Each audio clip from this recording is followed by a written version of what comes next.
Smaller tits and younger limbs could cause a fit of rivalry. Hey, but it is a job, it pays a lot. Is it disservicing someone?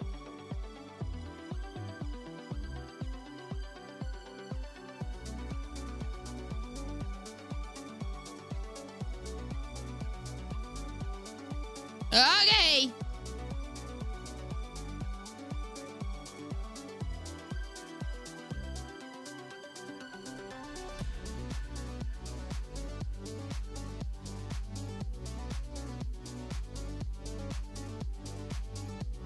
Okay, the hipster side of me is calming down now.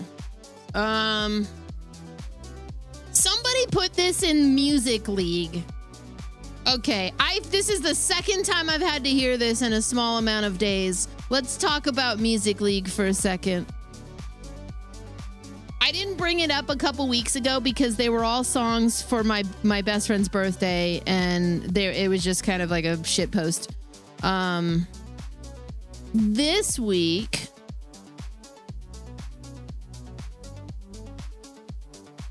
songs you heard at a young age that shaped your taste in music.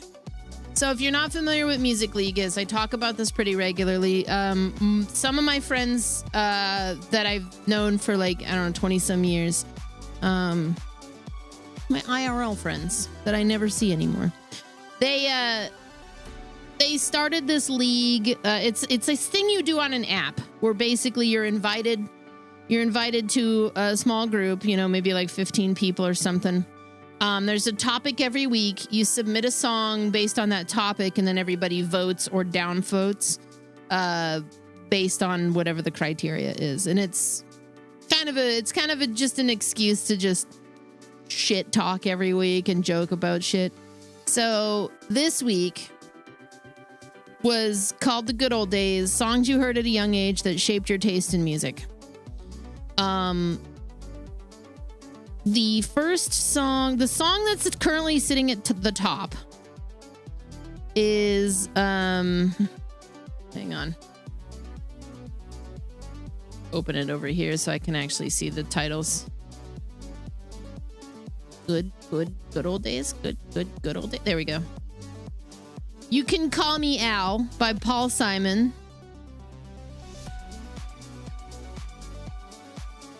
Is that the deal? Okay, so I didn't know that. I don't think that's the case. I don't think that's the case for this specific playlist or for the Music League, because there's not really any gamers in the Music League, and this is a playlist of 90s songs. So that's just a coincidence, I'm going to go ahead and say.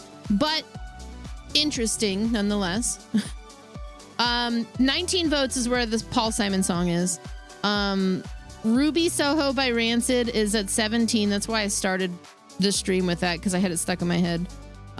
Even the Losers by Tom Petty and the Heartbreakers is sitting at third with 16 votes, which is a really good poll.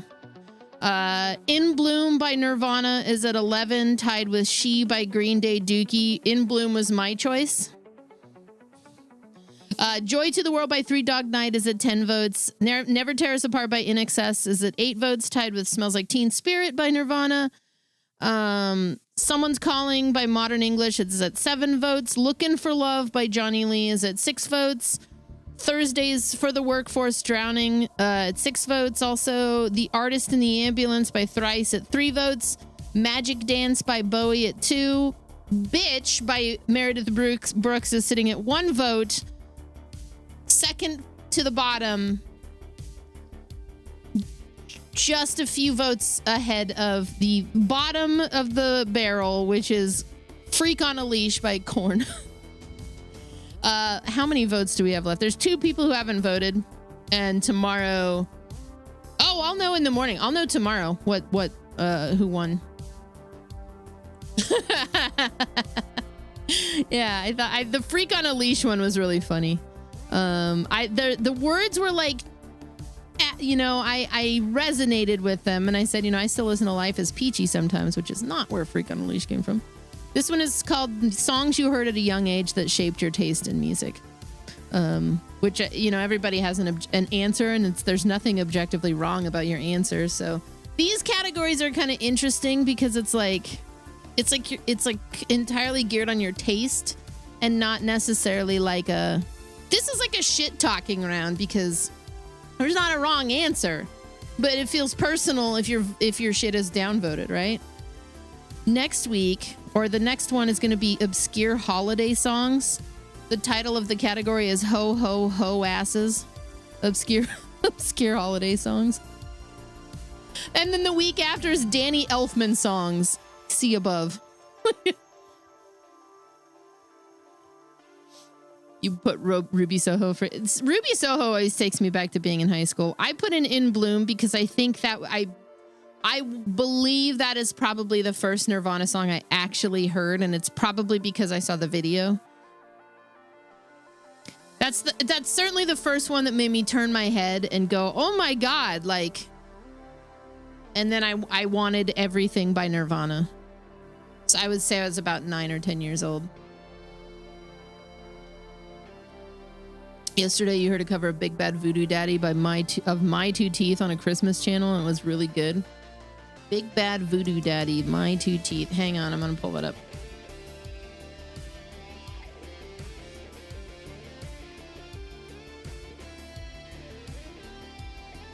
Oh, My Two Front Teeth. Okay.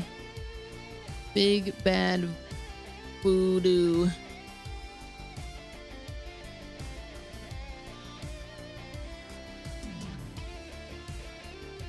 And I had written that, like, I think Nirvana is the cliche answer to put into that, but it's accurate. I mean, the only other one I think that would come close to that is when I heard Head Like a Hole for the first time, which was around that same time because I was watching a lot of this music channel called The Box, and I saw In Bloom and I saw Head Like a Hole, and those are two songs that really turn my interests because Nine Inch Nails and Nirvana were kind of the gateway for everything I listen to today. All I Want for Christmas. All right, big Bad Voodoo. I wonder if this is on Spotify.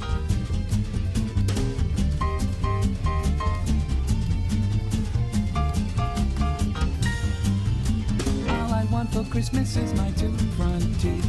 My two front teeth, oh my two front teeth. Gee, if I could only have my two front teeth, then I could wish you Merry Christmas. All he wants for Christmas is his two front teeth. His two front teeth, oh, his two front teeth. Gee, if he could only have his two front teeth, then he could wish you Merry Christmas. This reminds me, I was going to put up the songs that I did for the cover songs that I did for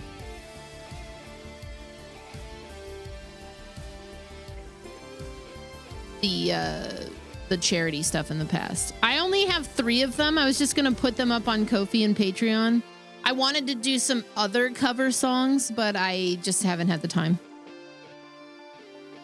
Yeah, I was going to say, Erica, I realized that you were probably hearing 2 different songs at the same time. My apologies. Let's move over to the talking stuff. Because we're going to watch the video game awards. The horror video game awards, not just the video game awards. We already did that.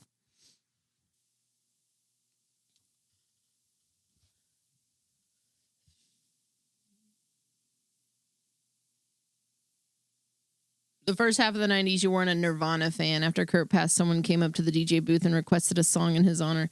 And you played Master of Puppets. Rude. That was a rough blow for people like me, but it also, I think it disenfranchised me. So, like, when music artists die today, like, it's still flooring if it's somebody that I really liked, but it's like, you know, I lost my favorite musician when I was 11. So, I don't know.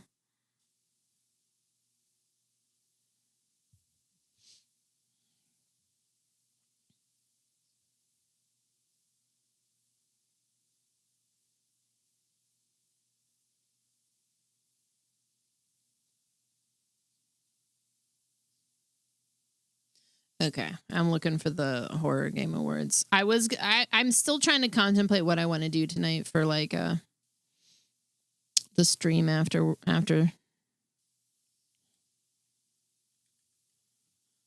It's been a real lazy day. Trav and I have just been kind of laying around. I watched Amityville Horror. Well, most of it. I went to sleep. Maybe we'll end up watching trailers and vibe checking. Horror Game Awards 2025. Here we go. Argo, it's your birthday, and you're capping off the night the same way you have for the past 7 or so years, vibing and watching my stream. Thanks for being a part of my nights for so long. Give me something to enjoy. Well, thank you for being a part of the community for so long, because, oh my God. Okay, I put a Slater Kinney song in for the birthday round, which was really just like a nod to something that my best friend did years ago for me that involved a Slater Kinney song. And my favorite thing about this is that her husband wrote in the comments of that, hang on, I got to pull it up. This app is riddled with ads for mobile games. I don't want to play Whiteout Survival. Get out of here. My song came in like fairly far down the list. Okay, he wrote in, Slater Kinney made the gender pay gap justifiable.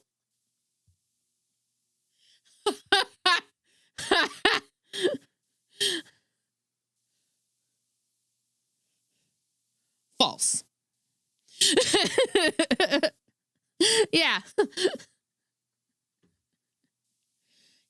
Okay, to give you a good idea of him as a person, he says shit like that as a joke all the time.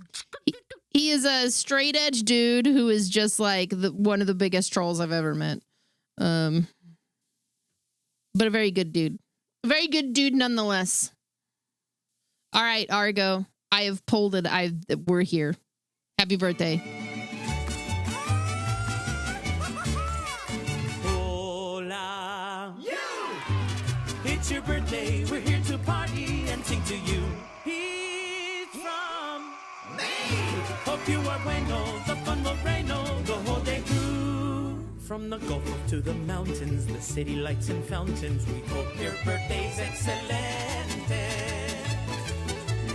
You are another year older, so perhaps you should be generally awesome.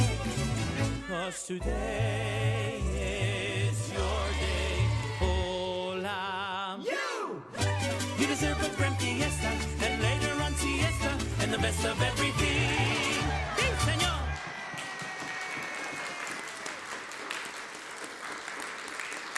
Happy birthday, Argo. I hope that you're having a pretty good day, man. Shall we get to the thing? Let's do the thing where we watch stuff. Oh, do you guys want your little,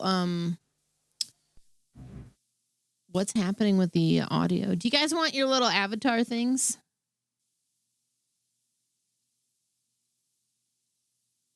I'll get them out. All right. Everybody's like, what? I don't care. Pre-show. Is there a reason I can't hear this? I don't feel like this is working properly. Hang on.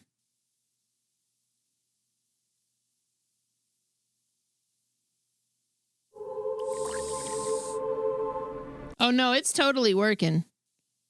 I don't know why it's not working here.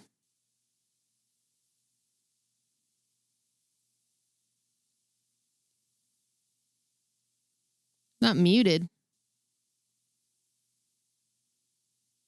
No, I haven't played Pragmata yet. I was just talking about how I have like a bounty thing for it, so I probably will. What is fucking happening here? Oh. Yes. Okay. Perfect.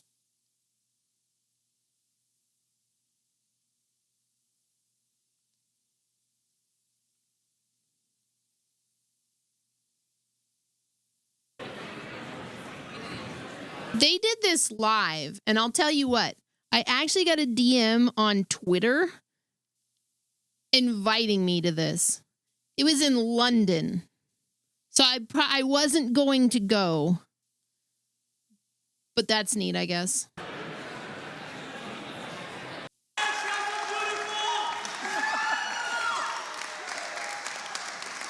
Hello, everybody, and welcome to the Horror Game Awards 2025.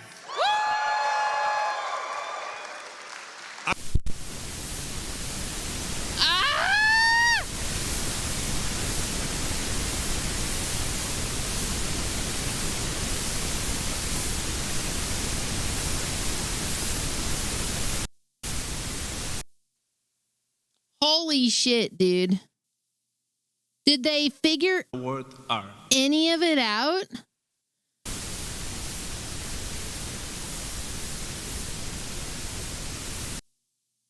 Oh, no.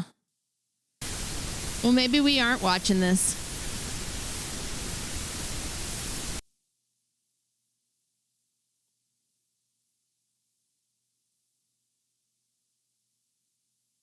I was wondering why I couldn't find. Yeah, it's a lot of technical trouble. I can feel the person who's trying to sort these out yesterday. I can feel their anxiety from all the way in the future. What's up, Morn? I really want to see these, but like there's no audio, so like what the fuck? Maybe we can crawl through their yeah, surely they've got to have a copy or something. Wait, board game? There's a World of Horror board game?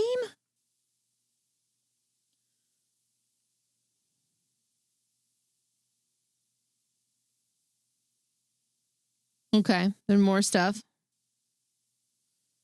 We're continuing to experience the technical difficulties.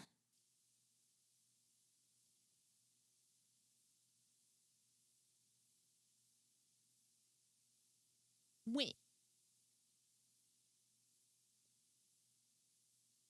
Experiencing technical difficulties. Damn, that's unfortunate. Oh shit. Okay. I think we found the sweet spot. I think we figured it out. This is my land. I don't know what you're talking about. I just bought this place last week. That's all hunting land all around your cabin. That was our own private club. Look, buddy, you've got to be at the wrong place. Yeah, I haven't ever seen a long dead body before. It's what we've got to do, so it's what we're gonna do. I've been thinking about it. I kept that club going the year I bought the place right up until last year. You know what happened? They all died. Nobody cares about Helen except us. She's our payday. I told you! What did I tell you? Helen! Helen, wake up! If we get caught, they're gonna check the other graves. This is my cabin. Today is Sunday. I was trying to look and see if there was any alternate like place for them to be seen. Oh, hell no. Sunday's the Lord's Day. That's a day for church. Oh, thank goodness. It's been so dark. What's your problem now? Yeah, I don't think they were gonna fly me out for anything. In fact, let me double check this. We're going out again. I'm not asking, because I know you're not dumb enough to say no. Nah, Oh. never up there on Sunday. I can't even look No at the reason to be. I can't even look at the message anymore because the stupid website wants me to create some kind of like passcode to get into the chat section. Fuck this website, dude. Why was I barely use it anyways. Because I know you can do it, and because I know you're desperate. Whistle. We would all whistle to pass the time. And I could do it the best. Whistle to the maples we would.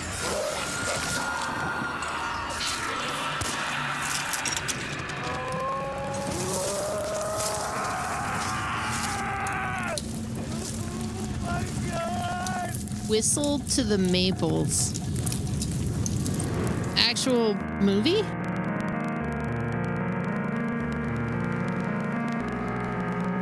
Can I tell you, Rudism got this game last night in the grab bag thing and the white elephant, and he spent the rest of the day making a controller that is a cross that activates when you raise it. He already showed us the thing. It's like done.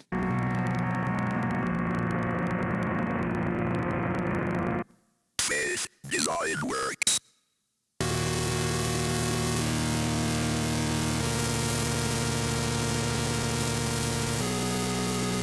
Like, here, hang on. Can I find it somewhere? Hang on. Why the hell?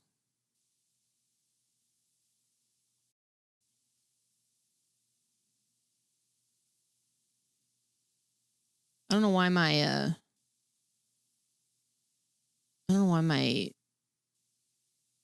noise gate sounds really, really strange. I don't think you guys hear what I'm hearing though. Let's see here. Display capture. There it is.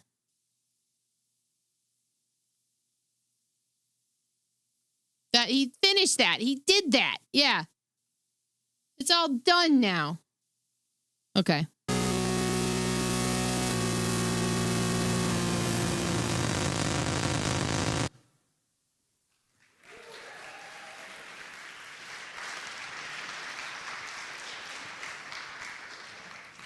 And there we go. Lots to look forward to for. If you send me a friend request on Steam, if your name's the same, I'll make sure to hit OK. I get a lot of friend requests on Steam, and I don't recognize a lot of the names. I went through yesterday and clicked a bunch because I didn't realize they were there.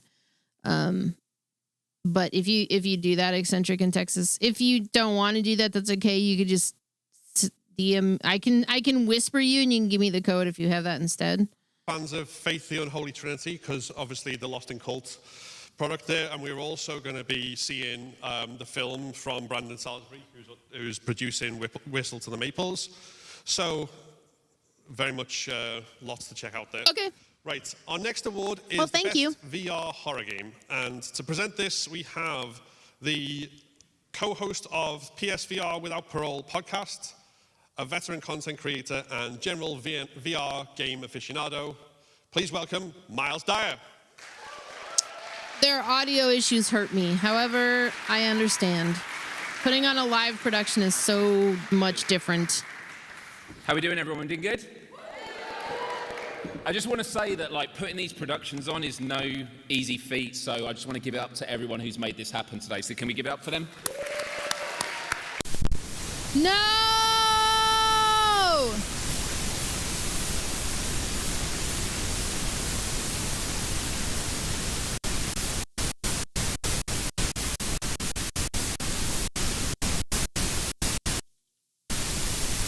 Damn it!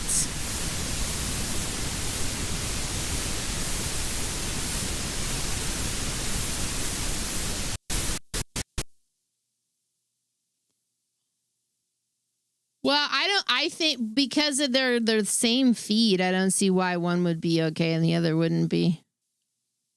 Holy shit. That's unfortunate. I really wanted to watch this, but I don't really want to watch it without the sound, and I don't really want to hear that noise. So I guess we'll scrub it, and maybe we'll see if I think they were posting trailers for shit, so maybe we'll just check out some of the trailers and whatnot.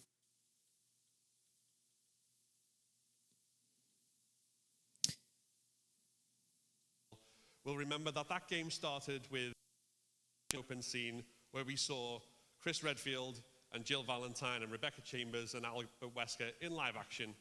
And those actors, all these years later, 30 years after that game came out, are back in a fan-produced film, which we're now going to show the world premiere of.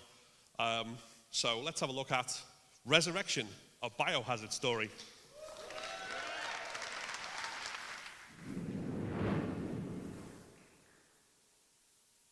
It's been 30 years since we entered the survival horror with Resident Evil.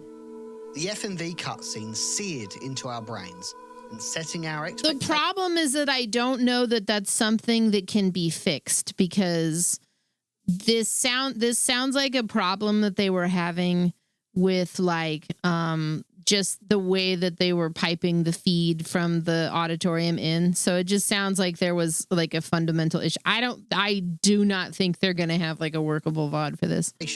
Of what's to come for the franchise.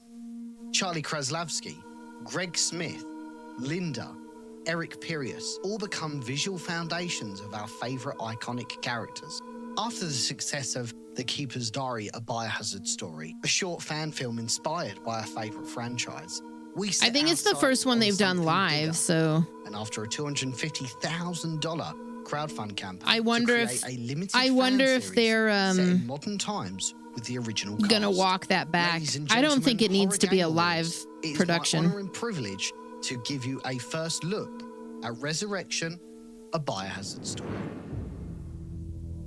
Yeah, that's what I'm saying. I think that it was probably just, it's all kind of the same. I can't imagine that they have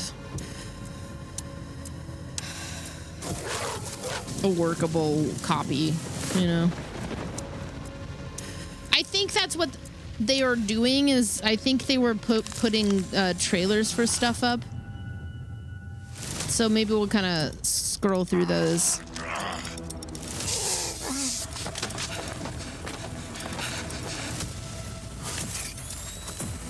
I want to know the truth. No more lies. Yeah. You've got till the count of 3. The prodigal children return.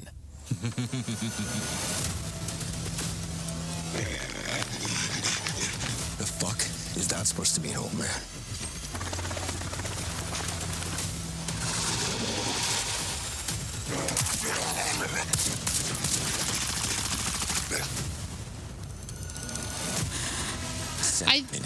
Usually 7 minutes is all I can spare. My in general impression is that usually the ground zero of issues starts with the fact that you are using a system that is built in-house, and it's usually a system, depending on like where the house is, that is old and outdated, and you have to figure out how to get your shit to work with it. And then from it, and you're not familiar with it, and from there it just kind of becomes, yeah, a nightmare. Oh my God.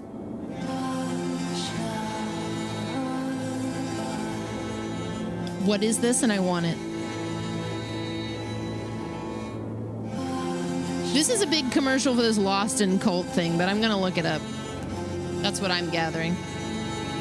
Lost in Cult.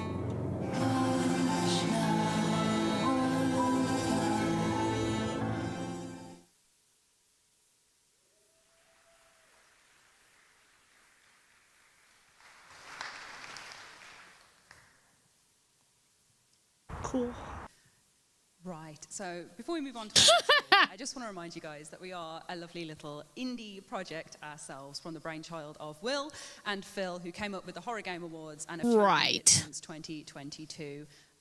Maybe there's a few things that we're figuring out for our first ever live show. Woo!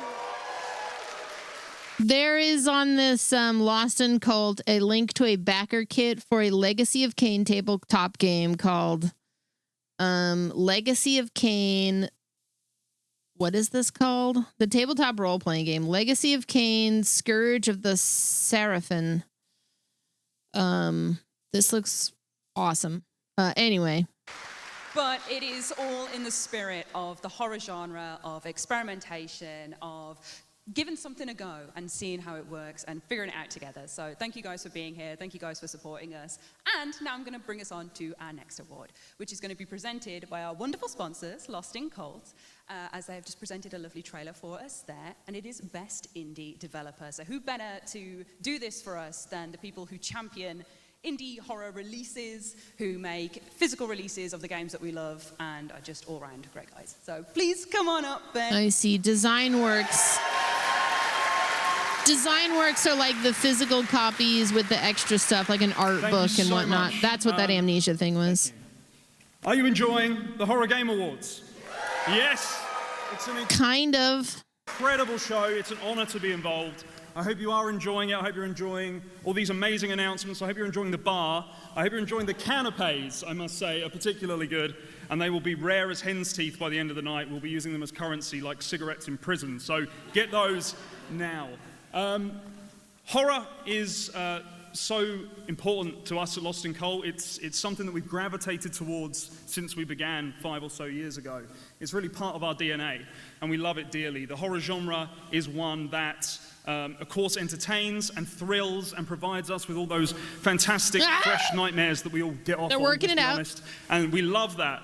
But it's also a genre that, whilst doing so, it manages to find beauty, and it manages to find meaning, and it manages to allow us to reflect on the most wonderful and terrible things in the world around us and find our own, strange ideas. And nobody is doing that better than independent developers are. They're still finding uncharted ground, and they're still exposing us to strange new ideas through their incredible work and their artistry. And that is what we want to celebrate today with this award. There have been so many incredible nominees in this category. It's a shame we can only show 3, but here are the 3 finalists.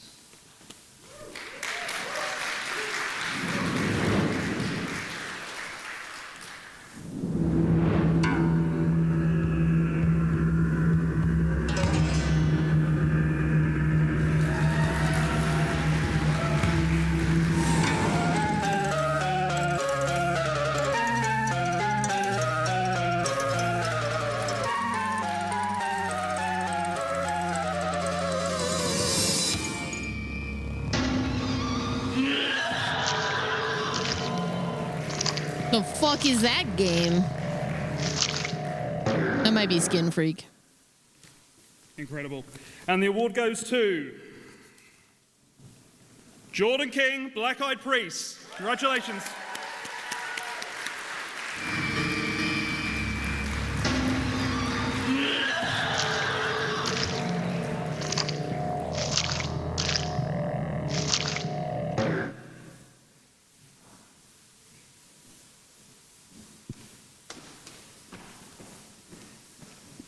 How's everyone doing? My one goal with walking up here on this stage was to not fall up the stairs, and I'm glad to say that did not happen. Hi, my name is Connor Rush. I am an independent game developer and founder of the game studio Fire Games. I'd like to, thank you. Thank you. Hi, Connor. I think you were in my chat once, and I said computers in the 90s, or to computers in the 80s and 90s, computers in the 80s, I think I said, weren't like this. And he said, haha, I'm sorry, I'm only 22 years old. And I was like to first start by just thanking Will, Ash, and Phil for inviting me here, and all the amazing people at Lost in Cult who helped put on this incredible event. So thank you guys so much. And also, thank you to all of you. This is actually my first time abroad in the UK. I flew here from the States. I have to say, I was quite nervous, very nervous, in fact. I spent the whole month prior prepping on Duolingo, just to make sure. In all the gaps it left, I just filled in with reruns of Inside Number 9 and James Acaster specials. But the real reason we're here is to celebrate our art form, that art form being horror games. It's incredible that you guys have given us this amazing place that we can celebrate horror games where they are so often overlooked, and be able to display some incredible games. And with that, I'd like to introduce a batch of new trailers, starting off with my upcoming video game, Project Songbird. I'm super excited for his.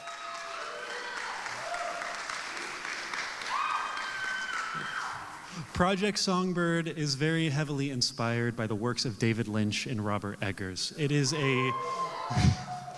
a first-person cinematic narrative horror game where you play as Dakota, a musician who has isolated themselves in the remote Appalachian forest to record their newest album amidst a writer's block. It stars the BAFTA Award-nominated Valerie Rose Loman, as well as the always incredible Jonah Scott and Alex Lee. There's a free demo to download right now, and it is available to wishlist on Steam, PlayStation, and Xbox. Without further ado, that and many more trailers. Thank you.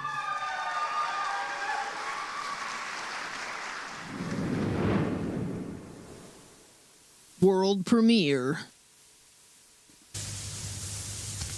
So what do you want me to do? I have an idea, if you're up for it, but it might be a lot.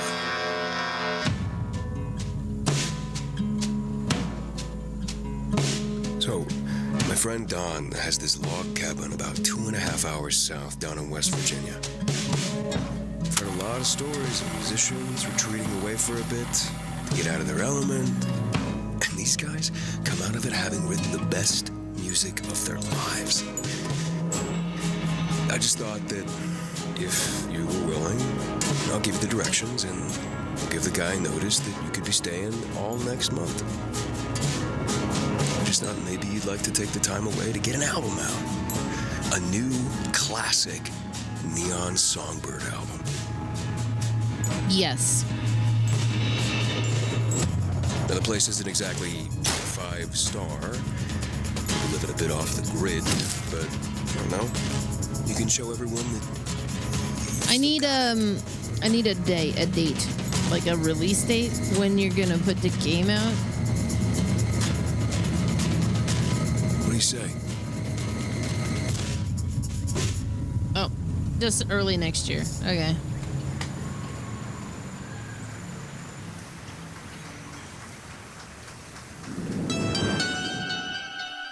Progress can be ugly. At Corinth, our focus has always been the same, driving humanity forwards. To move forwards, we have to look at where we are. Sometimes the reality is ugly. Not everyone wants to admit that. Have a good one, Lumpy. We have been in this business for centuries, and we're only just getting started. Corinth, humanity first.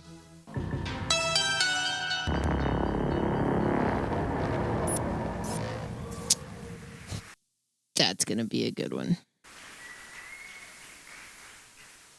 The new Supermassive game.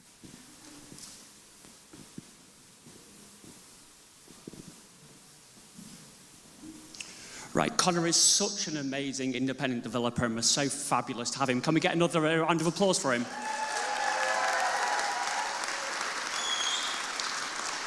Yeah, we're so honoured and proud as the Horror Game Awards to spotlight all the creators of every size, from the solo developers to the biggest AAAs. So now, let's move on and present the award for Best Developer. And for doing so, the person doing it will be Susie Hunter. Hi, Susie. Hi, I'm Susie Hunter. You already know who I am. What's actually important is I don't. the fact that we wouldn't ever have a horror game awards But that's if it okay. weren't for the people that actually make horror games. So this next award is for Best Developer. And I don't just mean the big guys, oh no. This is an award for those big and small, from double and AAA to indie and solos. The finalists for Best Developer... She just said she's Susie. How do you know she is now? AKA the masterminds behind Resident Evil. I think she's like a lore VTuber for Resident Evil. Grace. They're coming. Red Barrels, those known for the unrelenting nightmares of Outlast. You're literally a puppet. You upset Daddy. And Wrong Oregon, who take responsibility for unleashing the sci-fi masterpiece, Mouthwashing.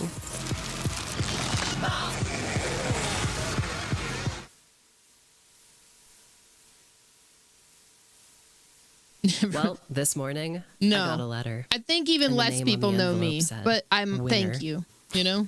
And that winner is Red Barrels. Congratulations, Red Barrels. I hope you outlast all of your nightmares. I don't know Now, if you'll I excuse me, I have to get back to work. I don't know hope if you I have a agree wonderful with rest that of your one, show, but and okay. I'll talk to you later. This is amazing. On behalf of the whole team at Red Barrels, thanks to everyone who voted for us. It wasn't always an easy journey, and we're honored to receive this award. The Outlast trial was a hell of a challenge, but we got an amazing team and we pushed through. Thanks to all the fans who've been supporting us for almost 15 years. I do like now Outlast since we created Trials. the Red Like Barrels. Outlast Trials is my favorite of the Outlast games, and probably of like the multiplayer horror stuff, even though I play it solo. The future is bloodier than ever. Red Barrels, I want to say, is Once again, thanks to everyone. Ukraine, but Congrats I'm to not all sure. The nominees, and we'll see you in the trials.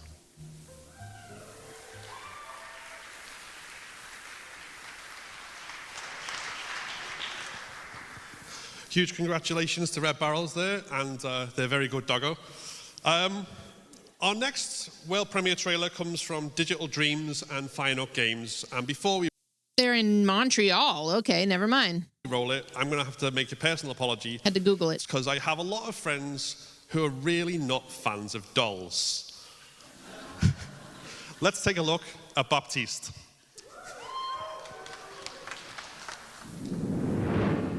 World premiere.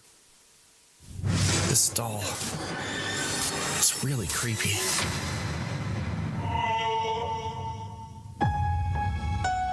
Is this the house? Fire Looks like nut. it's falling apart. It's a miracle we found such a big house for so little money. And in such a quiet place. This doll is really creepy. Are you the one who opens the door to Serenityville? This isn't funny! Mom, open the door!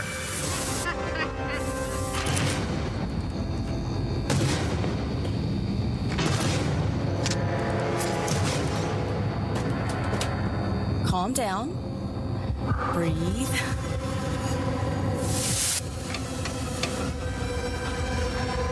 It's just a doll, Tom.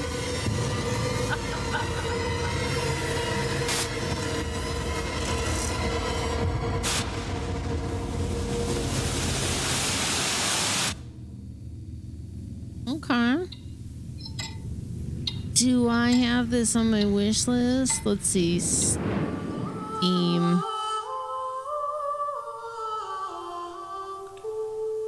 I do. Okay.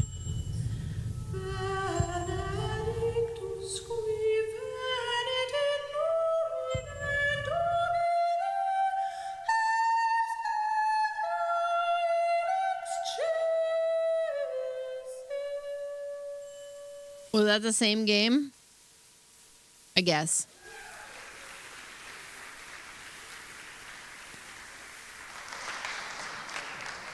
Fun fact, I can sing exactly like that as well, but I won't do it right now.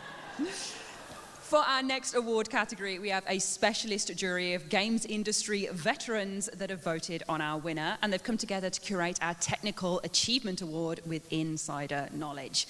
Presenting this award is Tara Bunker from Supermassive Games, the minds behind the horror game. Yeah! The minds behind horror game behemoths like Until Dawn and the Dark Pictures Anthology. So welcome, Tara. Hi, Tara. Big fan of your stuff.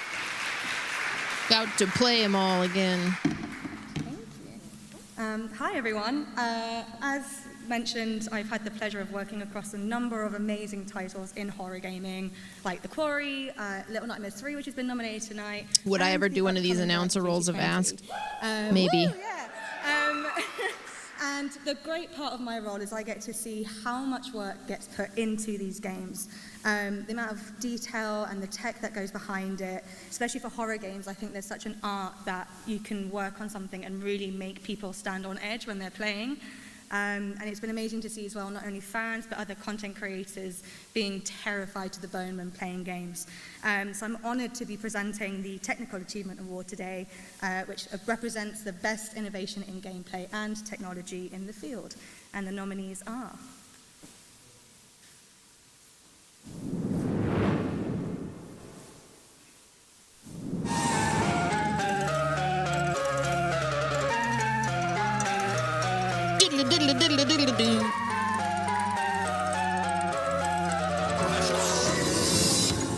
Okay, guys, I have a plan.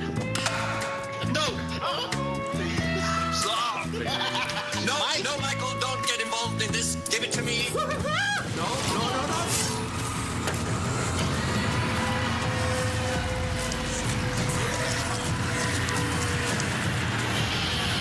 You know, Silent Hill F was so good, but yet I feel like it almost suffers from like being released at a weird time and like being released in the shadow of Silent Hill 2 remake, so that it's like almost forgotten. You know what I mean? Like it's I see it getting all these kind of accolades, but it's like not really winning any of them. Like,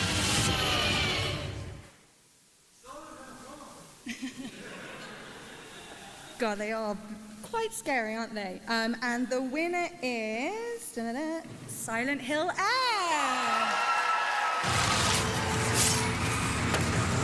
technical achievement for being released at all. Very good. Very good. Proud of you. We're very grateful that Nova's team's technical effort and dedication in Silent Hill F has been recognized. Our team was constantly thinking about how to create a Silent Hill game using new tech, presentation methods, and gameplay to offer a new yet familiar experience. And we nailed it. We're honored and excited to keep pushing the limits. It's bold that Konami would have this man stand in front of a wall that says this. You know? Thank you.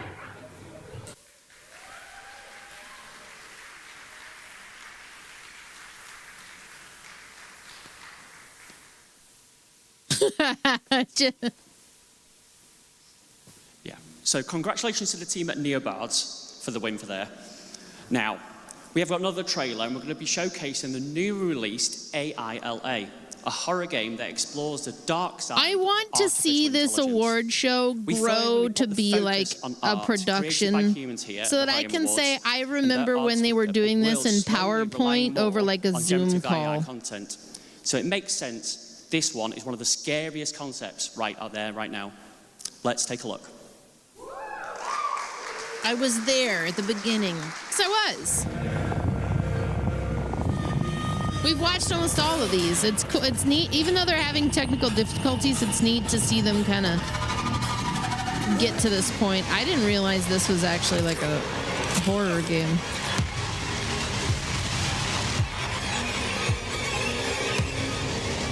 I know.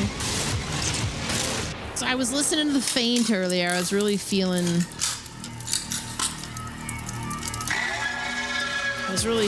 like being even more of a hipster.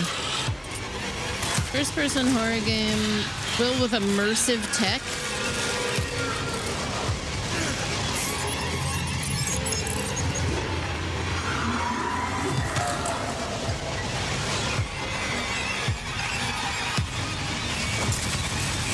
I mean, I guess I should do like a post of some of my favorite horror games of the year. I would have to stop and think about it. I feel like I haven't played nearly as many as I needed to. Well, I say that, but I just played a shitload of them in October alone, so I don't know. I need this to fully release.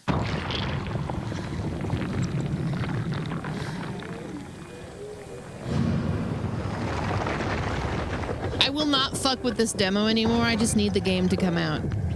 You know?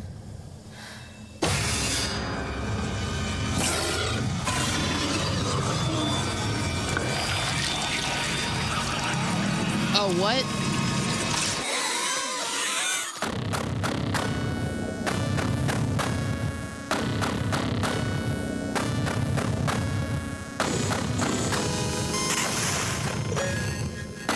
Bro, I'm here to tell you, Slither is on Tubi right now.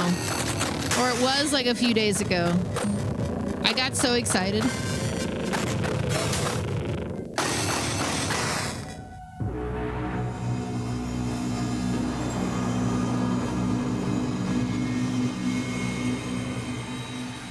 Erdorf, man. I've been waiting so long for that.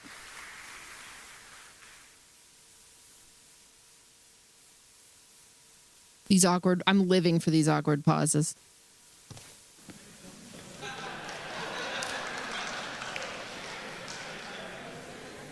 Very ominous.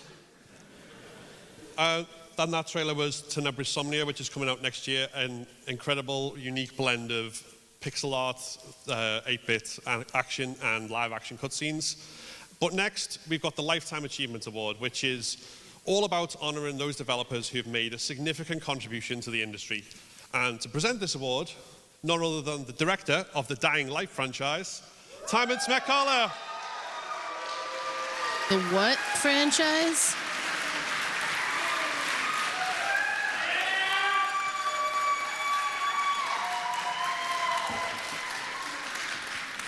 You look absolutely amazing. Dying Give Light, it up for okay. yourself. Yeah!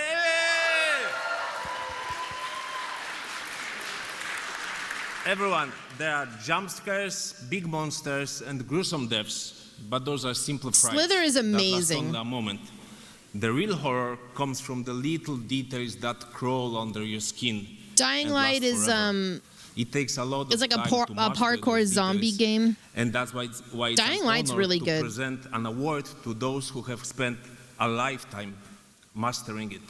The finalists for Lifetime Achievement Award are They just released a couple of they released at least a new one called The Beast. Dying Light 2 The Beast. I haven't played it yet.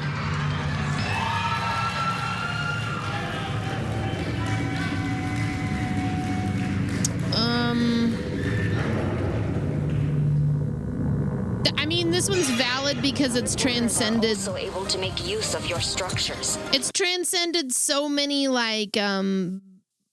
barrier. Like, I mean, Five Nights at Freddy's went places. I don't really like it as a franchise, but I've been thinking about watching the movie, and like, I do think it's impressive that it got to the heights that it did. But you know, maybe that guy should win instead of Kojima.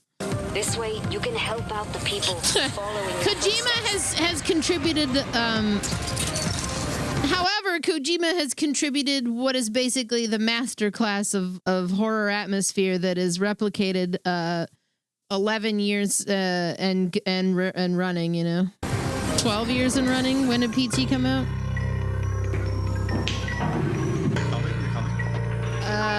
No, pass.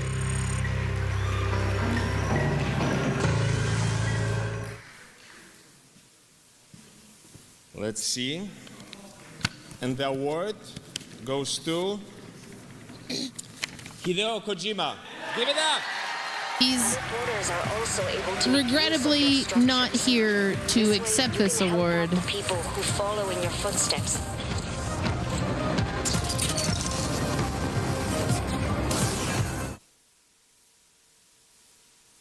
That was so okay. Yes.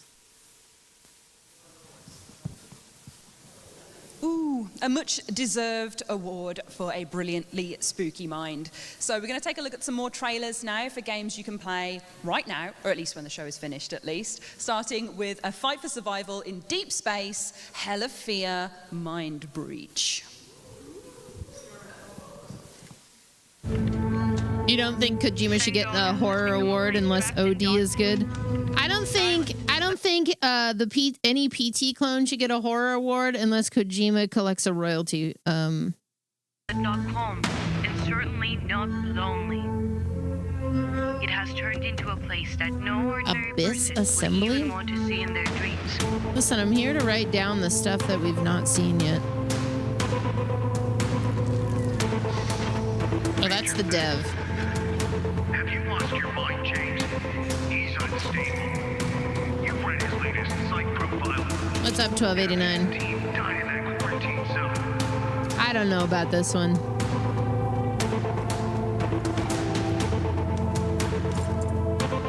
Now that I'm looking at it with my eyes.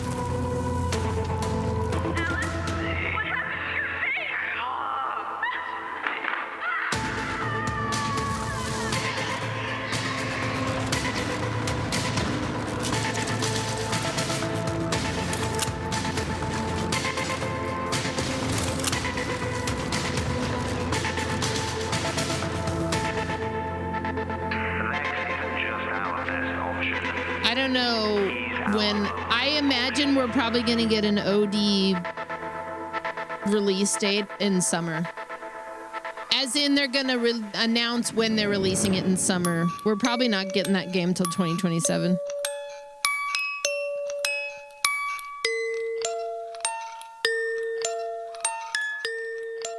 The Phasmophobia board game? How does that work?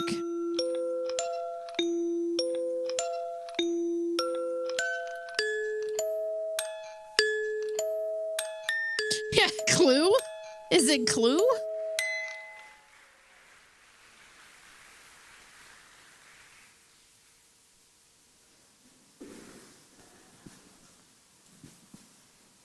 Now we have another award coming up, and it's a brand new one for the Horror Game Awards 2025.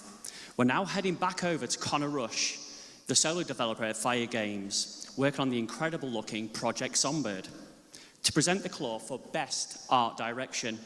Welcome back to Connor.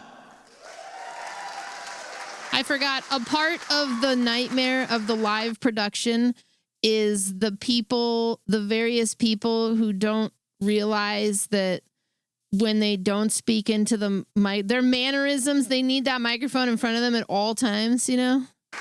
I'm speaking from the experience of like watching Trav do like live productions of like the Jackass podcast, and people would constantly be like turning their head away from the microphone, and he'd be like, "Oh my God, talk into it." Yeah. I didn't fall again, guys. I'm doing so good. You're doing great, Connor. In my many years of game development, and I'm 24, so I would know. I'm obviously a veteran at this point. Is that one of the most important aspects of a great horror game is its atmosphere. And what better way to create great atmosphere than with incredible art direction? From the way that the pools of blood reflect to the cascades of shadows down halls and the ways that lights bounce off of the walls. Here are the games that have shown excellence in art direction this year. He makes good games though. I've not played a game I disliked from him. I think I've played like 3 of them. Well, that's why I'm basically eating this microphone right now. People are always like, "Why do you sound so good?" Because I talk directly into the microphone. I'm making out with this microphone for 12 hours a day, bro.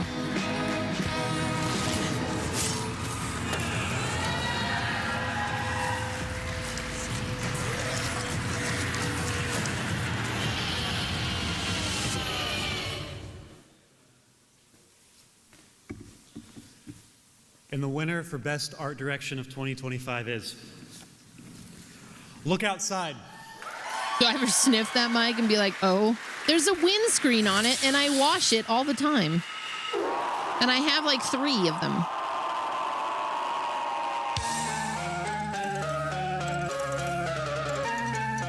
I played the demo, but I need to actually play the full game.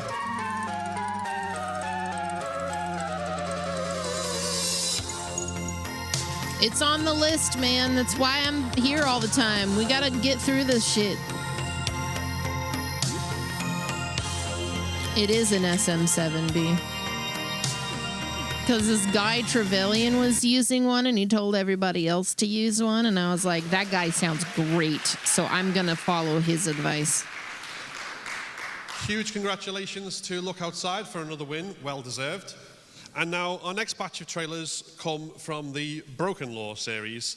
And we're starting off with a world premiere for the upcoming psychological horror game, Broken Law Follow. I changed my mixer. I was using was it a Mackie? I was using a Mackie and I had like some DBX compressors. I'm still using one DBX compressor. I'm still using my Art Tube preamp. I feed those all into the Rodecaster Pro 2 because it's a lot smaller. It's just got a slightly easier interface, but I needed the desk space. It was an investment, but it's worth it. I think I've had many people ask me how I do my audio. I told Eternal Enigma how to do what I was doing basically with the audio, and apparently the voice actor for Albert Wesker in the original Resident Evil said, "Damn, you sound good, man. How'd you do that?" And he told him. So I'm just tangentially successful, I guess. Yeah. Anyways, this thing does its own compression, but I run my microphone through a separate compressor so that it does the heavy lifting, which was Trav's idea. I can't take the credit. Trav's the audio guy. And then I do some extra EQ in OBS. It's a DBX 266.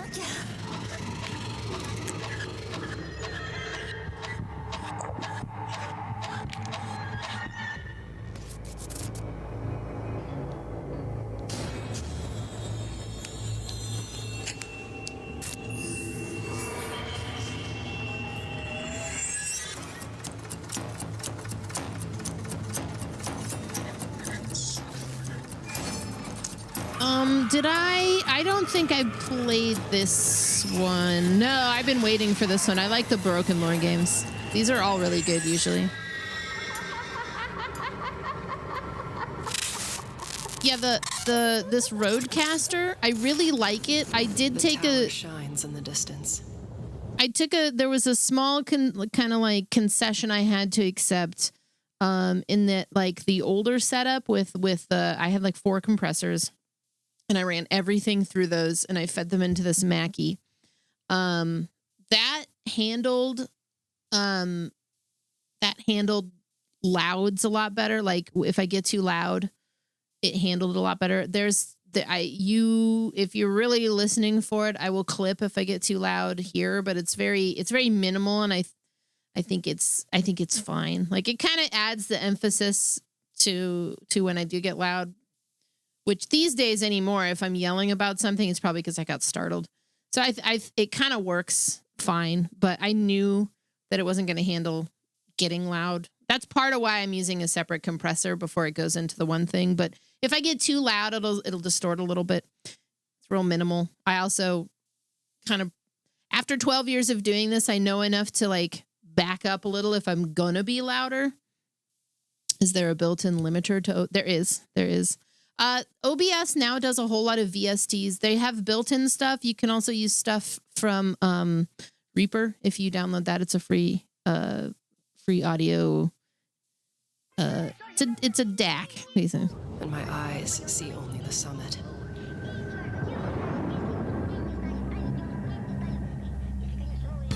The DAW, yeah, whatever.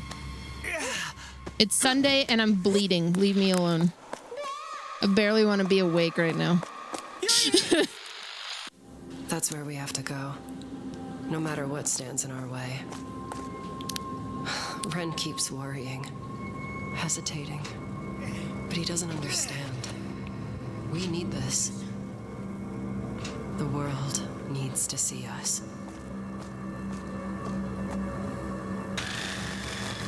Every grip, every breath is proof that we're like I said, he's the technical guy, you know? Yeah. Up there, above everyone, we'll be untouchable. He fears the tower. I crave it. The steel. It's a program that you use for audio stuff. But OBS does have built-in stuff that you can use. And that is what I'm actually using to do fine-tuning on things. Never look back. And I won't stop until we touch the sky. When I made that change, a lot of people were like, "Oh my God, you sound too crispy." But then when I listened to it on like in a car or whatever, I think it sounds great. It sounds like a radio. That's what I want it to sound like. Trav, give me a fat steak. What the fuck is with her neck? Whoa, there's a new one. Hang on. Broken Lore. Names I can't forget. Even when I close my eyes, their words follow me into the dark. 2026. All right. If I hid, if I kept silent, they would disappear. Yeah, Trav's the dude. He knows he's the stuff. He didn't set up this Roadcaster. He just suggested that I use the other compressor, which I think was smart. But the silence only feeds them. He actually, when he sits in front of this, he hates this thing because I do things weird, I guess. New faces, new shapes, shadows that. I think he should have one of these to play around with, but he has. Every corner of this place feels familiar. He has all the crazy pro stuff. My childhood rooms, my memories, all Whoa. poisoned by the voices I tried to bury.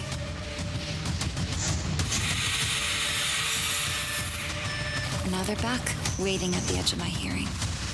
If this were only a dream. We're talking about all this audio stuff, dear, because doesn't. This live production is having the worst time doing a live production. That's how we ended up here.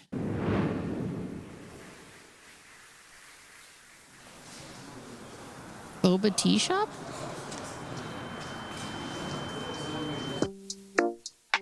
No, what is that called, Jer?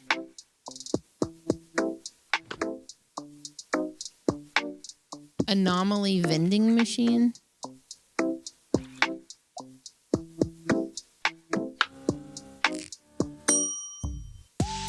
Wait, is this another boba tea shop or is this the same boba tea shop?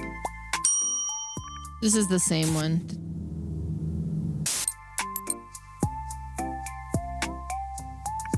When the hell did I play this game? This game was fun.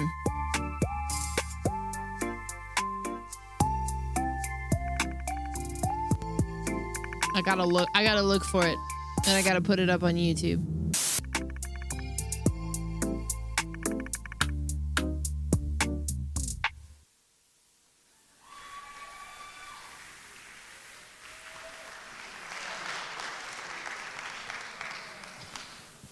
I really love the concept of that one because every time I've had a boba tea, I've thought, man, this is just like drinking eyeballs. So I feel like it's very appropriate. So anyway, next award now dials into one of the most powerful tools in horror, which is the best soundtrack. This award is presented by Jay Jackson of the Chinese Room, developers of iconic, terrifying games like Amnesia: A Machine for Pigs and Still Wakes the Deep. Woo! Yeah, but they put out that new one that with the vampires. And Thank you, everyone. Good evening, everyone. Good evening to everyone online watching at home. So yeah, as you said, this award is going to highlight an invisible, but yet arguably one of the most powerful tools in a horror game, which is the master of dread, suspense and atmosphere, the soundtrack. The nominees are...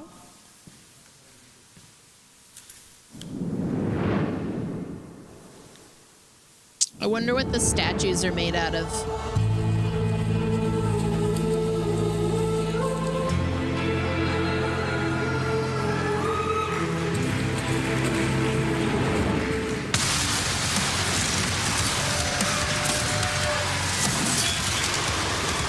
No.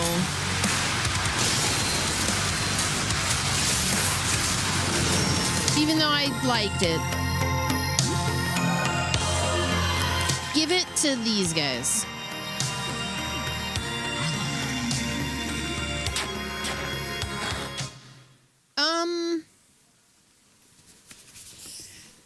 And the winner is... That's a good question. And I'm writing up a thing for a video about Death Stranding. So that gives me something to think about because it's I think you could consider it to have horror elements, and the story definitely does have a lot of existential dread points. So I think it qualifies, certainly. Finishing move incorporation for Doom: The Dark Ages. It's I don't think the main focus is that. Just like I don't really think this is belongs here at all. It's definitely a choice to give an award to not Mick Gordon. Right, let's take a look at another bunch of trailers, starting off with the director's cut of Conscript, a new version and free update of the game that adds new difficulties, rooms and shortcuts, as well as a host of many quality improvements. Let's take a look. Doom would be a Peggy horror game 16. if they'd have stuck with the Doom 3 narrative, or even Doom 2016. But oh, Conscript is so good.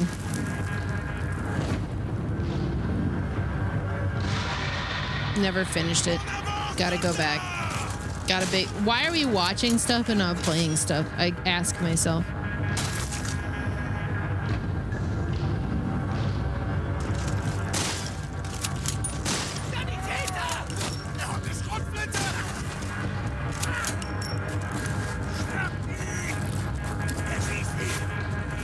I think Death Stranding was more horror than Doom. I'll put it that way.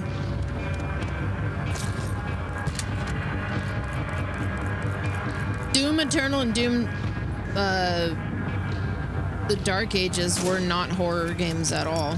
They're horror adjacent because there's demons, but that's like where it ends. They're gory. I guess that qualifies them. But I don't really think about them as horror games, you know.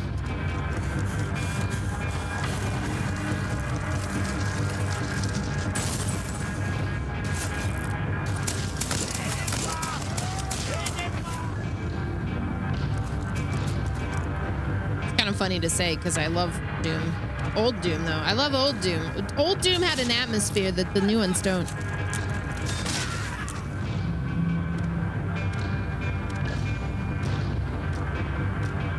Old Doom felt more like a horror game, you know, like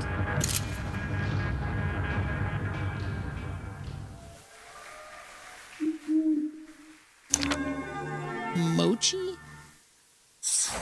Oh. That's the logo. Okay.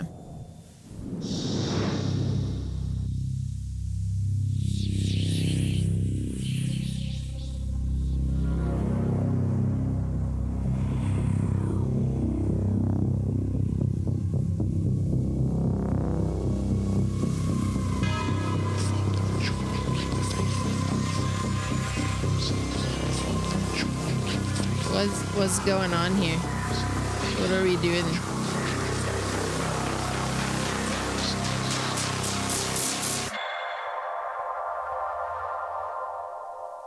What?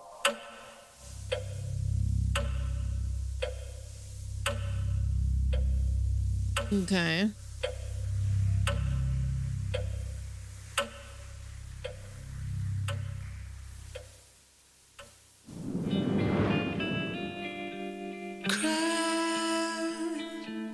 Good things aren't made to last. Silver Pines. Been locked inside my past. My fingertips. Oh, this looks good. I miss you, baby.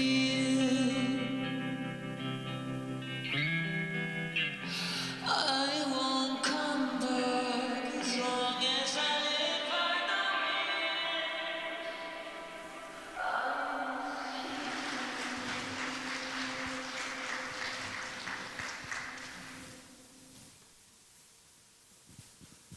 So, in celebrating the horror games that we love, we've been celebrating all the things that make up a really good horror story. Obviously, we have the visuals in the best art direction, we have the soundtrack, which is really important to kind of get in that feel. And equally important is the narrative. The stories that keep us awake at night, that pry and work their way into our brains and make us lose sleep and think over and over about all the creepy things that they've foisted upon us, whether it's body horror or just that thought of, what if that happened to me? But now, to present the award for Best Narrative, we have a content creator and master of horror media breakdowns in Ryan Hollinger.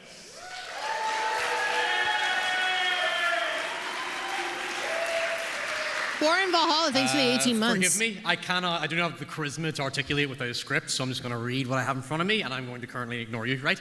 Oh, I'll hold on to that, yes, thank you. It doesn't have to be said that all horror is deeply rooted in empathy, and perhaps the most profound way we express that is through storytelling.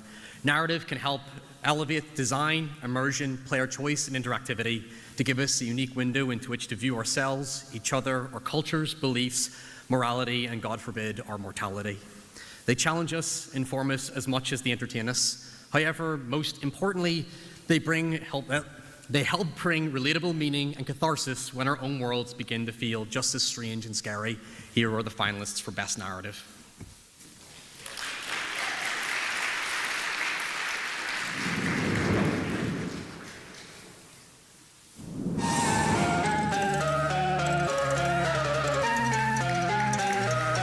I'm gonna have to play this soon just because I'm gonna have this loop stuck in my head.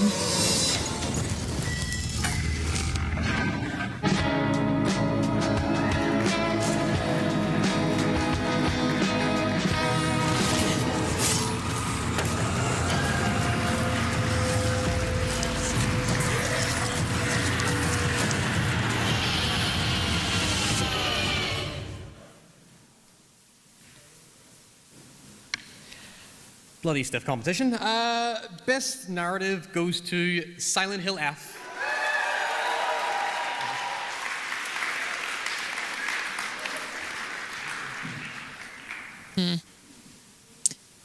Oh, that's amazing.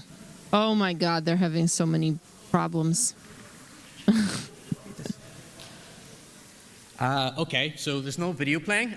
So unfortunately, you have to listen to me read their acceptance speech. From Motoi Okamoto, who is Silent Hill series producer, the production team would like to send our thanks to all our players. As publisher, Konami is honored to share this prestigious award with Rikishi 7 and the development team at NeoBards. Silent Hill F portrays women and the strength they possess in the face of suppression, and we are truly delighted that this story garnered such high acclaim. Thank you so much.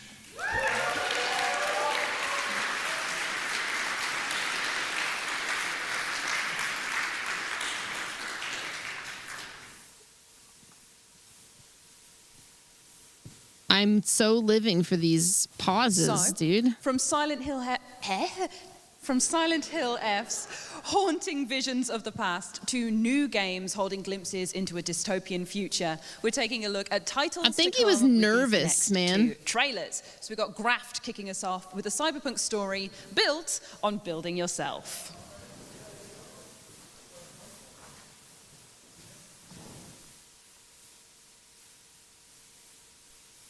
This fucking thing.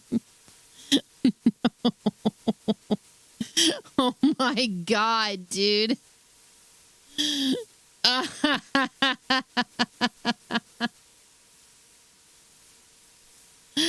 Oh man, they've been having such a hard time with this. I feel for them. I get it.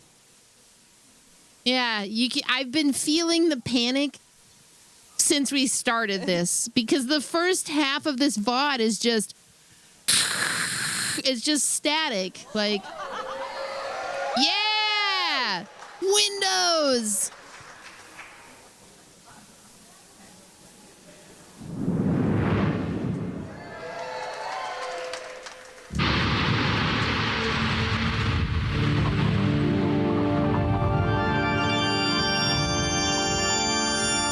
I keep having to adjust the sound because they're piping in some really awful tinny. I think it's just the auditorium like main speaker. It might even be a microphone in the auditorium, but it's like it just sounds pretty bad. Graft?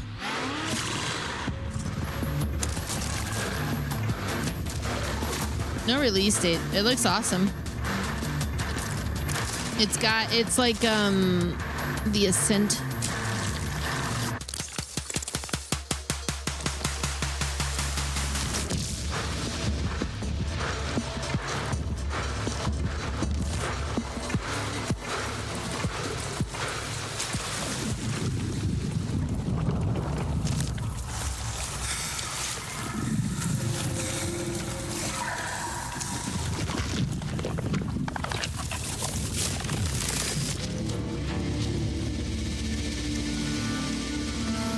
That is a crazy picture.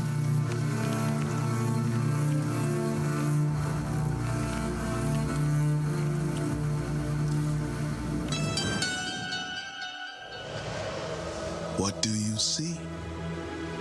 A butterfly. Supermassive really threw a chunk of change at them for this. A secret handshake? Because I think this is another thing for the new, their new game. I don't know. I see potential. History. Good for them, man. Secrets of the universe. I see whatever we want it to be. Corinth, where humanity comes first. Directive 8020.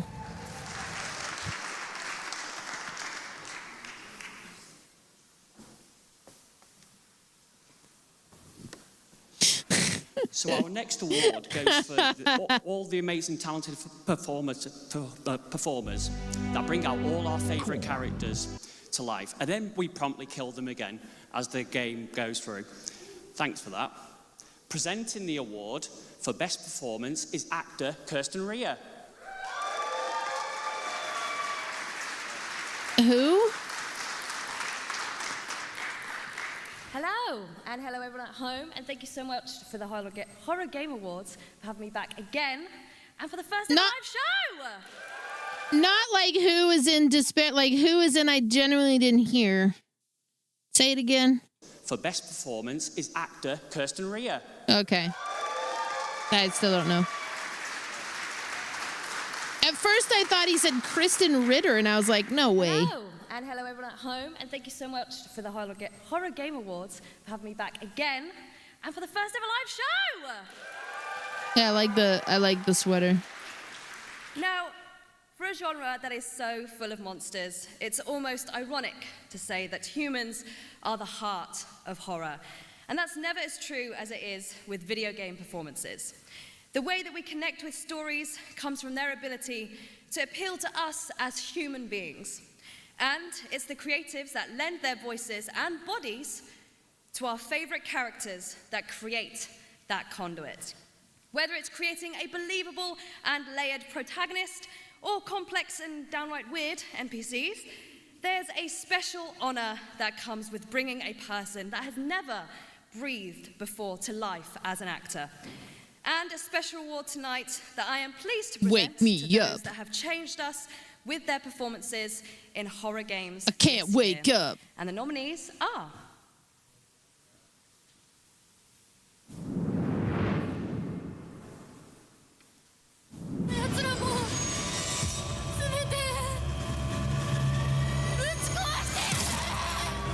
I feel like this woman has no idea she's been nominated for like 30 things this season. She's just sitting at home, doing whatever.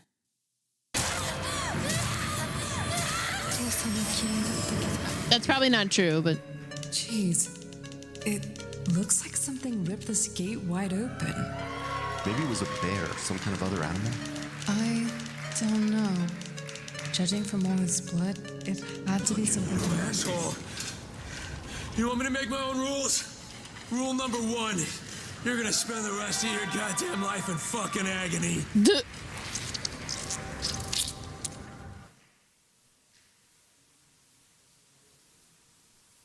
Amazing performers all round, but we can only have one winner, and the winner for Best Performer in Horror Games is Kanatsu Kato, Silent Hill F. We don't know where she is.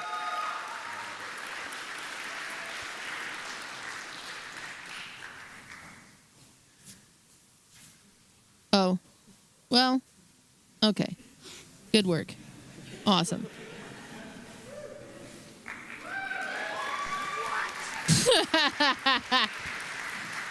Now, unfortunately, Kanatsu can't be with us today, so I do have a performance, an acceptance speech to read to you from Motoi Okamoto. The production team would like to send our thanks to all of the players, as publisher Konami is honored to share this prestigious award. Do you know, I don't remember what the last guy said, but I feel like It would be amazing if they just sent the one speech and everybody reads the same speech every time Konami wins something.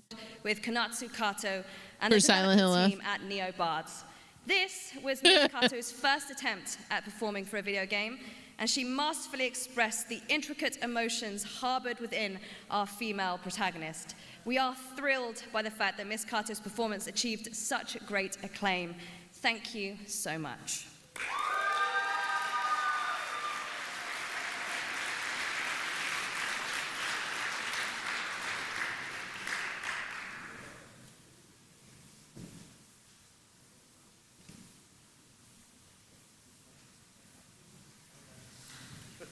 Where's the next person?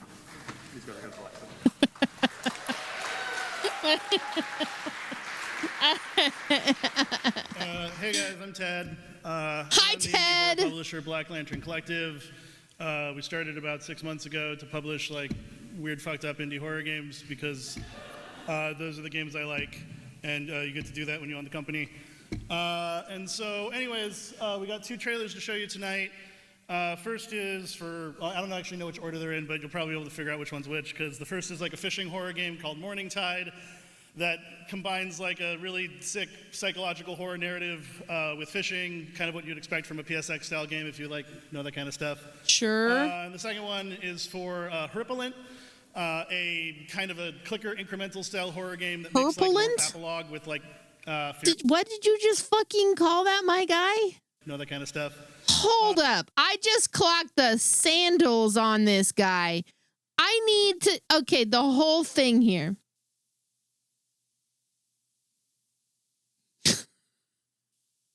Wow, dude.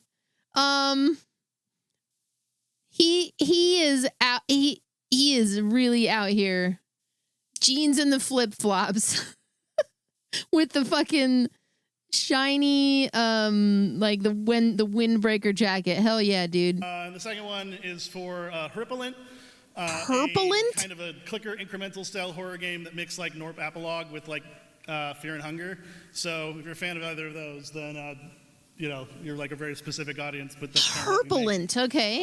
And so yeah, if you're an indie horror developer out there that needs like somewhere south of $200,000, then you can like message me. My screen name's like the same as my name. So anyways, enjoy.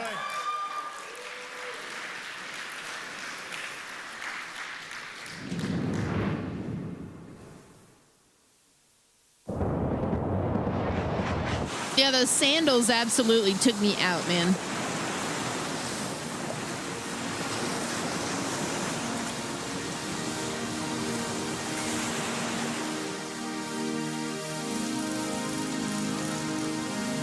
Oh my god, there's a new Fears to Fathom coming soon? Scratch Creek? Hell yeah.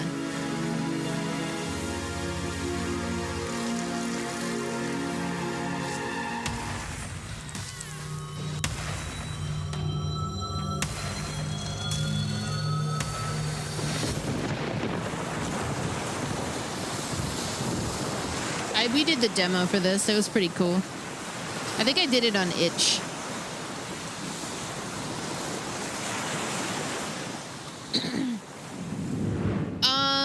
You're thinking of no. The fish might talk to you in this one too, but I think you're thinking of there was another one.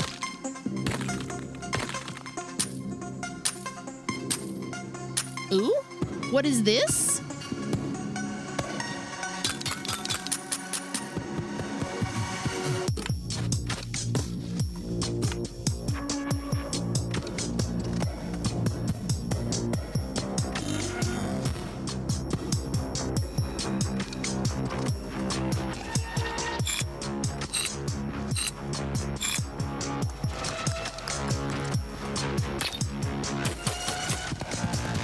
This is, I love what, this is Herpalent. This is Herpalent. Herpalent. I'm the specific audience. I'm the audience he was talking about. It's me. Thanks to Ted and the Black Lantern Collective for a look at those upcoming games. This comes out in February. As we look forward to so many great games that are coming out and more every year, That's one of the reasons why we have our most anticipated horror game award. And to present this award, we have VTuber and actor, Horror Game Award nominated VTuber and actor, Lena Laser.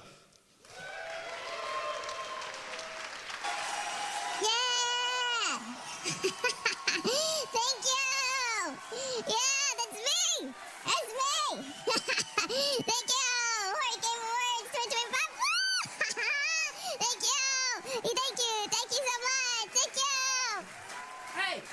Hey, get out of there! What are you doing? Oh, gotta go. I suppose it could have been me. I don't think I'm big enough. Can't get any good help around here. All right. Hey guys. I don't have a. Hey, welcome. Nice to see you guys. I don't have again for another bloody Horror Game hand on a Awards, tit. and this time 2025. Welcome. That's enough. That's enough. No, really, that's enough. Anyway, here today I am presenting to you the most anticipated horror game. The nominees are. It's the only thing I lack. Bendy and the Ink Factory.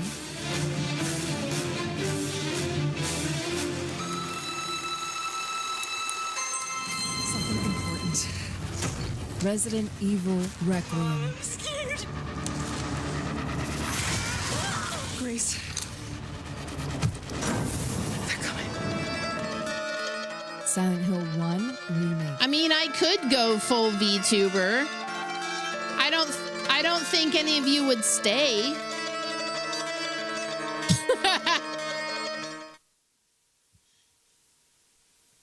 And the winner is something. I'm sure we would. Evil Requiem. I think I agree with this. Resident Evil Requiem is All right.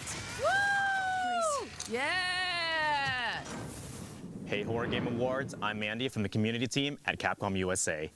Thank you so much Andy. for giving us the most anticipated. Once again, I would like to ask you why you will not add me to your creator program. I feel personally insulted and a little wounded. Game award for Resident Evil Requiem. We can't wait for you guys to play as Grace and as Leon on February 27th, 2026. Until then, I want to invite you guys to watch the Resident Evil Showcase happening early next year, where we're going to provide more information about the game. See you there.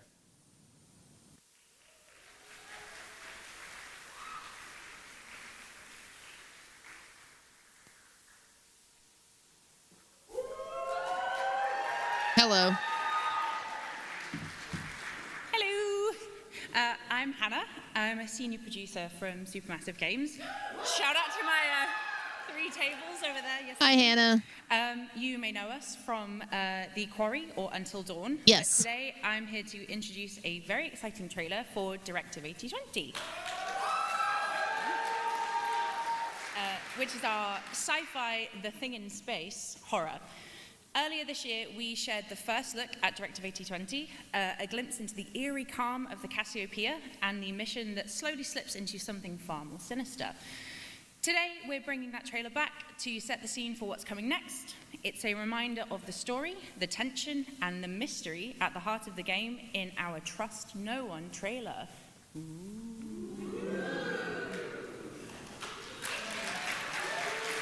Peggy 18. The what now? Oh, this is still Directive 8020. Okay. To do this, just lower the gun. Not until you. Directive 67? Those things can change shape.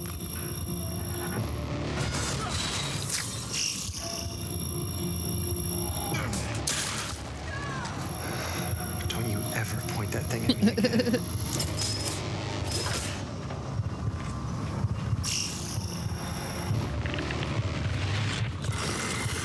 What's up, Salty? How you doing?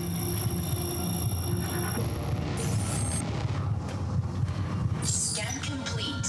Subject unidentifiable. We need urgent assistance. Please. Help us.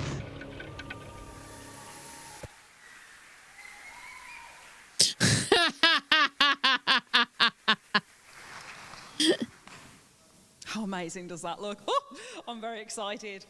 Right, now, we always say that games are for everyone, and so is being absolutely terrified as well. So with that in mind, we are proud to move on to our next award category, which is the most accessible horror game, voted on by our jury of accessibility experts. Streamer and game developer Spoonie joins us from the jury to present Oh my the award God, tonight, so wait. please give her a big round of applause. Wait the fuck on. Are you telling me the person that I was in a thing yesterday with was on this and I wasn't asked at all? Come on, what?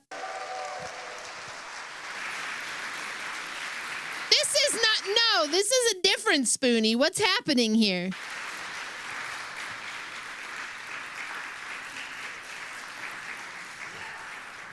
I was gonna say, Spoonie doesn't play horror games.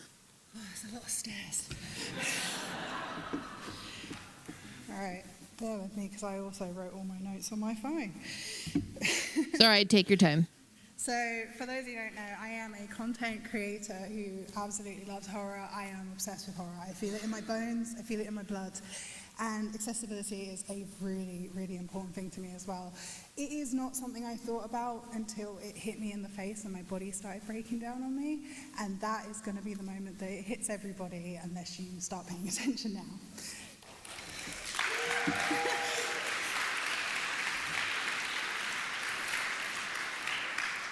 Don't worry, it's not all that dire.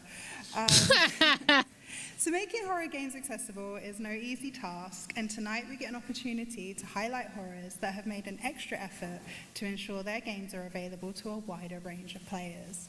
By being mindful of accessibility options, designing with accessibility in mind, and also recognizing modders who've taken time. I'm sitting here thinking, well, the whole time she's been talking, I'm like, how do you spell your name, Spoonie? Sure, more people get to enjoy a good scare. Tonight I am honored to be presenting the award for Most Accessible Horror Game. And the nominees are...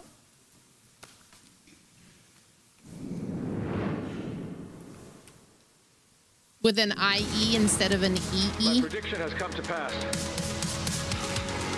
They come seeking anomalies. Trav and I are going to play this soon. I fear they will only be content. I think it's going to be fun.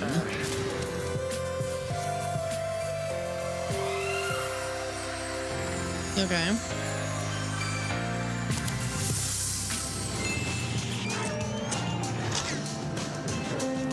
Wait. Phobia option and gameplay customization. Did it have that many options? I don't think I looked into them.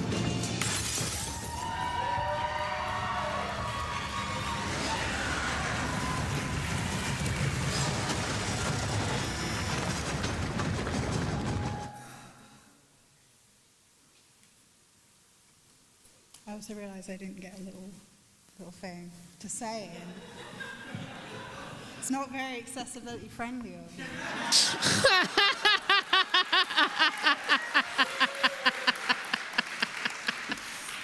Okay. And the winner is Little Nightmares 3.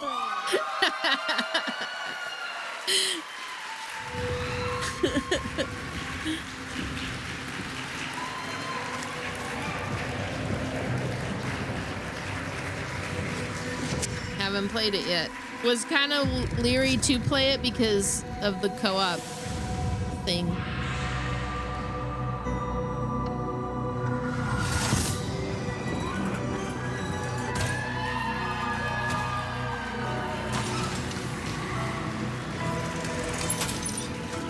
Like, I was really stoked, and then all of a sudden everybody was like, it's better co-op. And I'm like, but I don't want to play it co-op. Hello there. I don't want to do it that way. Dan, there's a lot of people out there tonight. Get said every time. Yes, it's my great honour and privilege to accept this on behalf of the Little Nightmares team.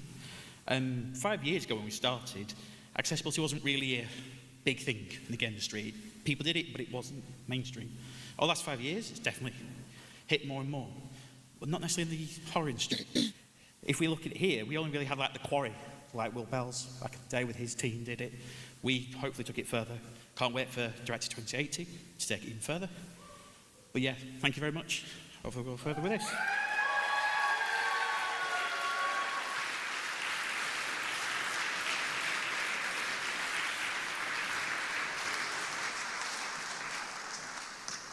So, we're drawing to the end of the night, but we've still got enough time to squeeze in a few more games for your wish lists. Okay. First up in this segment is Becrowned, a surreal survival horror where you decide whether you'll survive the ruined world you inhabit or destroy it completely.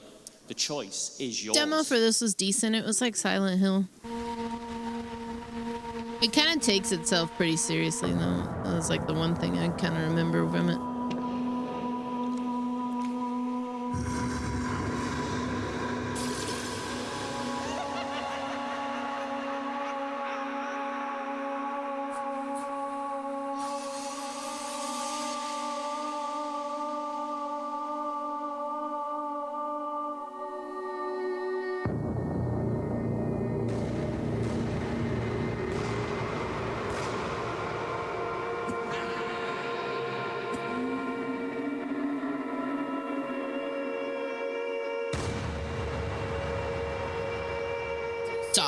Decide your fate.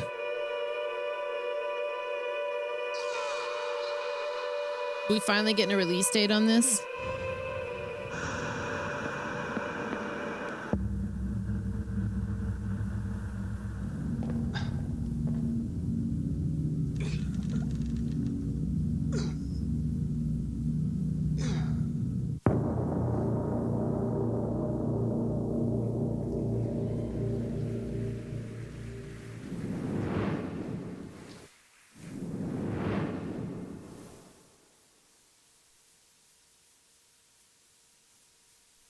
Did they say the release date? I'm going by. I missed it, dude. I don't think they did. Dang. Sorry, I got a message from Trav. He just said covered in cat oi. And I was like, good.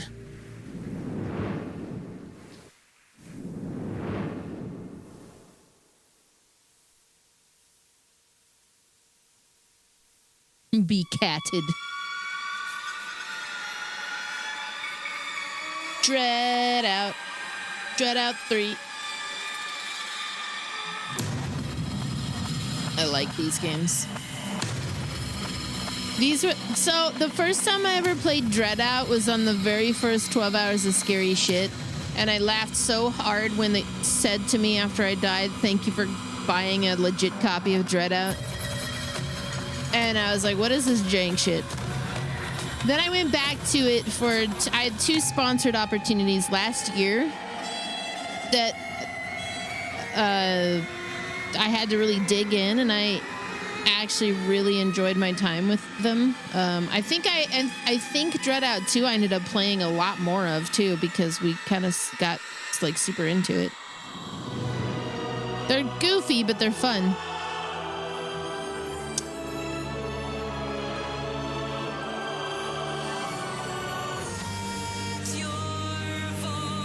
I gotta play this.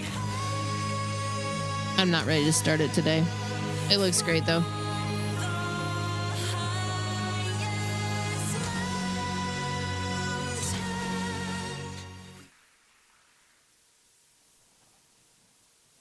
Let's get through Hollow Knight so I can play Bye Sweet Carol. How about that? Deal?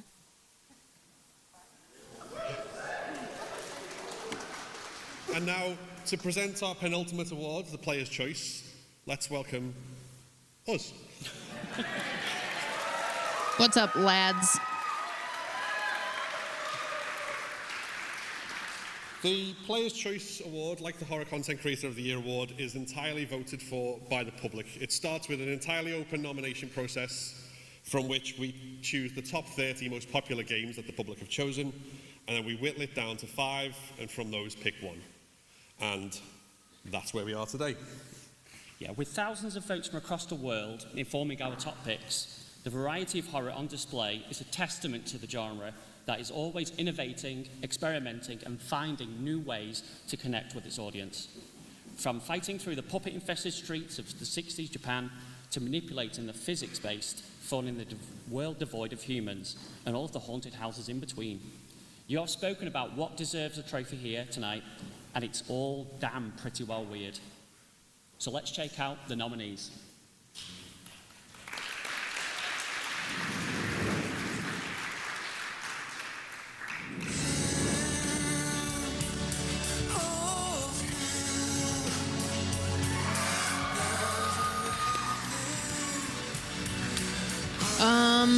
That game was good. What happens when everything starts to feel wrong? That game was even better.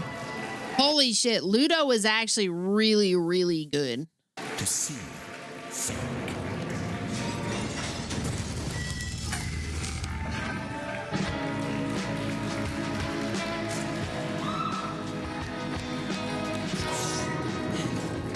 Okay, guys, I have a plan.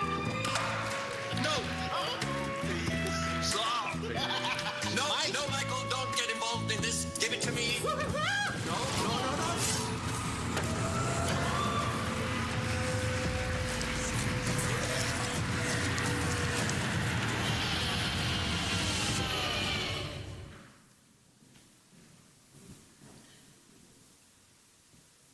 I'm gonna vote Luto. Is... It's not gonna win. No, I'm not a human.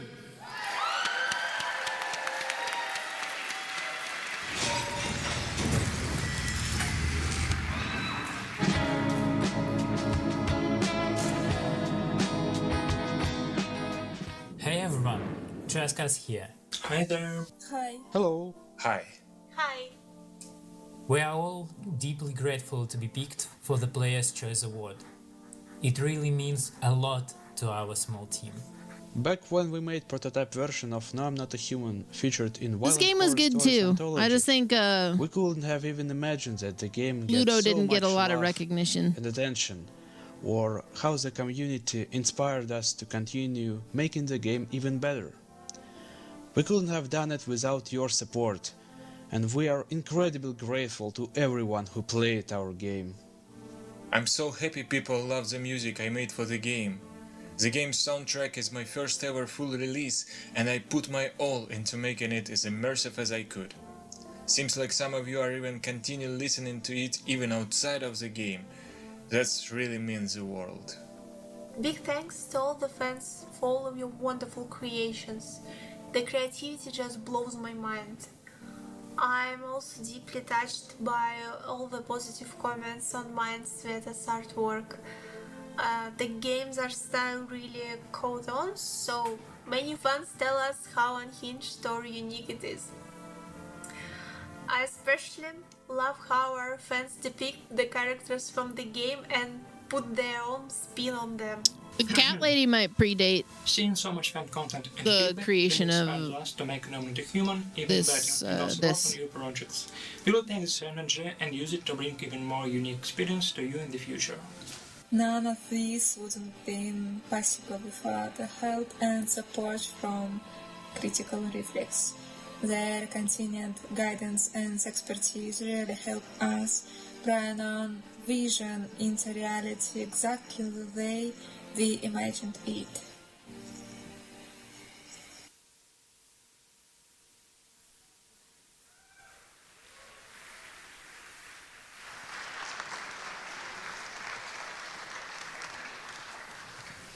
Okay, everyone, there is but one award left on our unholy altar. Great. But you don't get to see who it's going to just yet, because Damn we it. have one more trailer to show you. Okay. It's a world premiere. Yay. And the only way I'm going to introduce it is to say, we have such sights to show you. Oh, it's the pinhead. World premiere.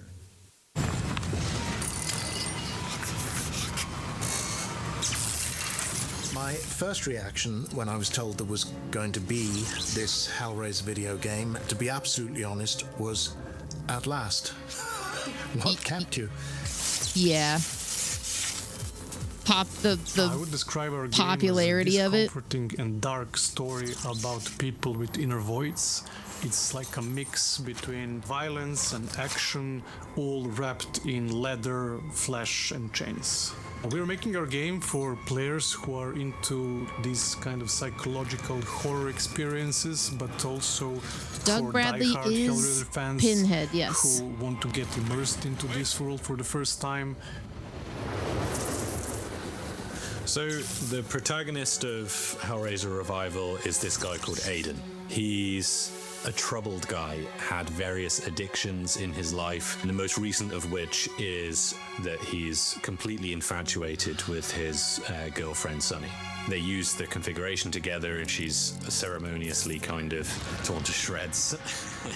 So from that point onwards, he's trying to survive, make some kind of deal with the Cenobites to get out. I'm gonna try to forget that you just gave me the whole setup at the start. Pretty closely on Julia from the original movie and from the novella. They both share a kind of infatuation, a sort of like wretchedness that makes them need more from life.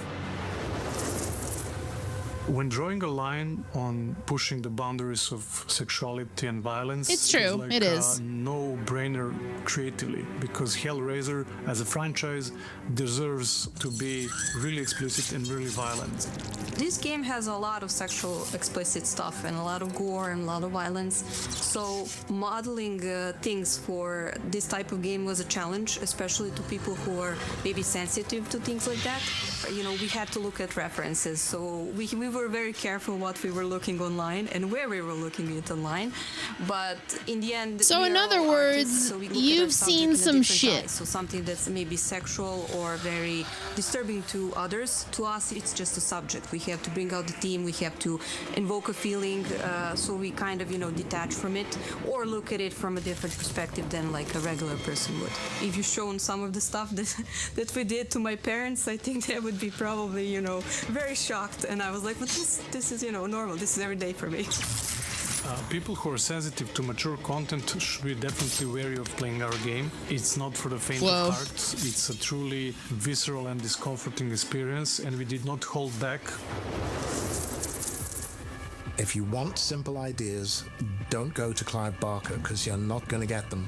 He made certain that we understood the soul of the work, the soul of Hellraiser. He made sure that we understood that. From that point on, he was pretty nurturing. Any decision. I can't even imagine being like these two bros who just want to make a game based on this like movie they like, and they go to fucking Clive Barker's house, which is like encased in velvet or something, and he shows up and it's like 2 p.m, but somehow it looks like 4 o'clock in the morning, and it just smells, there's just an overwhelming smell that comes out, and when he opens up the door, it just looks like everything inside is simultaneously also covered in velvet but really shiny, and he's probably wearing like, you know, like a button-down satin shirt, and he's just like, good evening.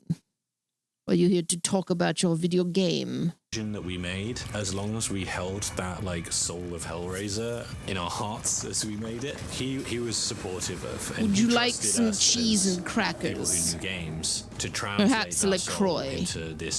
into this medium. Clive is an imaginative powerhouse. His head is a restless place of constant I loved If I Undying. had to It was corny as summarize shit. him, then I would, without any hesitation, call him a genius and a friend. And to know that we are very nearly 40 years from when we shot Hellraiser, and to know that Clive has been involved and had a lot of input into this game, and to be part of it again myself, is strange. And how could I have ever expected that when we were shooting Hellraiser at Cricklewood Production Village 40 years ago? It's remarkable and it's wonderful. One of the key concepts that we wanted to incorporate into our game was that duality and contrast between the teams. So like this famous sentence, angels to some and demons to others, which always resonated in my mind whenever I was making decisions. It's all like in the eye of the beholder. For us, it was like it can be macabre or it can be beautiful. The contrast between, you know, opposing things was very important to bring out in the game. The design goals that we set for ourselves when it comes to violence and gore is getting to the feeling of discomfort in our players. We wanted to feel discomfort while watching these gruesome scenes, but never to be gratuitous in a way, never to do violence for violence sake or sexuality for sexuality's sake, but to take it very seriously and to just honor the storytelling. It's all in service of the story. And Clive Barker, his stories never backed down from being violent or having these sexual themes, and we wanted to You honor don't that. say, man. Okay, so when I saw the fan Did you put the Cenobite in the game though from the like early 2000s? I think it's Hellraiser 3. And his name was literally CD, and he shot fucking CDs out of his mouth because I that's all I want is to see that guy. reacting to the announcement of our game, I basically did the most Hellraiser thing you can imagine. I cried. We know that we have a dedicated core fan base of the franchise, but seeing how big that fan base is how much they actually Revolutionary. like and approve what we're doing, just give us so much I more, want a CD. motivation to keep going what we're doing and make a great game. We didn't really know for sure whether the world wanted a Hellraiser game like what we were making. What is and when okay? they reacted to the Do I like your new username? What was your old username? the announcement of the type of game that we were making, that this was a proper single-player premium survival horror experience. Yes, I do. And that was exactly what they'd been wanting and kind of lacking. 99 out of 100 comments or reactions or whatever that we got on the internet were just like beaming positivity. It was like such an outburst of emotions because in game dev cycles you develop a game for 2, 3, 5 years sometimes, and you work in a really closed environment. Never with your 4 years. Colleagues, and there is no external recognition of that, right? And then at some point it gets validated with such positive response from the audience, and that made me really emotional, right? And then also the whole team, I'm really proud of them for achieving that. That's like a really huge milestone for us as a studio. Fans are going to be scared, and they are going to have a great time being scared. I better. Which is exactly how things should work in the wonderful world of horror. Yeah, I agree, Doug.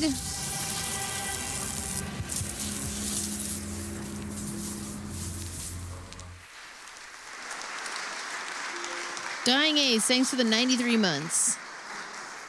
Can't wait to take a Cenobite of that. Good one. Good one. Well, we've made it to the end of the evening, and what a night it's truly been. We've got one final award to cap off the evening and one final special guest to present it. Please welcome Austria's biggest gaming YouTuber and horror game fanatic, Luigi Kid. What? Hello.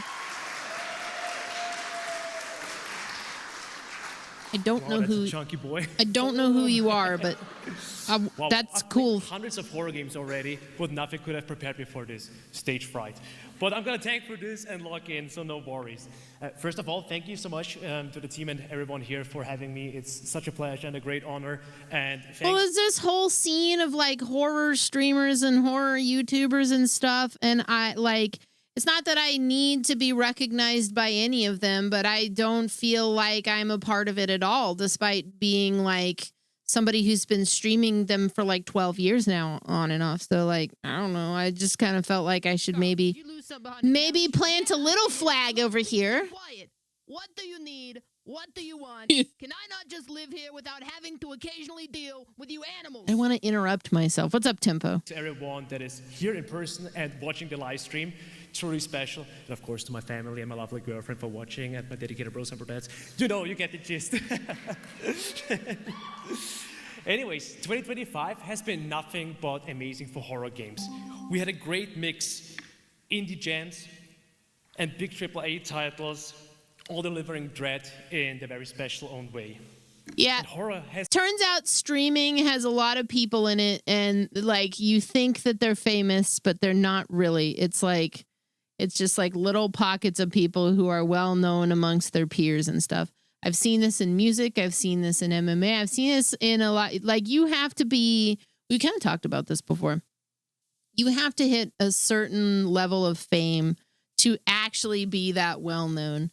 We were talking about it, I think, when it came to like, I don't remember the context of this, but we were talking about like how huge Michael Jackson actually was back in the day, like compared to like Taylor Swift, who's also like enormous and very well known, but there was something about like how big Michael Jackson seemed to be, that was like, yeah, it was something I don't think we'll ever see again in that context. And so to boil that, to condense that down, the people that we think are huge in our circles and stuff probably aren't that big, you know, like you gotta kind of think about it in that perspective, I guess. So much more than I don't know why. I just, you know, wow.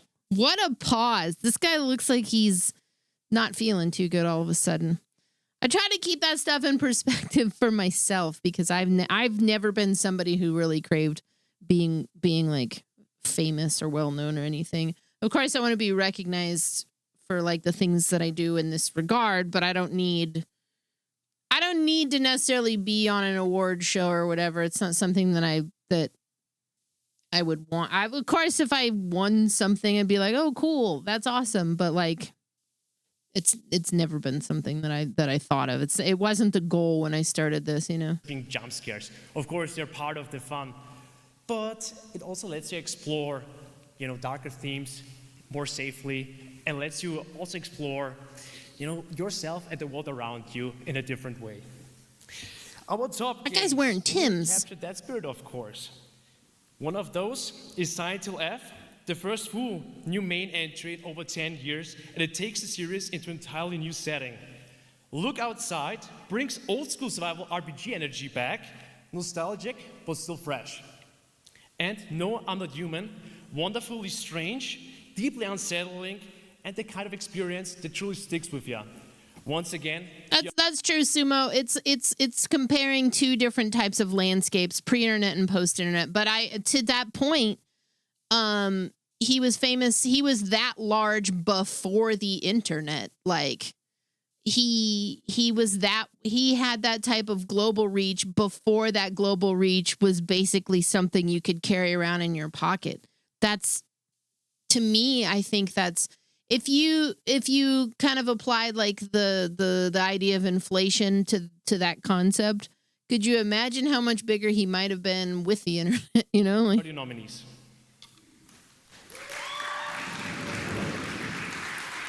It's almost impossible to think about because of it's kind of impossible, but.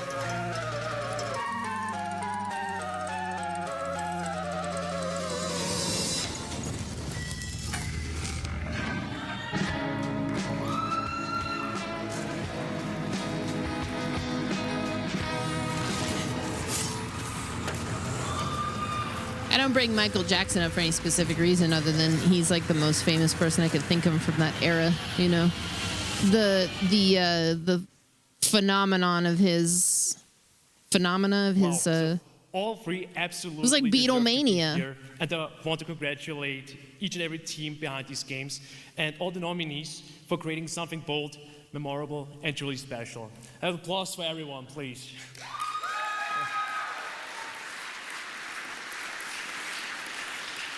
But it's time. Let's see who takes home Horror Game of the Year 2025. Let's open the envelope. The winner of Horror Game Awards 2025 is... But I'm talking about if he would have been at the apex of his career when the internet... It's something that the conversation's being beat to death at this point, but I think you're slightly misunderstanding what the point I'm trying to make, I suppose. Silent Hill F.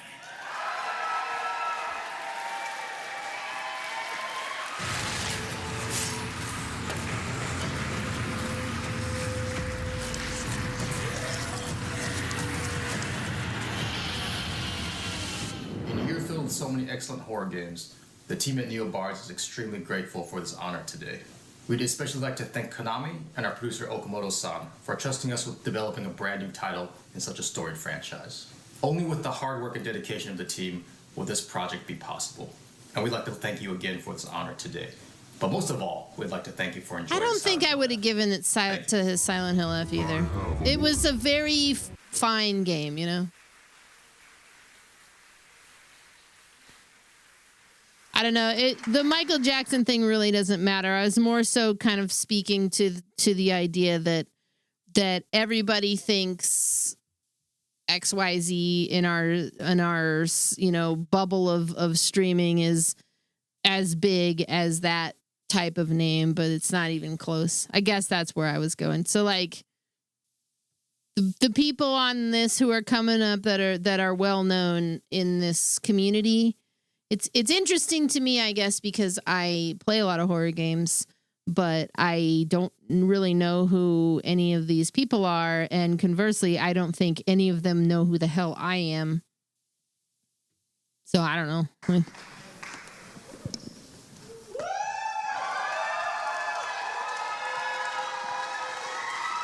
Like, I recognize them because I've watched this horror game thing every year, but... Well, what a night it's been. I also couldn't tell you their names. Congratulations to all of our winners for all of our awards. But it's worth noting that this has been an absolutely stacked year for horror games. So every single winner, but also every single one of our finalists and every single one of our initial nominees, all not to diminish their accomplishments or anything, because just... that's what we're all about, is celebrating horror games and giving Hey, out John, horror I'm game doing all awards. right. How are you? Now, before we go, our wonderful sponsors at Lost in Cult have asked me to remind everyone who is here in attendance that you have a goodie bag on your seat, and please do take it away. It is intended for you as guests. So that's the request that. Yeah, I recognize that who the 20-year-old dev is. Ask all of them to please stand up so we can give them a round of applause. He came in and watched me play his game. I think he was in one of the Dread X collections.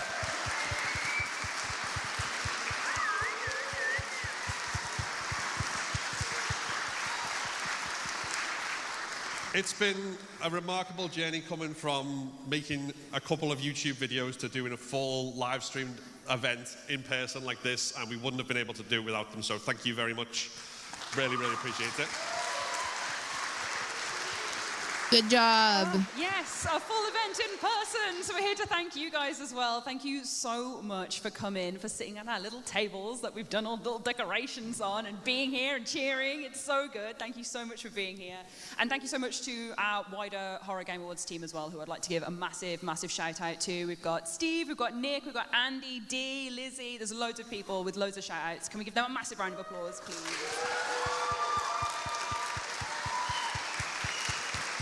Y'all need some headset microphones. And I'd like to thank each and every presenter that we've also had today for making the journey and coming up on the stage, because for a lot of us, it's our first time up here live as well. So a big applause for them, everyone.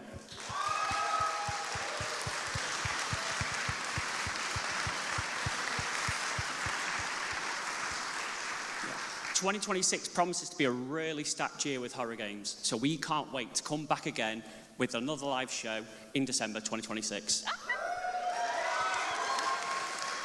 Who would view of your stream? So, to everyone here in the audience and to everyone watching at home, thank you very, very much for watching. Who would be a We hope you've voiceover in a enjoyed it, game of mine? and we will see you again next year. Boy, I don't know.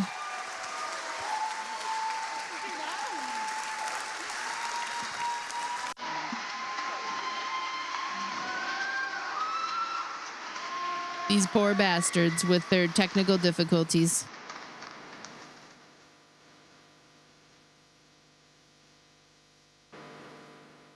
All right, let me take a minute here and we'll see if we can find the first half of this award show was this and this.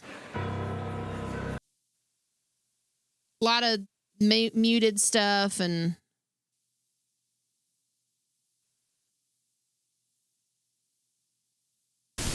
that. So, I wanted to take a look and see if they had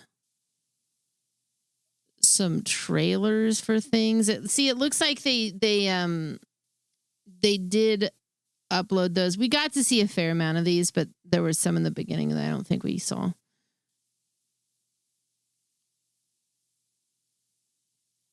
I don't even bother watching the streamer awards.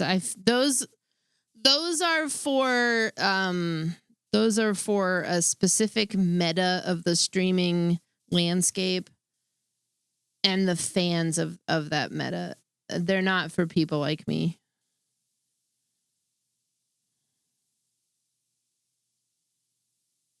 The Bagman? Those are 2 months ago. 13 hours ago. Here we go. The Crowned Blood Maul Part 2. Hell of Fear Mind Breach. The Bagman. Oh, shit. For Eloise, this was just another babysitting job. Sneak in a couple of friends, laugh the night away. Innocent teenage fun. Until the knock. Until the breath behind the door. Until the unclasping of the bag.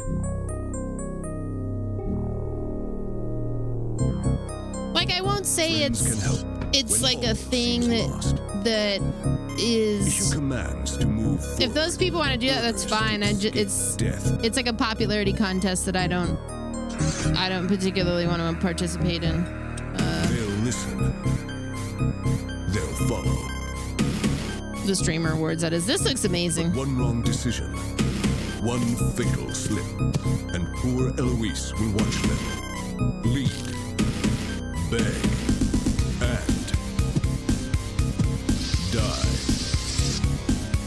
Who lives? Yeah, I was gonna say the front of the house looks like Maniac Mansion.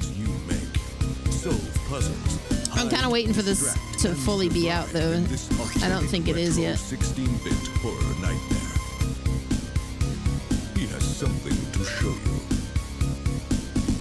And all he wants is your soul. The Bagman. Coming to the Mega Drive, PC, and other modern consoles. Wishlist on Steam now. Bad Tasty. All right, okay.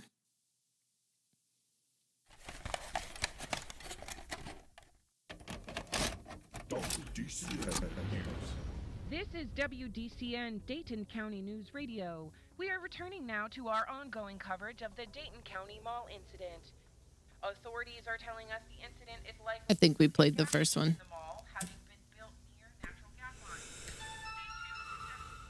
I know what I saw. Yeah. The fucking dinosaur in the mall. That wasn't an incident. It was a goddamn massacre.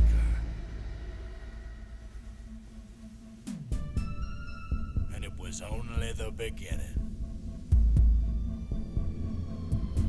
I can't believe they made a sequel. I'm happy they did.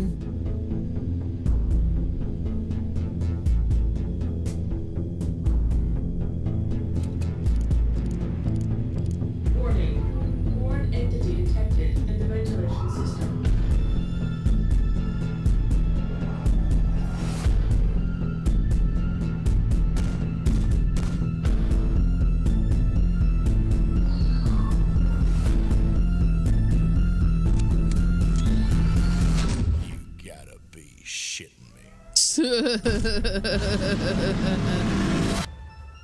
Okay. Great.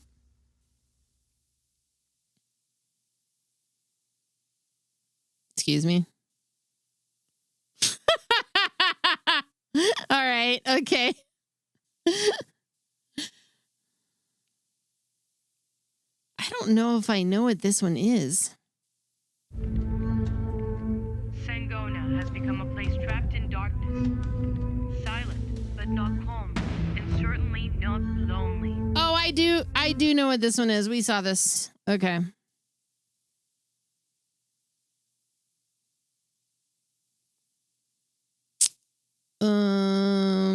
Ultrasound? I don't think we saw this one. I do remember this one though from like months ago.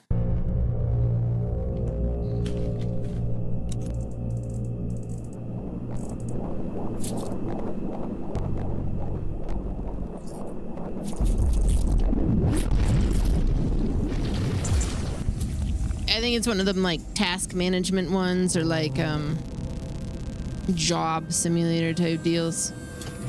Yeah.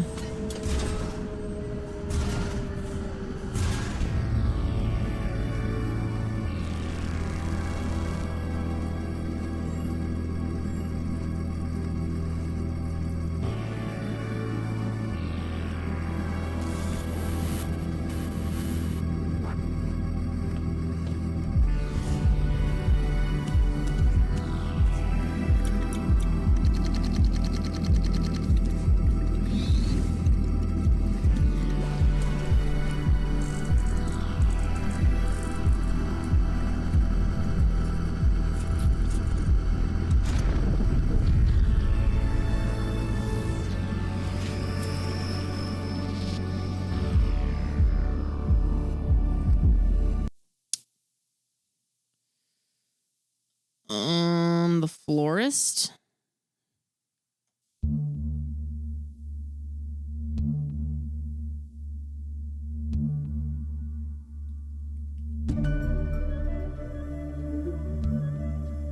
Classic survival horror experience. Just coming soon. This looks good. This looks really good.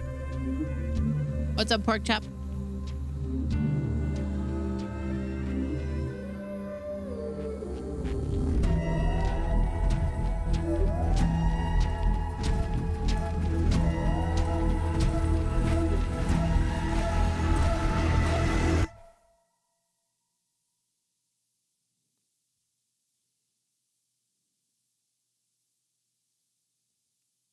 Whoa, dude. This says I'm gonna watch this one anyways. What the fuck is happening here?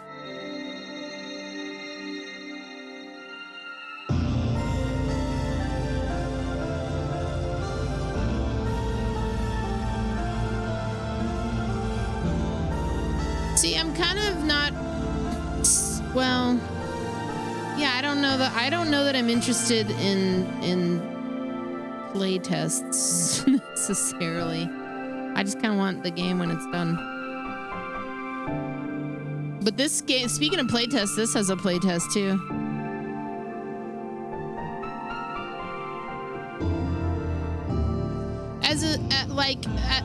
I think for me, it's not that I'm not interested in helping test out a game in that capacity. It's as like for me when I stream something, if I get to a natural end, even if it's like a demo or something, I sometimes don't return to the game quickly or ever. So I often would just prefer the game to be out, you know. Silver Pines, Ninth Charnel. The Ninth Charnel seemed really good, but like I played like a demo and we were having a hard time getting into it that day. That's kind of where I got. I've done enough of these like FOMA like stress test weekends and stuff that I think I just got sick of playing games that were not entirely done. So unless it's something that's like requested of me, I often am just like, if I hear like demo or play test, I'm sometimes like, like a demo I'll check out for 20 minutes just to like taste test it, but I don't want to burn out on it.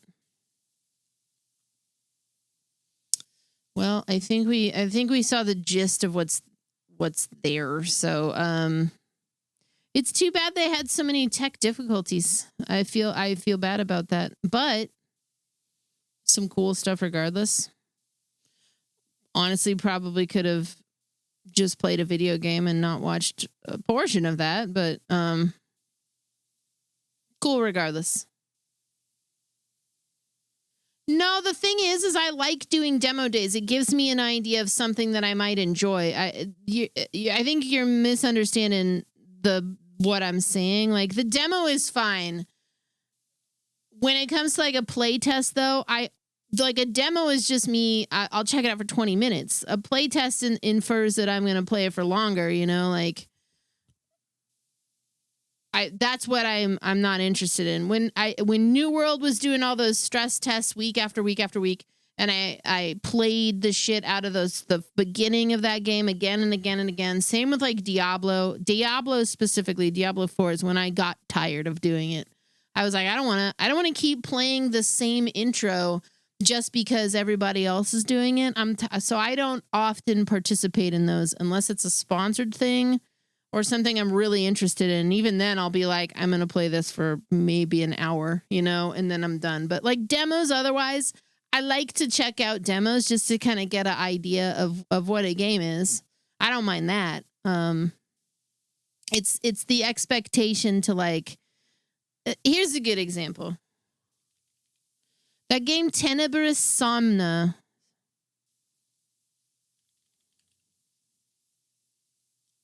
Tenebris Somnia.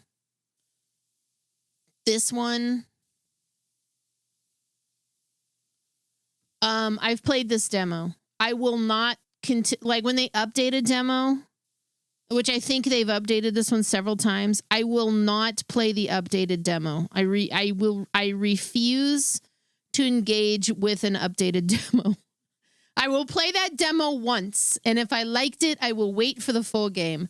I will not engage with this like continued like drip feed thing. I have a hard time doing it also with like the Doom, the boomer shooter community is notorious for releasing things episodically, which I think is great. That's like an homage to shareware. To me, I often don't want to play that game until it's fully out though, because I don't want to have to replay it a whole bunch. And it's kind of like a streamer thing. I just don't want to have to go back to it again. I just have too many things, You stop playing demos for games that don't have a release date.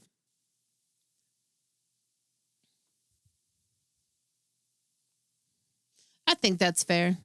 I just like to get a taste, just an idea of what the game could be like. So I don't mind the demos. I really don't mind demos for things. But yeah, if it's like not fully out, I feel a little more disengaged with the product. There's very few things that I will stick by in early access. Like Enshrouded, I'm really into. I like that one. What was I going to do today? So my thought process, I've been in the middle of Swan Song. But I was talking to this yesterday. I started Swan Song right after we did Bloodlines 2. Because I was still kind of feeling the Vampire the Masquerade thing. And it's not that I'm not anymore, but when I started that, I was kind of struggling to stay awake through some of those streams. I don't entirely know how to pinpoint it, but the last month or two, I don't want to keep hammering down on this too much, but I mean it's still a pretty fresh wound. I could tell something was going on with Gabby. I was getting increasingly worried about her, so I was doing a lot of extra things to kind of juggle my time and look after her and whatnot.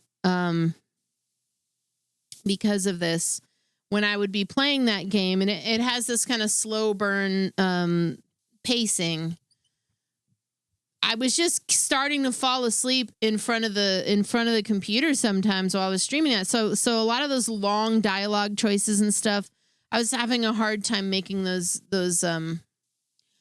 decisions. So I feel like I'm gonna need to like kind of walk away from Swan Song and reapproach it down the road. I was gonna play that game the night that I ended up taking off, which consequently ended up being Gabby's last night on this planet. So I keep kind of looking at the game and I'm just kind of like, I don't know if I want to go back to it right now. You know what I mean? Like it's sort of, it almost by transference took all the heat that them Frogware games have been taking, which I consider the curse to be broken on. It's like the same kind of deal. Do you know what? Does that make sense? So I think I'm gonna shelf that one. We'll come back and probably restart it again, but I'll be a lot more engaged with it at that point. I like Swan Song. I think it had the misfortune of being paired up with this whole thing that I had been dealing with, behind the scenes.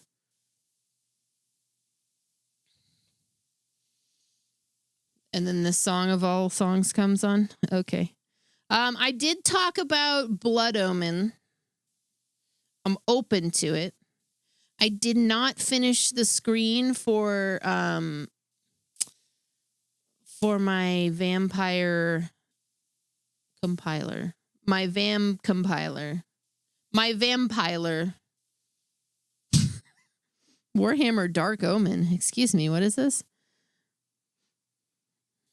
Originally released in 1998, Dark Omen has quietly earned its place as a beloved classic. Can we go over here for a second so that we can look at this incredible fucking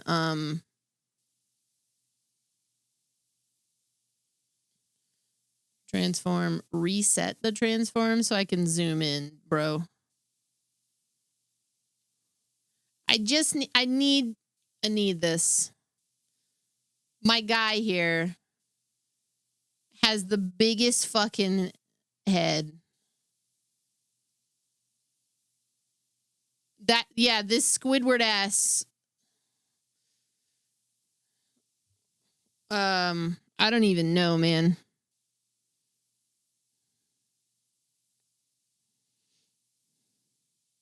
Wish list it.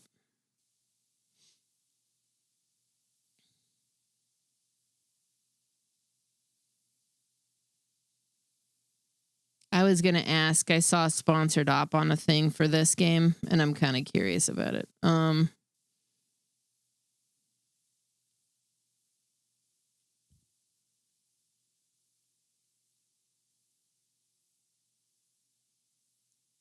that is Squidward, right?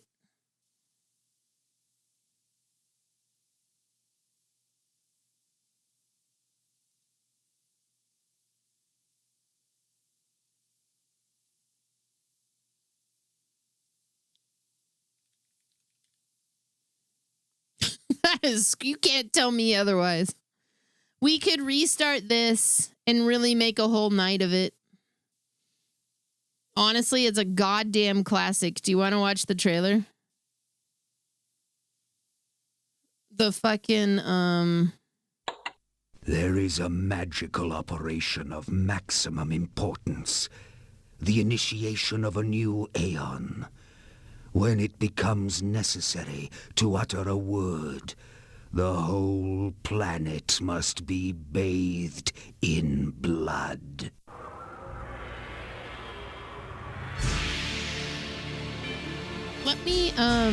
let me reach out. Hang on.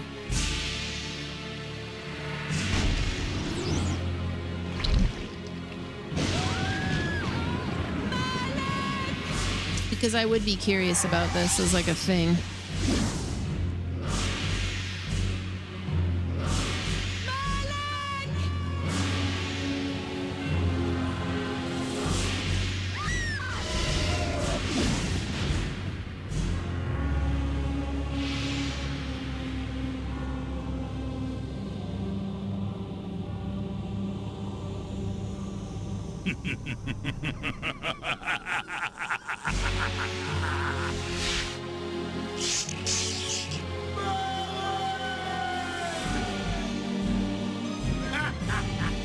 Call your dogs! They can feast on your corpses!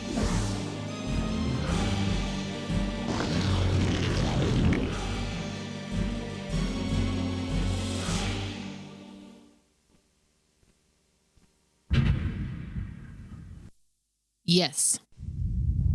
For fulfilling the circular mallet of the Sapphire, you are hereby damned.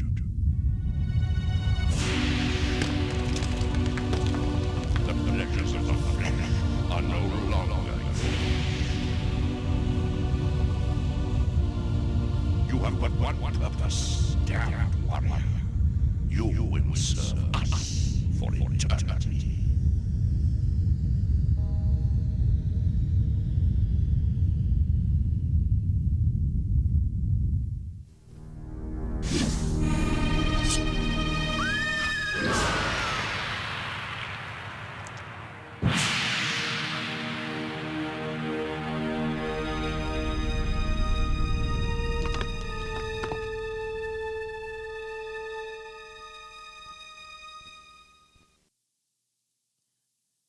What do we think?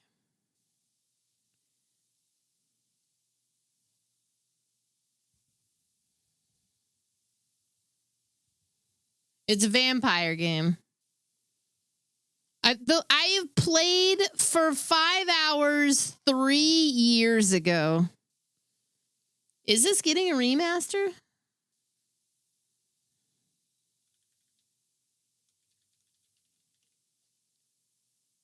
There's no official Blood Omen remaster announced.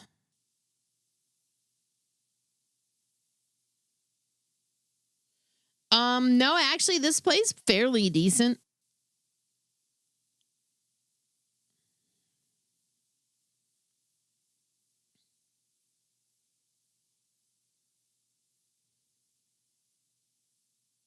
The worst part of it is that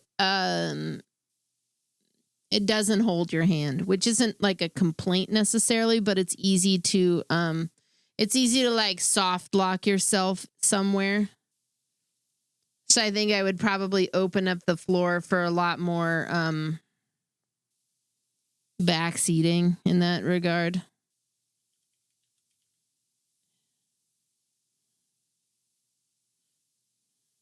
Let's install it. Let's fucking go, dude.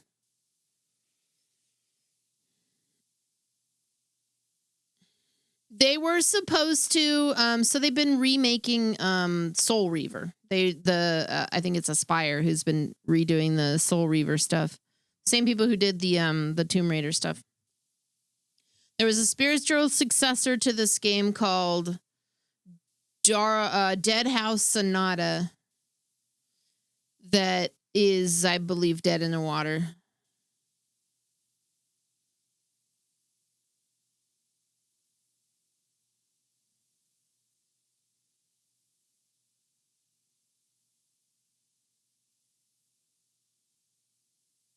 I think I'm going to take a quick break. I haven't stood up in a couple of hours, and I got to pee.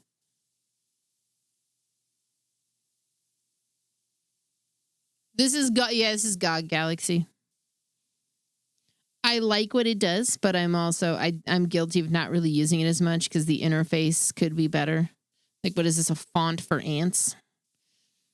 I'm too used to the Steam over, like, if it just was a little more Steam-ish, you know, like maybe. But GOG is kind of superior in a lot of ways. I think this program suffers from some pretty niche problems. Okay, I'm going to take a quick break. I'll be right back.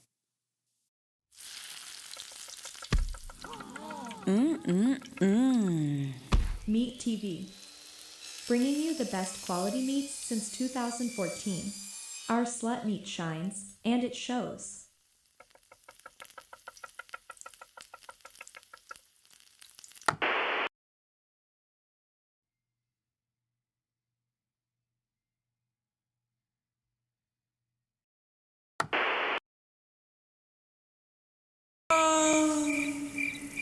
Get up!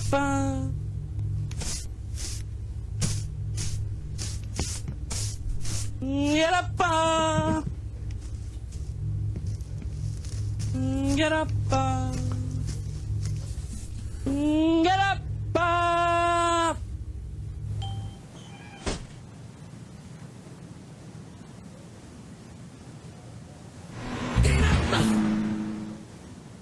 Get up! Get up! Get on up! Get up!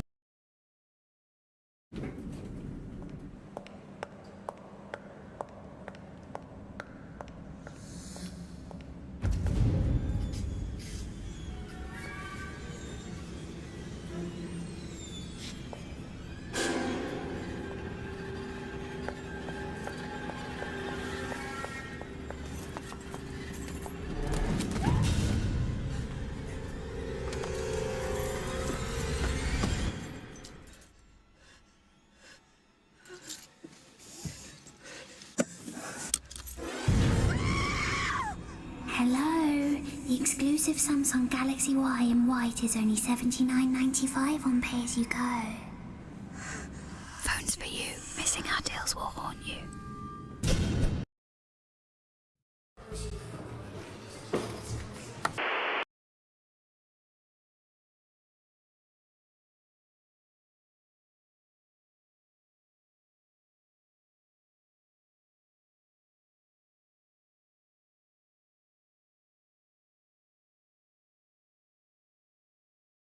Zach, what was I supposed to say?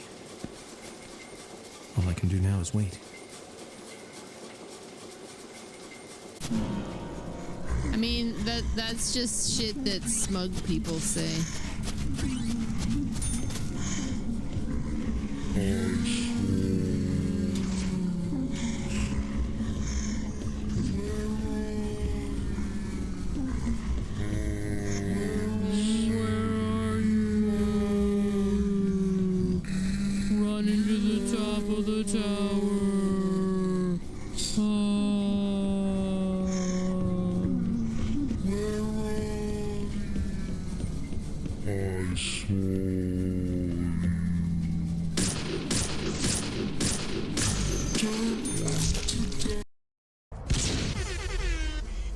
Donkey shoes.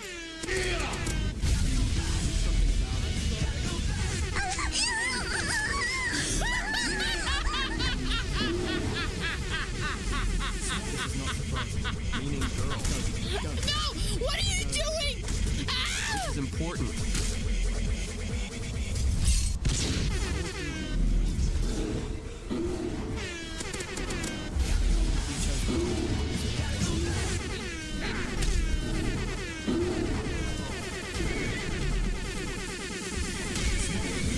Oh, get it!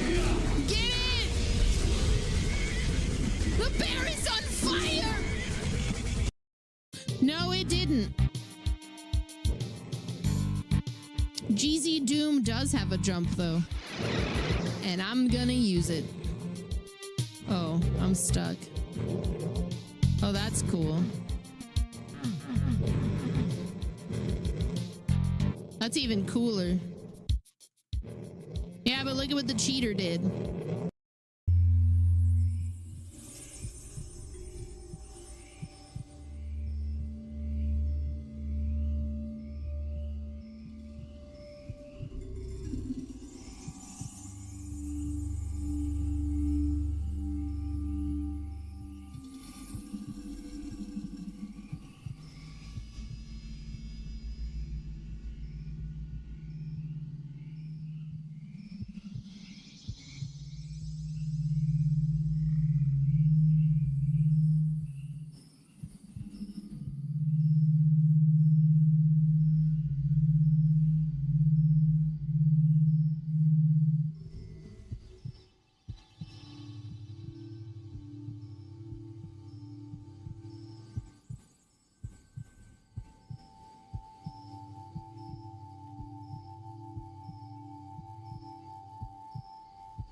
Если, конечно, вовремя подкрепиться.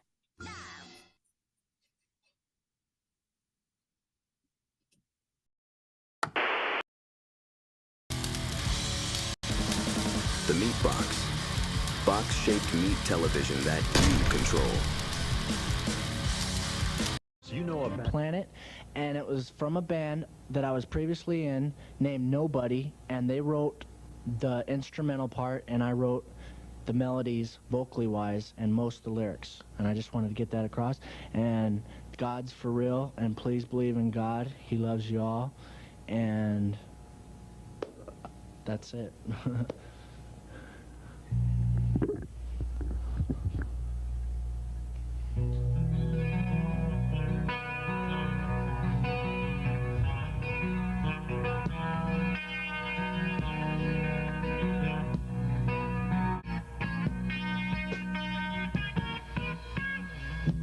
All the trees that once stood tall, they are gone now, we've watched them all fall. The skies are red, the seas turn gray.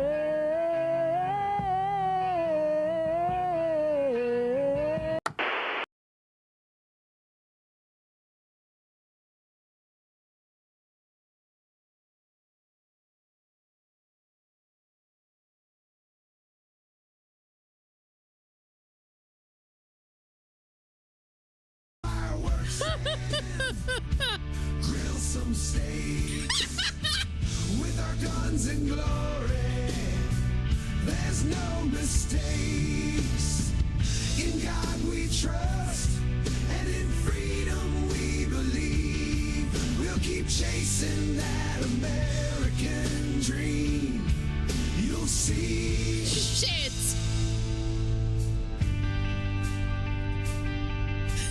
We're proud Ukrainians. What? Hear us roar. Oh shit! We'll always soar. From sea to shining sea, we're number one. In the land of the brave, under the sun.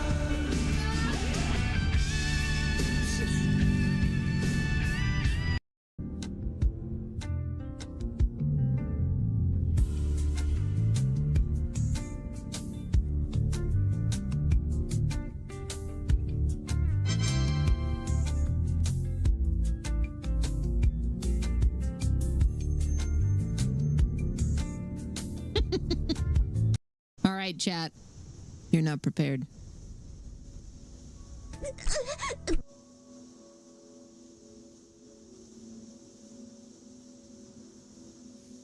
Looks like a gun cocking.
You ever...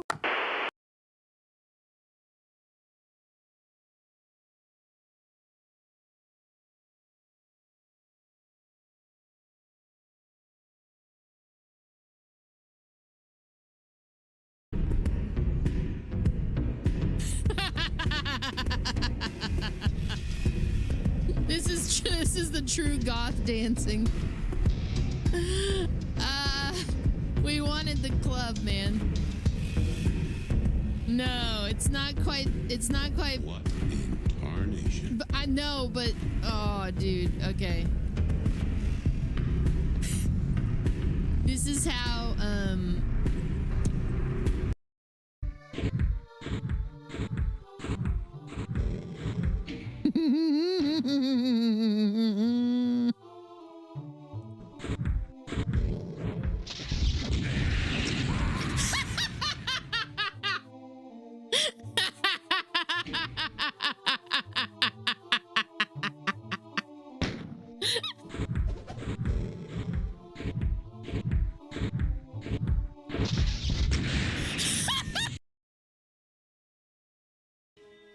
If your big sister hadn't been so naughty... Oh, yes, Daddy. Blue sky, big sky. It sounds like the wallflowers. Blue, blue, blue, blue sky, big blue, blue, blue, blue, blue, blue, blue sky. By my songs, sky, blue sky. Look at your stupid sky and buy my song.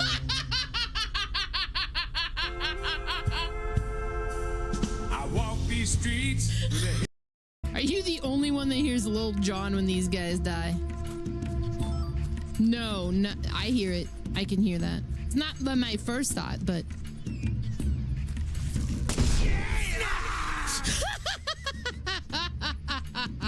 That was good timing. What's he doing? Oh, bring it to me. Henry. Bring it to me.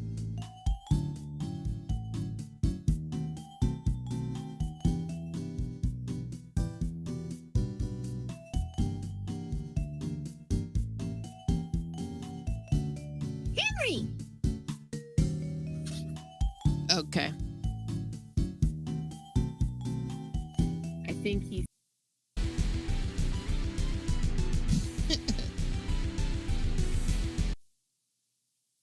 I'm gonna move over here for a second so I can get YouTube updated.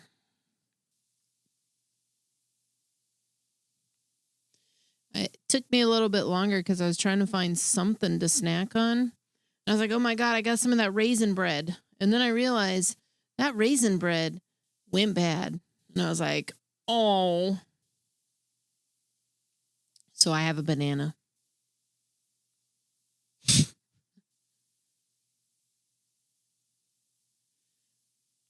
Okay, that's a good pick. That's a good background there.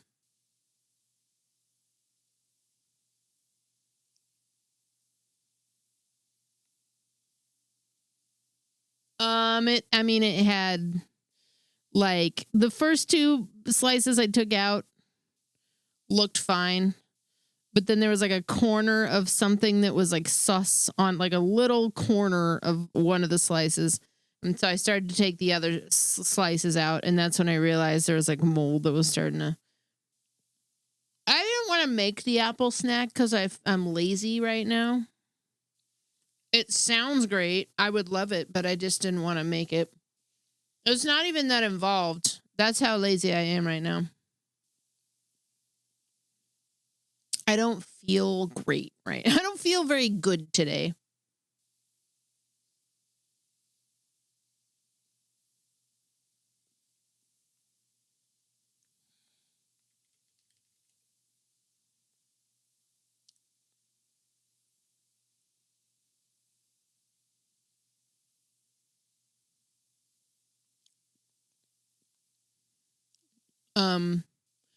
One of the rules is I have rules now.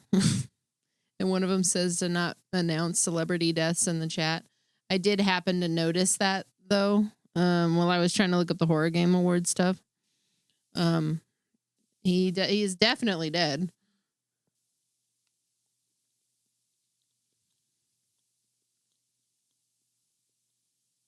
No, it's okay. I don't have a particular attachment to Rob Reiner, but mostly, yeah, a lot of people come here to kind of escape a lot of things. And sometimes you never know how somebody, especially a streamer, is going to react to the news of a death live. It's kind of like getting punched in the face depending on your attachment to that. Like if somebody would have come in and announced that Ozzy died while I was live, I would have just ended the stream. So it's kind of like it's become a bit of a faux pas to like do that in a live stream. But yes, Rob Reiner. Rob Reiner is not alive anymore. And apparently his son is an active person of interest.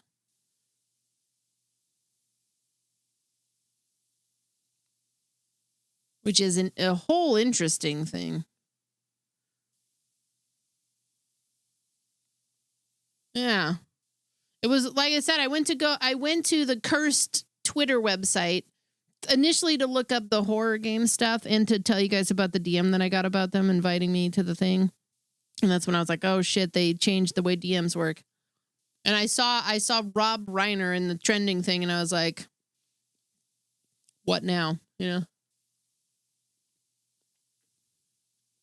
So I'm sorry to break my own rule. We've broken rules tonight, but moving forward, yeah. we try not to announce. Like, don't come in here if you just heard of a hot celebrity death and you know, drop it. It's kind of rude. Not that you did anything wrong.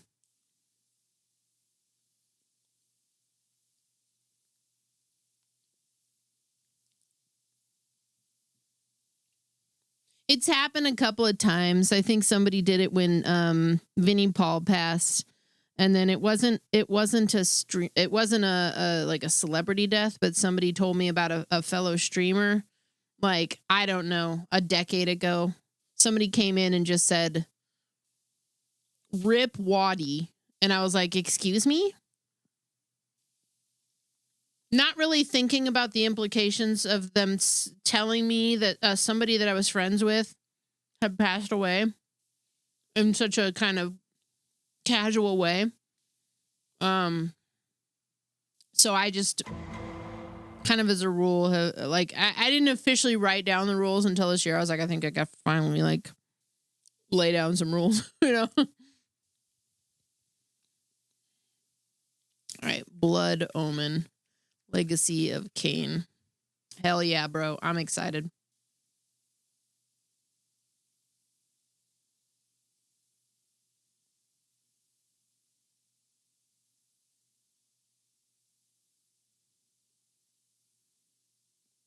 No, it's all good, Wolf Guy. Like I said, you didn't do anything wrong. So don't feel bad. You said it more in the context of that. You didn't even say like that. You just said, "Oh, I didn't know about Rob Reiner. I just watched those movies." So you're fine, you know.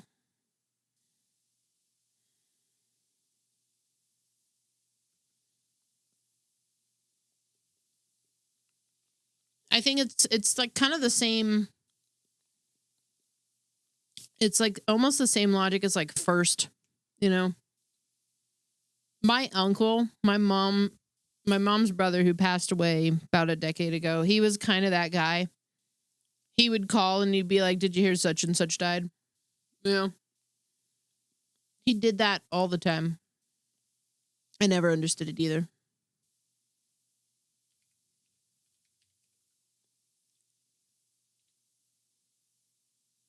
Oh shit, hot new polka band, Metallica.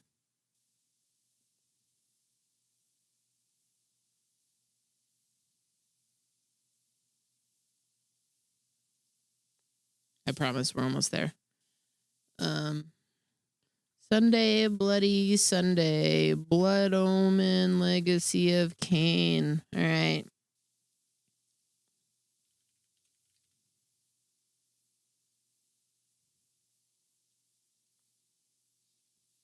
Hi, Maggie. Oh, you're not Maggie. You're Henry. Hi, buddy. Maggie's in the bedroom well, I thought Maggie came out of the bedroom. She usually does the ankle snake thing, but it was Henry. Her favorite time of night is going to bed because she likes to lay in the bed. I've never met a cat who just stays there all night. She just parks it. She's ready to go.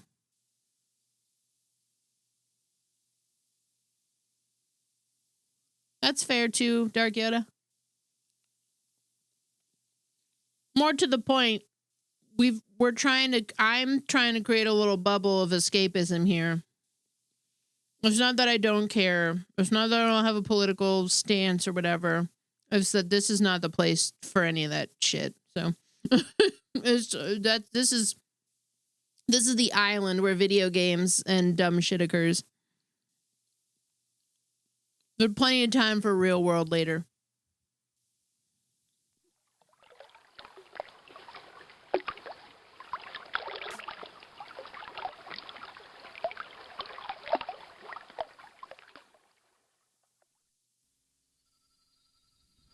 Brave Victus.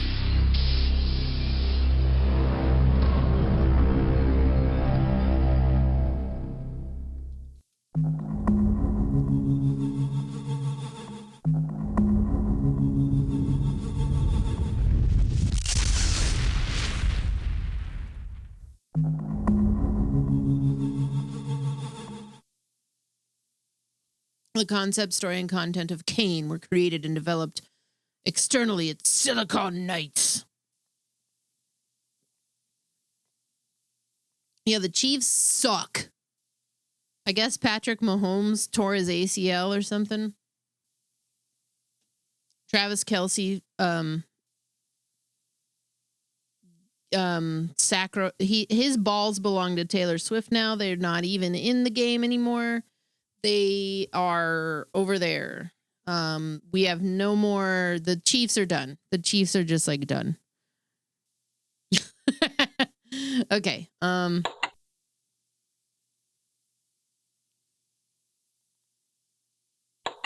There is a magical operation of maximum importance. The initiation of a new aeon.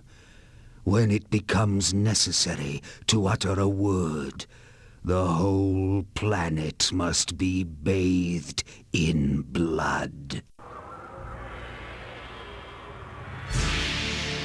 God, yes.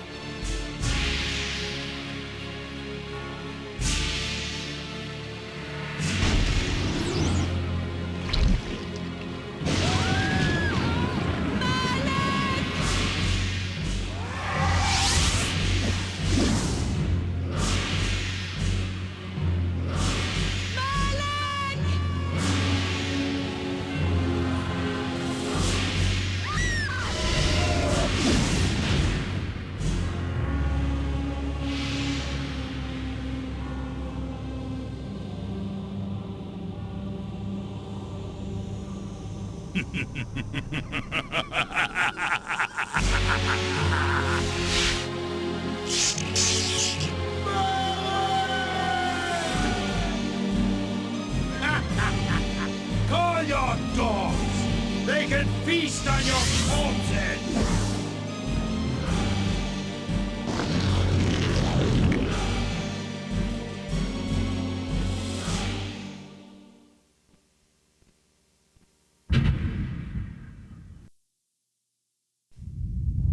For fulfilling the circle mallet of the Sapphire, you are hereby damned.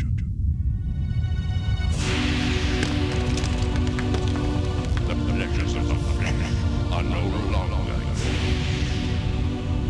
The pleasures of the flesh are no longer. What purpose, damned warrior?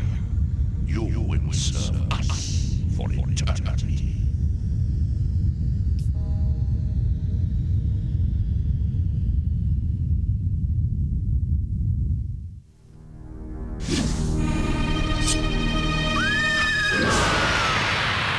Holy shit.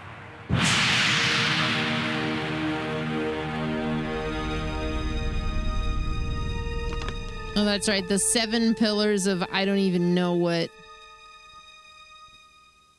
The tavern's closing. Best be on your way, stranger. What? No mug of ale for a weary traveller from distant Corhagen? I can reward you well, for I am of noble blood.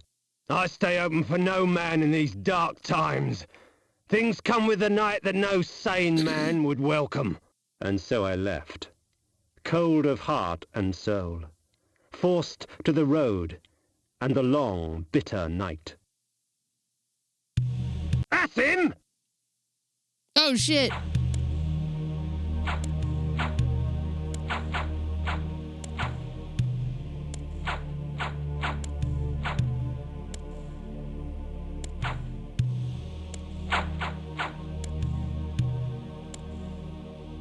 Oh, God. How the fuck do I do anything? I think they're supposed to kill me. End it! No!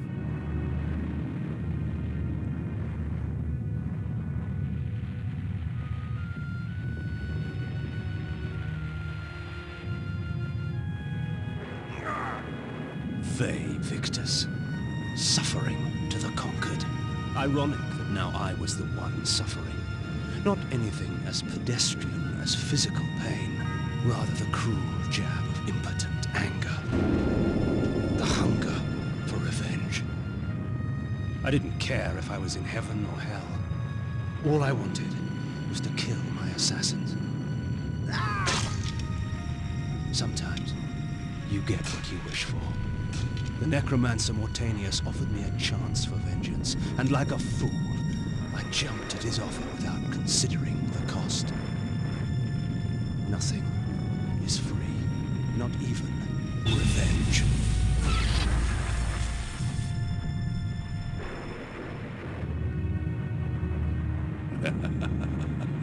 You will have the blood you hunger for. I awoke to the pain of a new existence, in a dank womb of darkness and decay. Dang.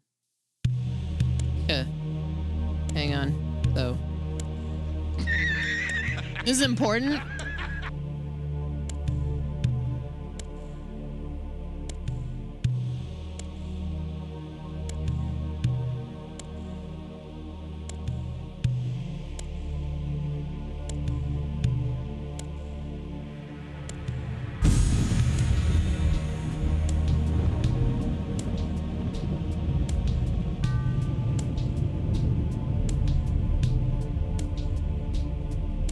Look at that magnificent boy.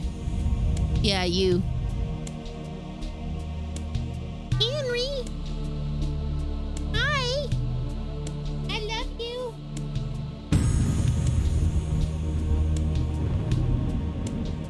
I'll be right here. Just clean it up. Okay. Very good, buddy. Stay clean.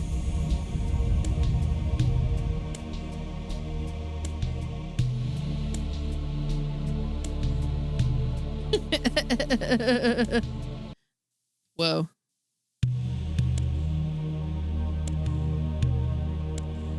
All right.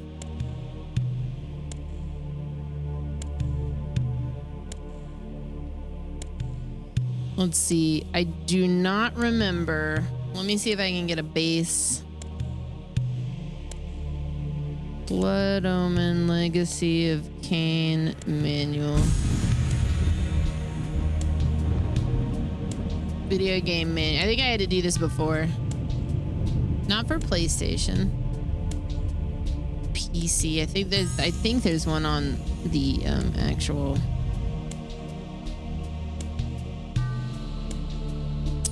GOG website.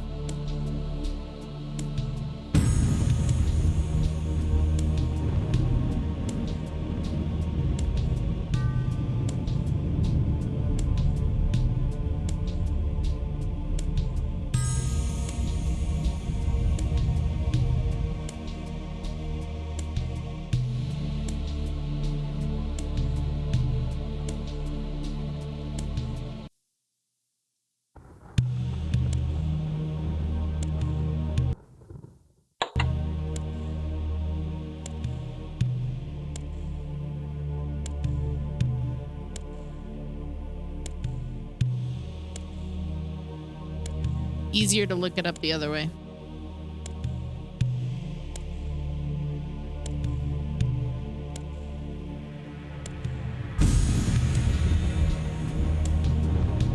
Way easier to just look it up the other way. They don't make it super easy to find. Sorry.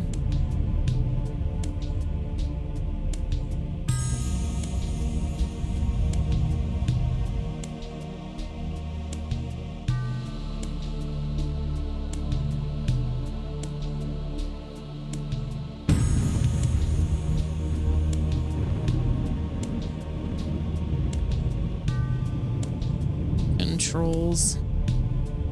All right.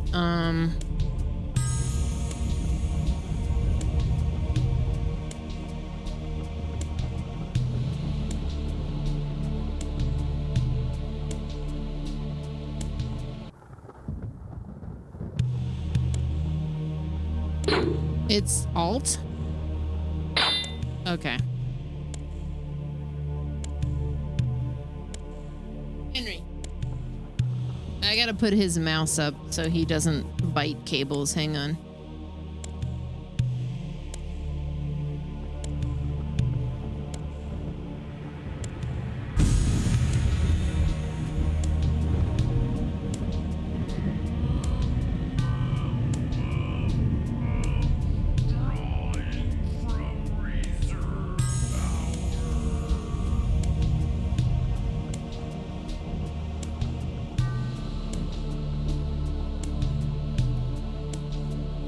buddy, hang on.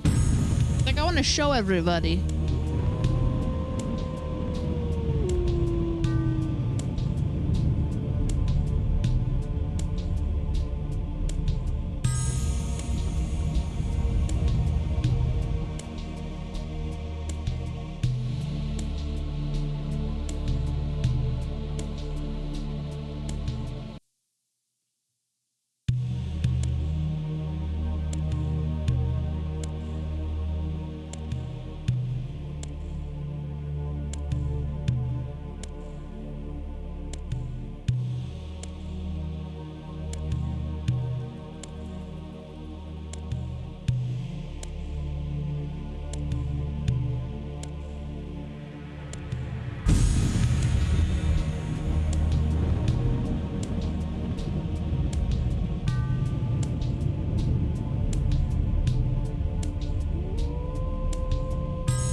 What a nerd.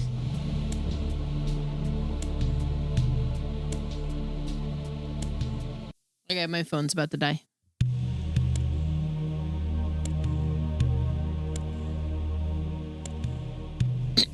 Alternately, I can use the arrow keys and then arrow or alt. F1 through F4 are my spells.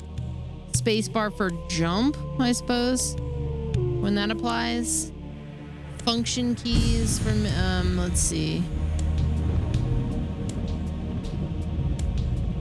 That's weird. It says left control for action or attack, but that doesn't work.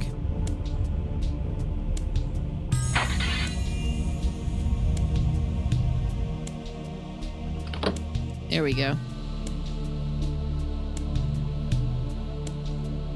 We're also gonna have to make sure I know what save is going to be. Eagle eye map, camera rotate 7 or 8.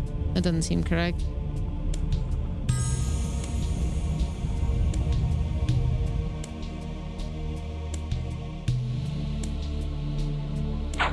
Some of those seem like they're for... Oh, it says Blood Omen. Yeah, this is way before Soul Reaver. The sanctuary spell enables me to travel to my crypt, where the soil of my grave provides me respite. I often resort to this when I am weak and need nourishment.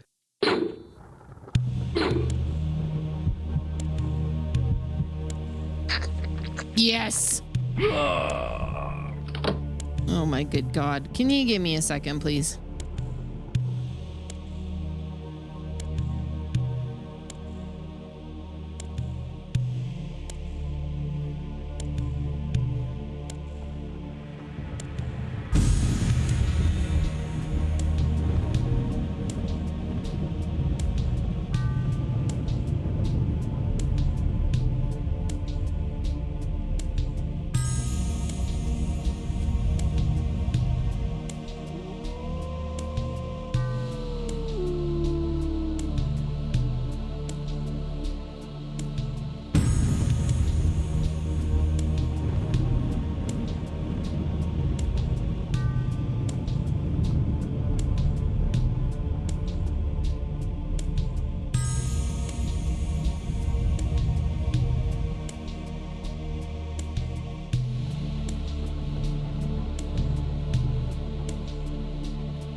Okay, sorry.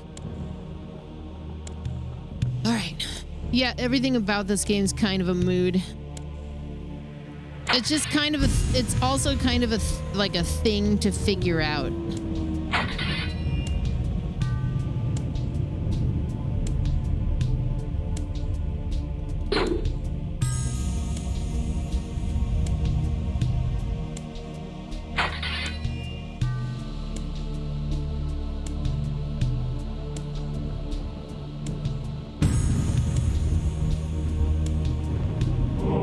Reputed to have been ripped from the chest of the greatest vampire to have ever existed, Janos Audron, the Heart of Darkness restores vampiric unlife.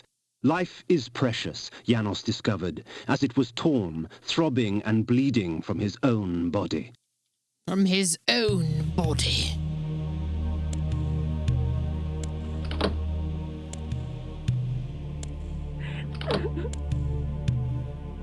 This ancient vial bears with it a dark gift indeed, for with it my life force is increased.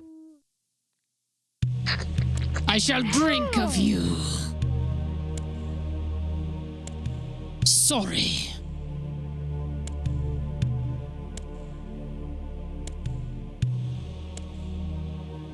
These ancient symbols of power contain raw magical energy that increases my own capacity to summon energy for the spawning of spells.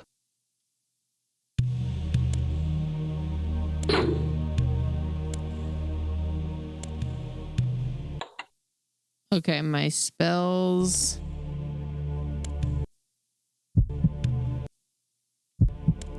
I don't quite remember how some of this works.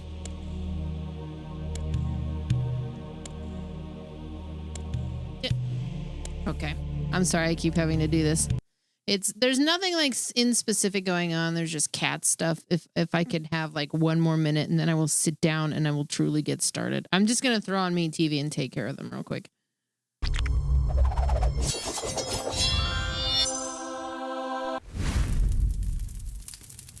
ミートテレビ番組。新鮮な肉に関するあらゆるニーズを満たす最高のチャンネルです。一緒に肉を見ましょう。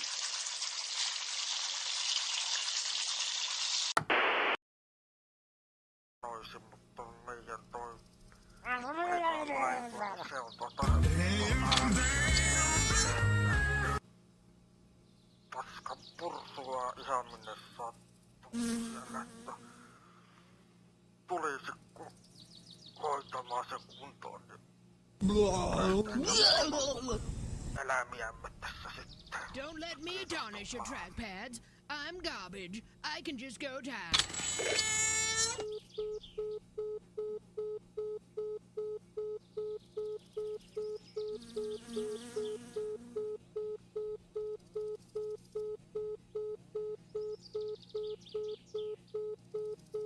We're sorry, your call cannot be completed as dialed. Please check the number and try again.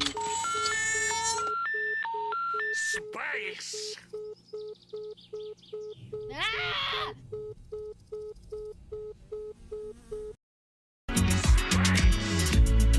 Flagship Mag will feed you lots of booze. Yeah. Flagship Man will take you on a journey so you don't end up on a gurney. Flagship Man is here to set sail today.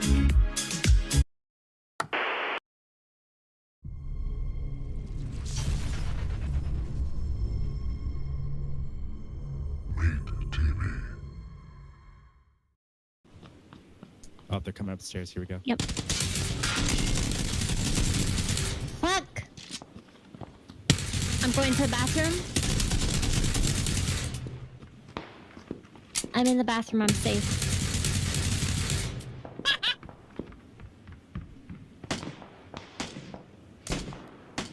Fuck that shit! Fuck all that! Just come back. Well, yeah, that's what they want us to do. Yeah. They kind of have to be sunk. I respect you, Tim. At this point, they have to be sunk. Man, I appreciate it. They have Oh to be shit, sunk they or fucking pursued. hit. They hit so hard.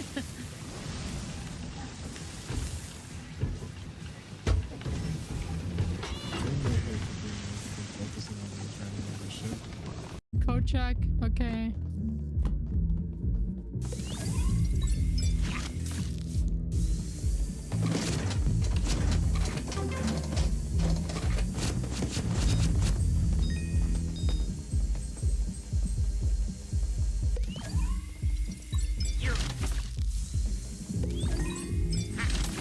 Can I please just...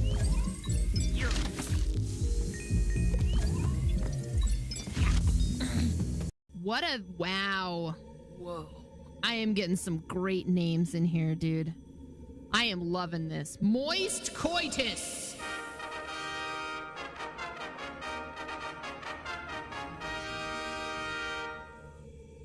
Welcome.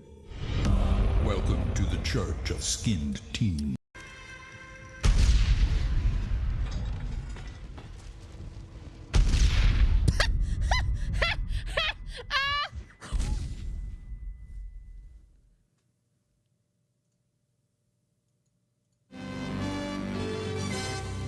Key race alert.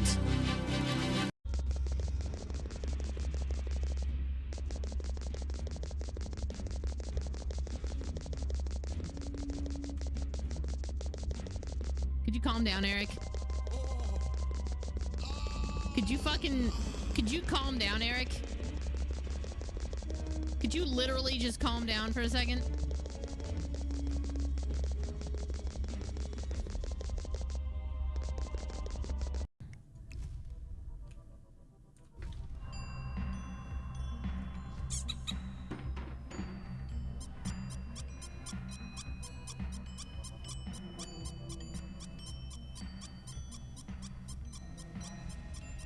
Listen to it!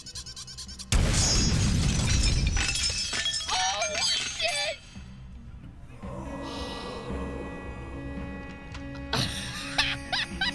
Hey, buddy, stop.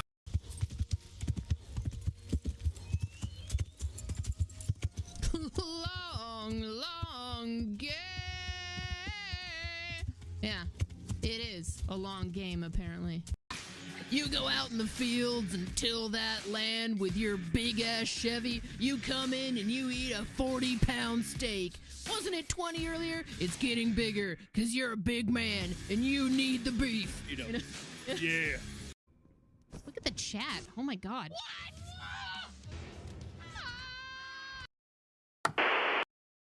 How are you? I'm very excited about this. You and I, we work together, but we've never actually done a show together. Apparently the restraining order has been lifted, and that's really good for the old creepy guy.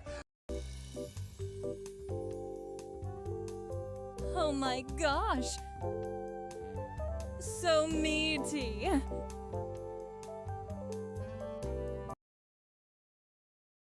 Only have a limited number that we can ship out right now because it is very, very popular. We're going to go to the phones.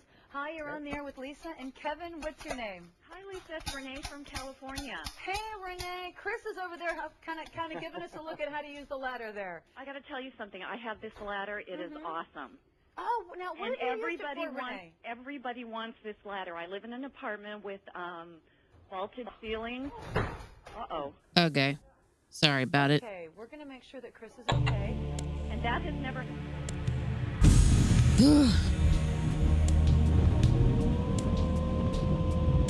Let us get started truly. Try to give me time to grab my heating pad also. Sometimes I just get super riled up. And they start chasing Lily around, and I gotta stop them from doing that.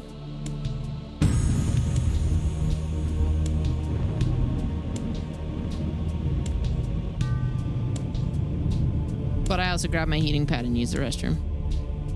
Okay.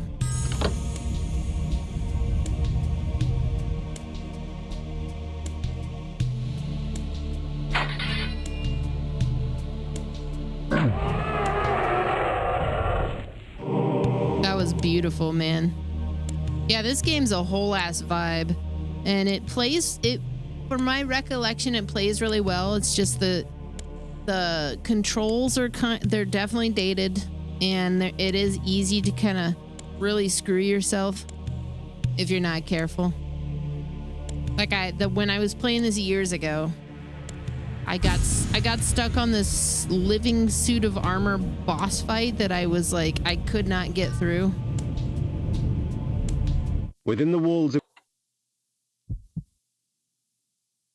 these chambers I could find respite, and if I so chose, resume my journey when my weariness abated.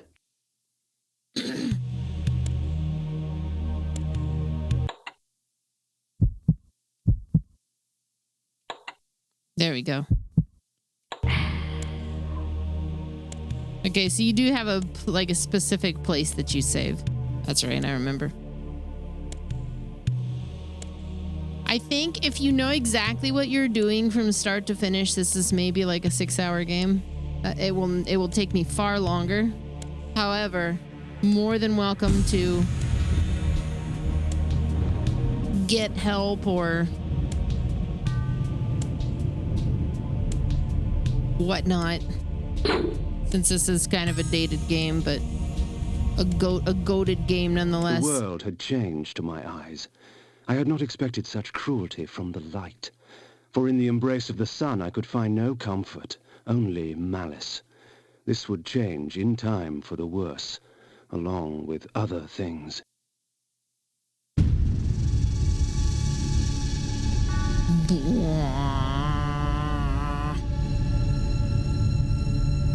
The audio is so crunchy and perfect.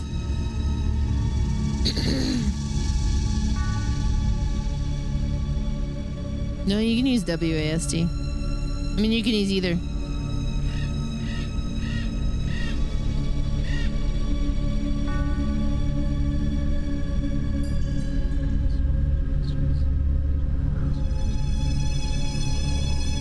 Oh, shit.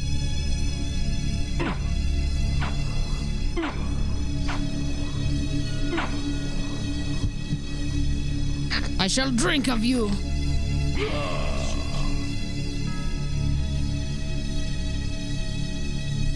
But also, because this is on GOG, they will often, with some of these older games, do some little quality of life adjustments. Like with the mapping of WASD. But I can use that if I want to. It's easier to use arrow keys though, so I can do combat with Alt instead of having to fold my thumb underneath to hit it.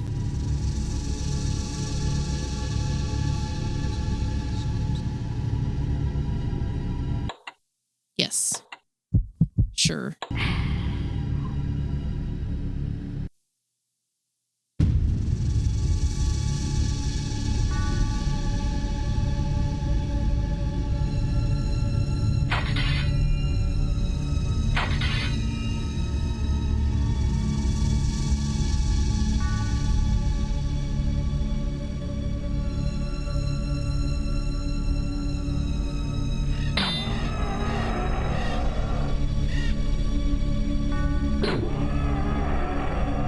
Would love it if somebody like recreated this in like Grim Dawn or something. I think there was a guy who did like a popular Warhammer 40k total conversion mod that was working on something like that.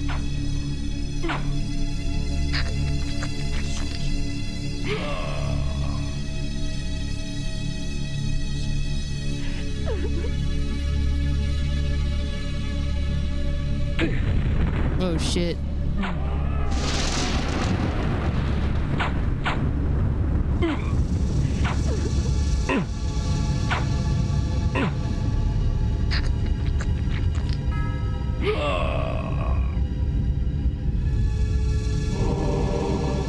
Whoa. Hi, Lily. Back for more?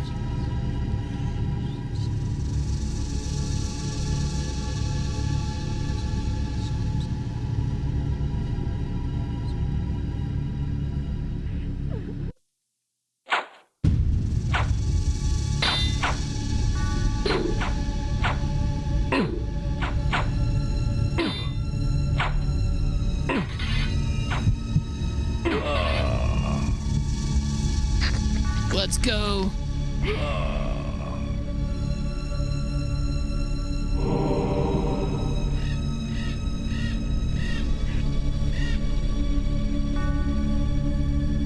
Okay, so... Hey guys, come on. We just did this. Let's not.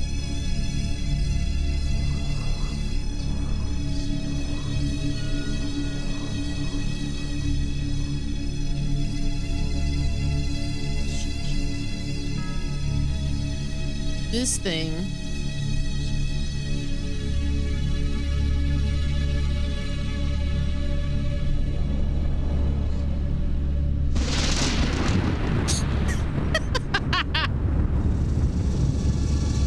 The fucking sound effects.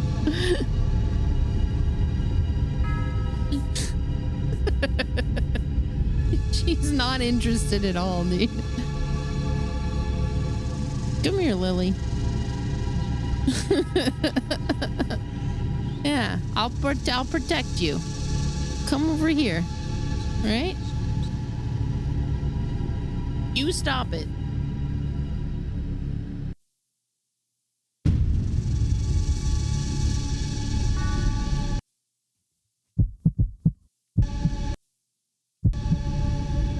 Okay, I need to consult my manual again.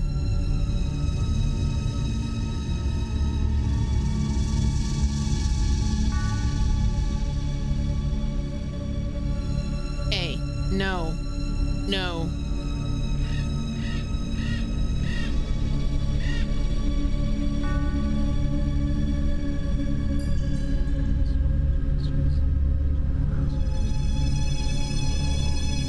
Lily? You gotta stop mean mugging him. That makes him want it more. All right?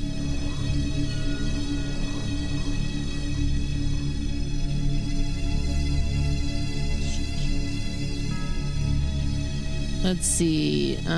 Control keys act as action button. All keys act as attack button. Shift and cast. Shift is to cast spell or special magic. I don't think I have one selected, or I don't have one at all, so that's fine. Okay.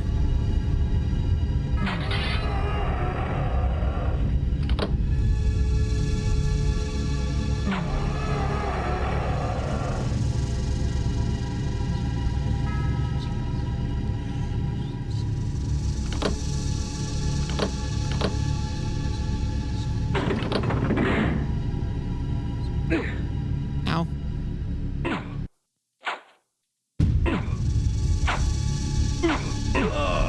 Nice, got him. These curious devices hurl bolts of whirling energy and eviscerate my human enemies by stripping ragged flesh from blood-stained bone. Blood-stained bone. Oh!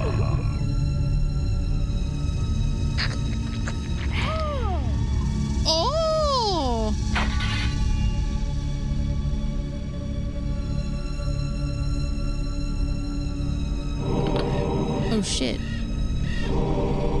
Alright, okay. You have to really like sink in to this one and like want it, you know? Which I do. I really want to get through this one. I was vibing with it so hard that year we did that crazy March Madness.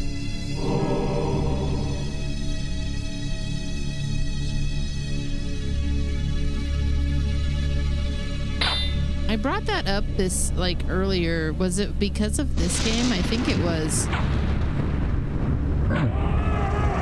No, it was. I was talking about the bounties, but I played this during that crazy March Madness as well.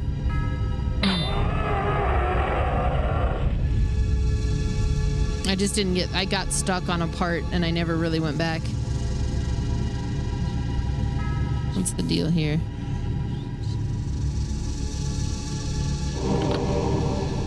Oh. Magic.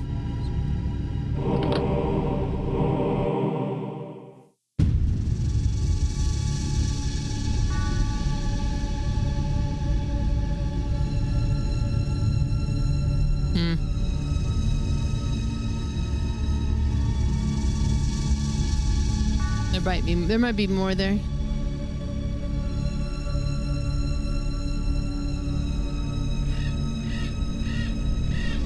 Oh, snap. Hang on. Oh, we looped back to the beginning. I see. Okay. Hey, Casey, how's it going?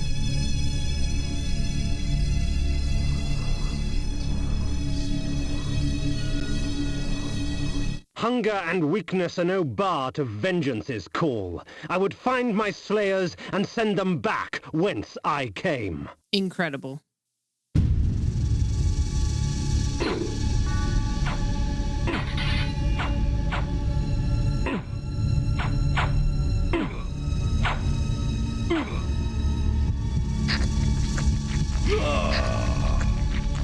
Yes. What trickery is this?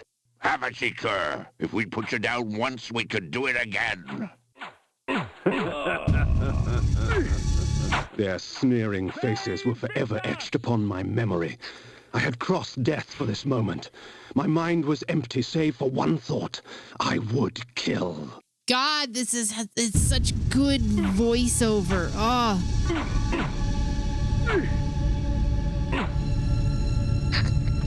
They don't do it like this anymore.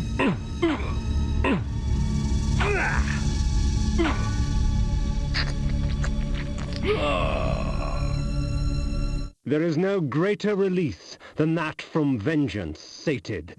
With my assassins dead, my quest was over.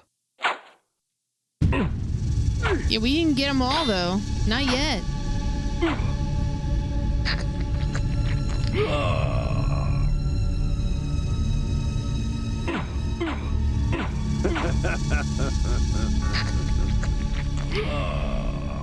We used to be a country, Erica.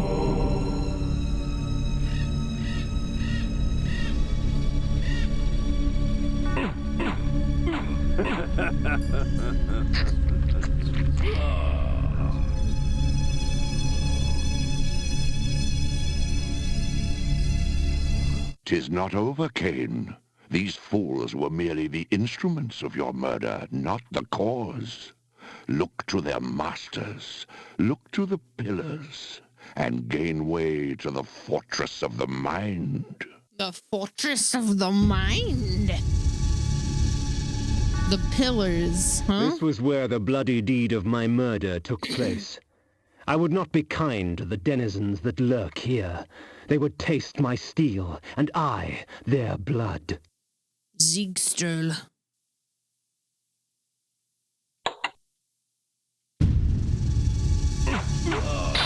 Wow, okay.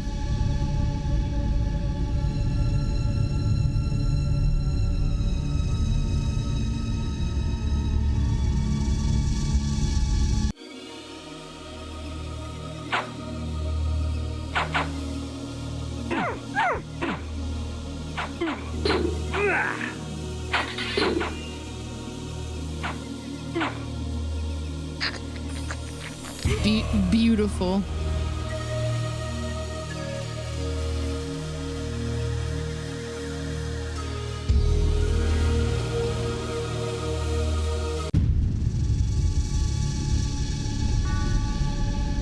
I'm gonna need a way through there. Oh shit, the ghosts, they're back.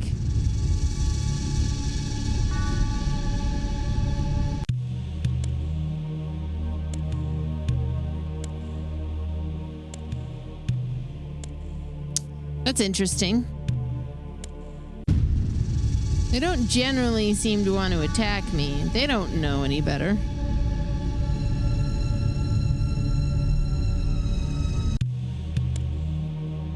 Coming through.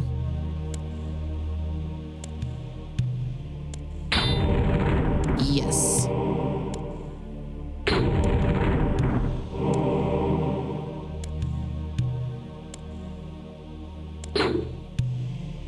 Excuse me, madam. Okay, so he mentioned look to the pillars. We saw the video of the pillars at the beginning.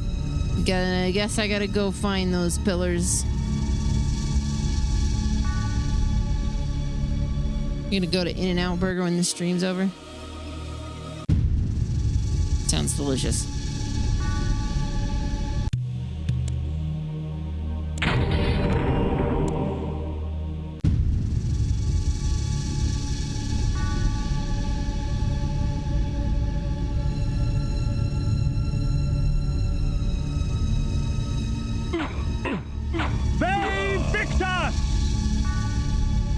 Right.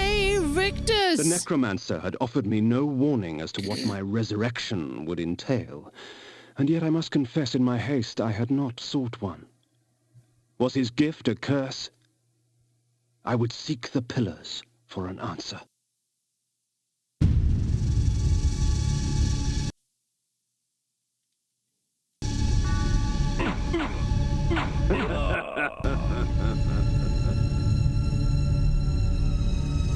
This game was old even back in 1996.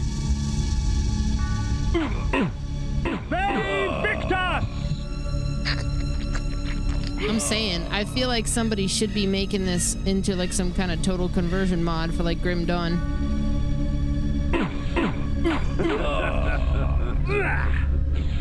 You bitch.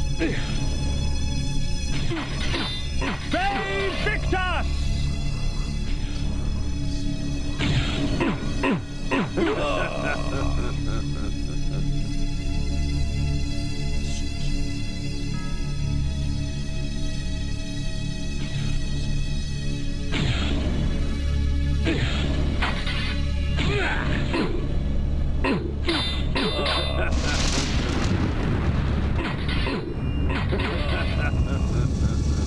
Really just cutting him down.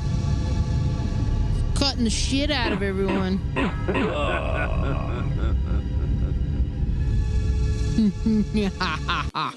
Night dawns, and with it, the vampire grows stronger. You mean but good? V-Rising was good.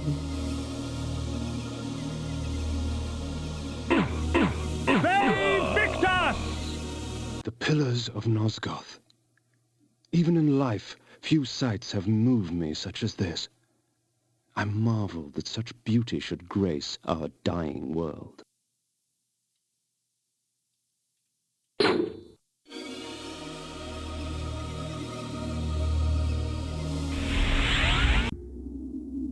Alright. We're at the pillars. What does it mean?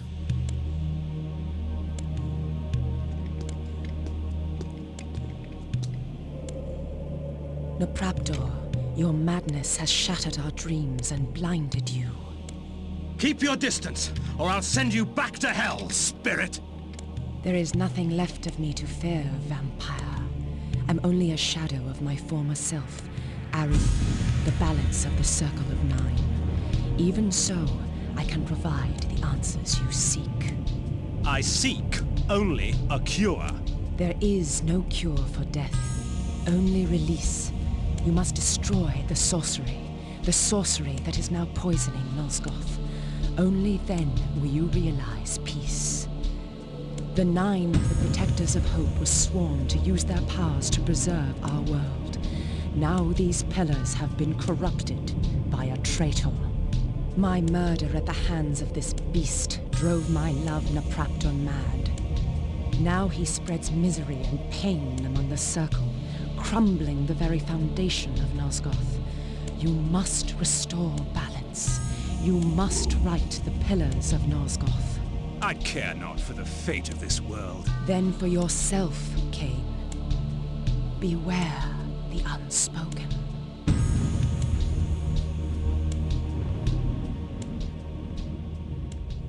Nopraptor, with his blind act of vengeance, threatened to destroy all of Nosgoth. Each Circle member was bonded to the pillar he served. The pillars reflected the mental state of their servants, and as the minds of the Circle degenerated and descended farther into dementia, the pillars crumbled. To restore them, each member of the Circle had to die, and the artifact that served as their link to the pillar had to be returned. Only when all the pillars were restored did Ariel claim my curse would end. And so, my hunt for Nopraptor began. Nopraptor? Okay.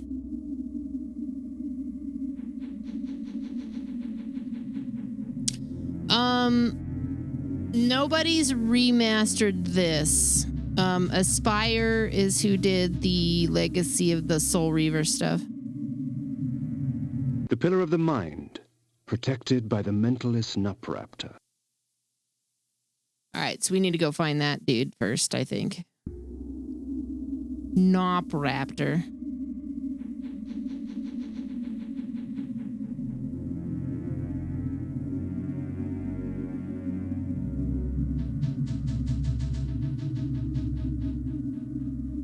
Knob Raptor.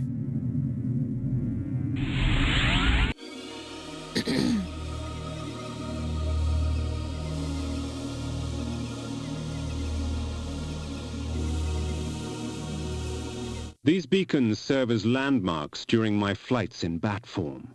Once I have committed their locations to memory, I can always return. All right. In bat form, I can travel great distances with ease. From my vantage in the heavens, no region of Nosgoth is forbidden to me. Where is it?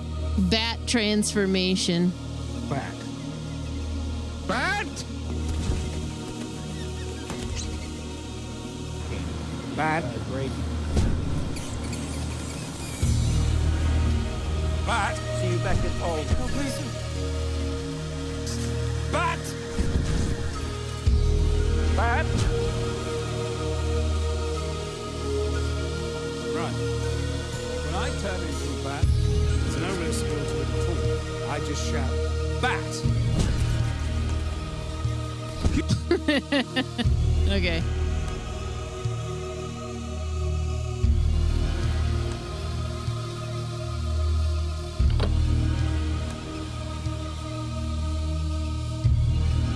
Can I save here at all?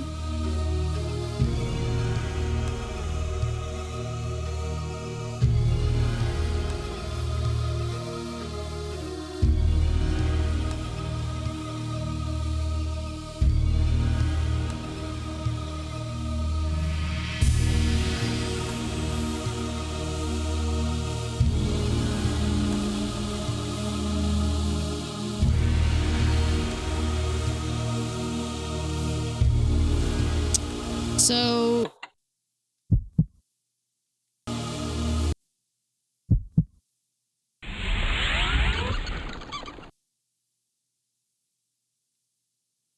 oh shit, dude.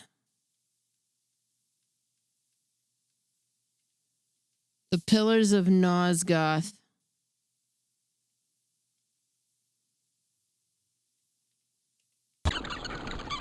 Okay, that's incredible. All right, so that's just my fast travel.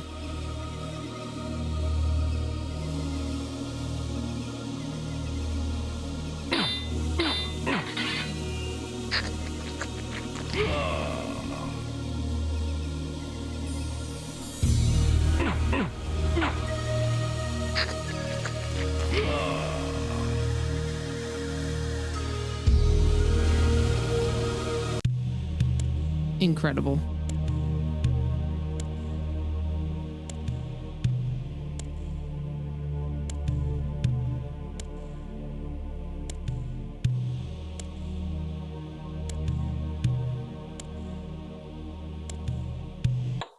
I believe this is like the OG. But this would be... What? This would be like Kain's whole story, right? This is like the first game.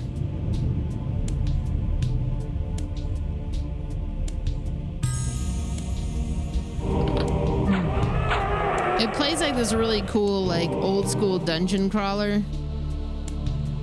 So I was really, really digging it. Whereas like Soul Reaver plays more like a Zelda type game. I like Soul Reaver. I never did 2. Need to go back. Finished 1, but just didn't go back for 2.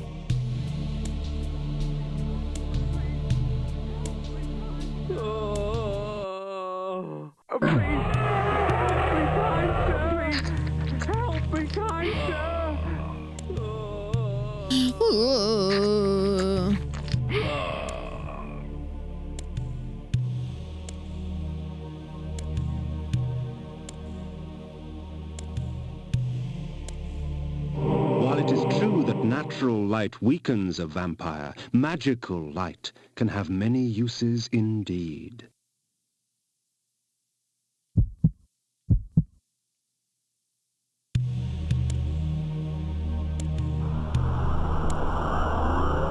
Man, that's cool. All right. The same company that did the Tomb Raider remasters took on Soul Reaver 1 and 2. Released them in like a box set, so to speak. Shit. Please help me, kind sir.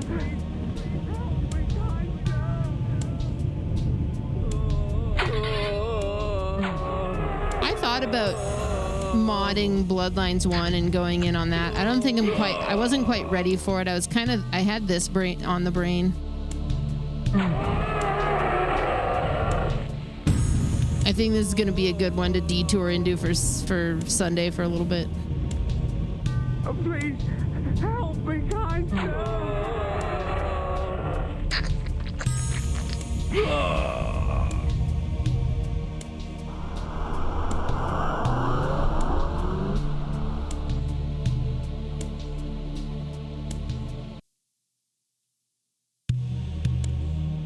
Oh, shit. You know what? Nah. They're snackies. They're my little Capri Suns.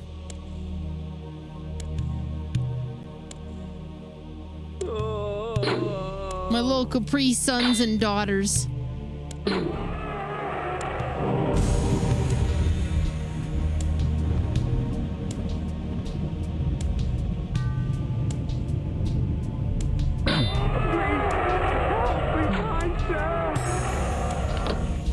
Please help me, kind sir. Help me, kind sir. Oh, I didn't mean to do that.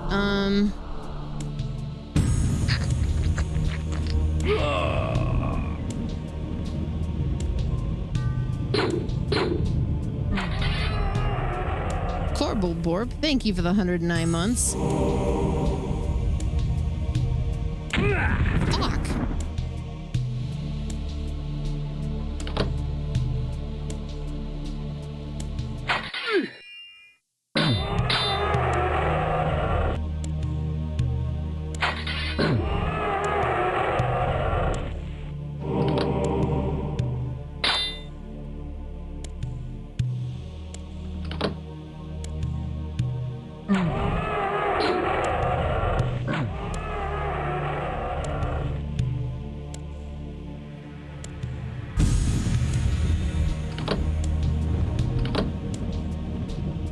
Interesting.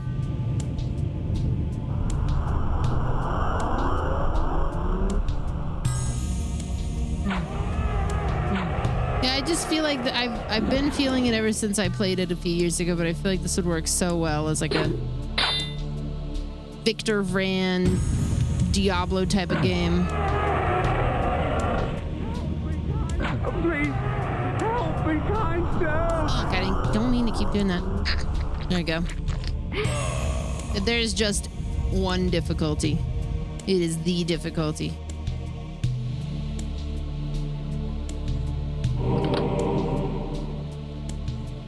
Please help me, kind sir. Or if there is some other difficulty, I didn't set it. You know. Help me, kind sir. Hold on a sec.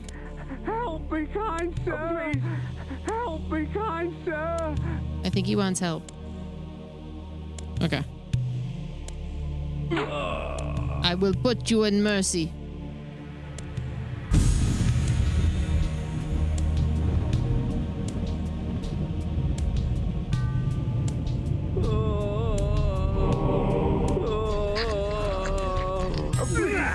Help me, kind sir.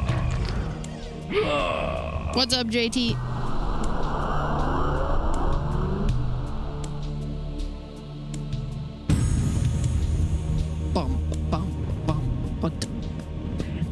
You know, streams are going pretty well. Today, having a pretty good day, I guess. Fuck. Quit using all your spell juice, you dick. Let's just go back on that. Okay. Do you wish to seek sanctuary in Kain's mausoleum? No, I don't. Okay, that's the fast travel home, I see.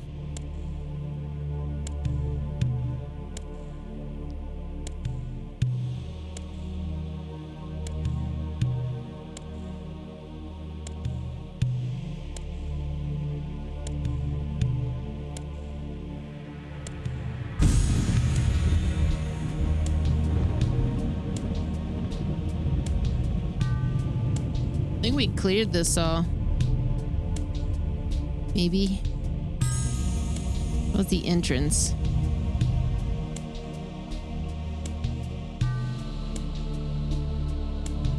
I think we were mostly here for that spell.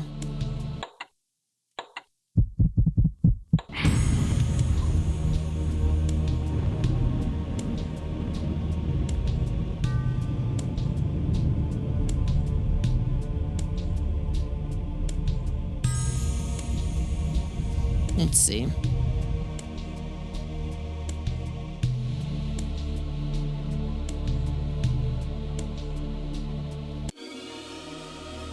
As daylight chases darkness, the vampire's power wanes. I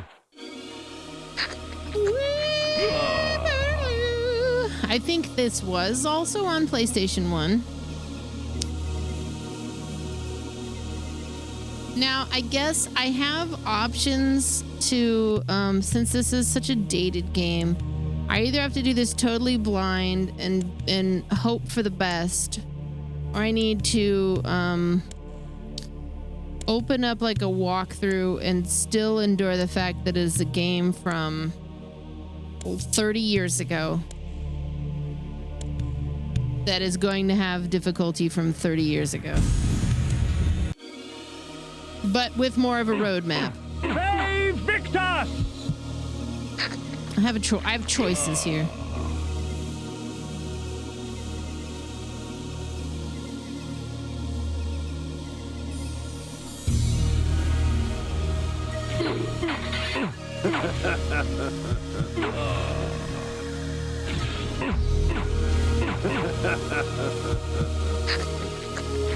Yeah, should we go old school and grab some game facts?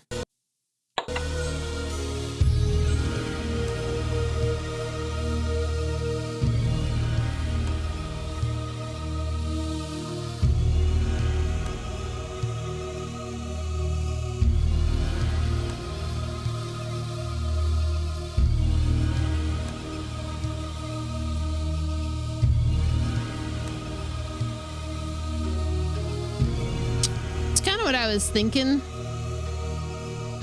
think I just have to make sure that I'm not falling off the strayed, because it's so easy for me when I'm allowed to roam to go to the place that I should not be at all, you know. Nachtholm.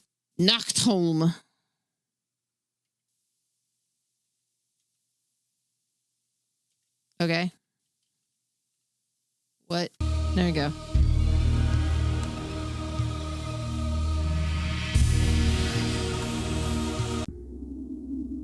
Oh, shit.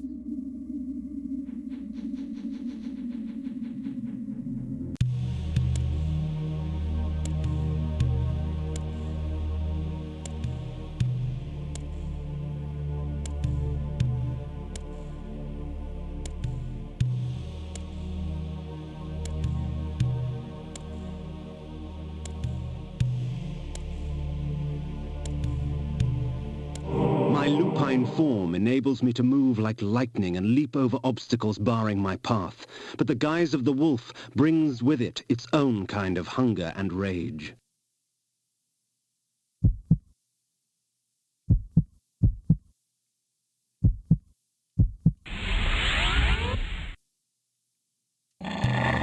Oh my God.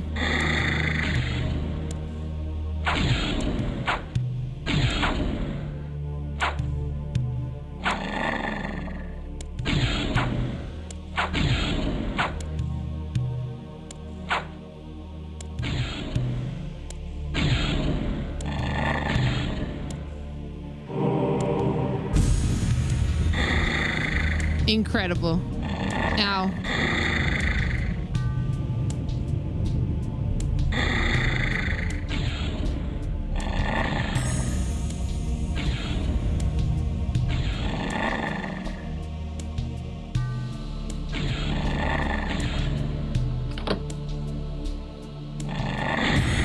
Yikes.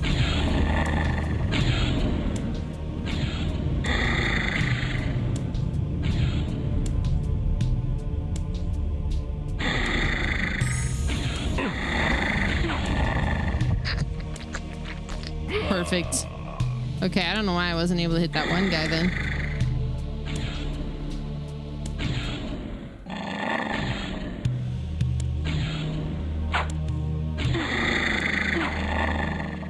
What? No, no. What are we doing here? Stop it.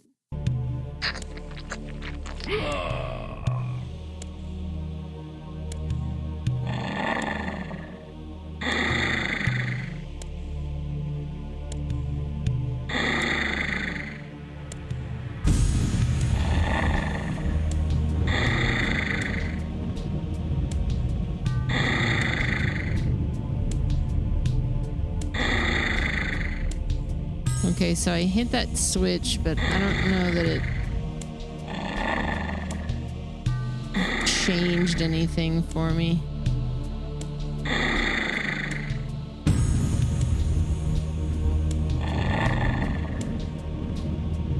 Can I make that jump over there?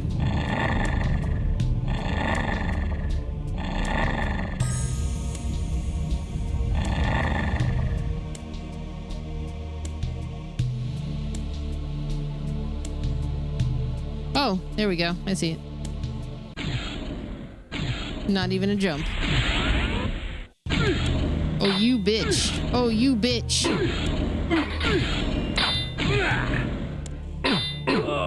I'm gonna get you, sucker.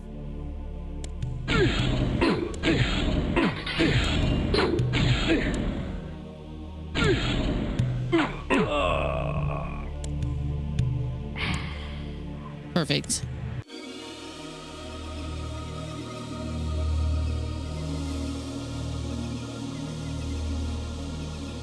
Okay.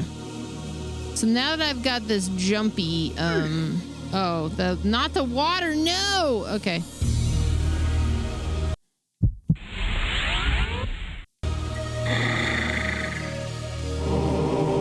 Oh, fuck yeah.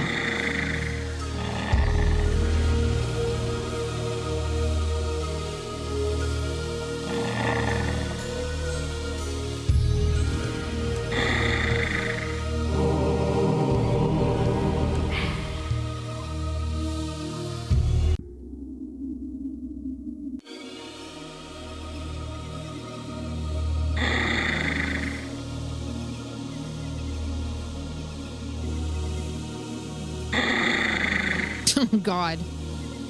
That's too far, I guess.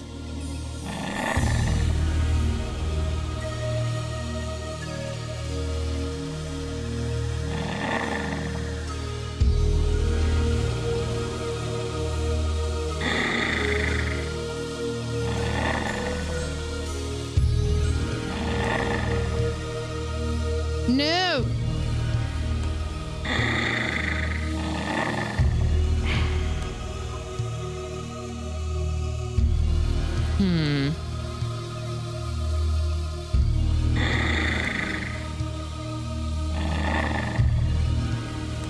All the water is supremely holy. The holiest of water just everywhere.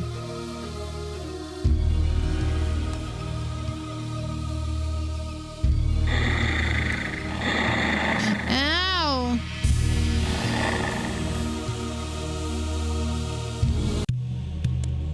Oh.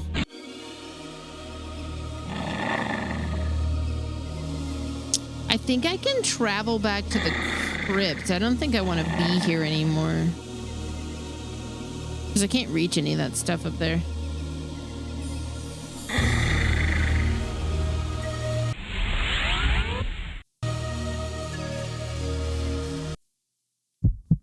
Yes.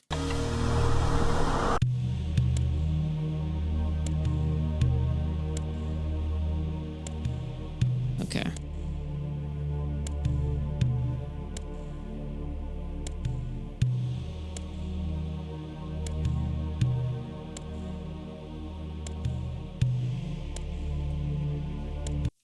No.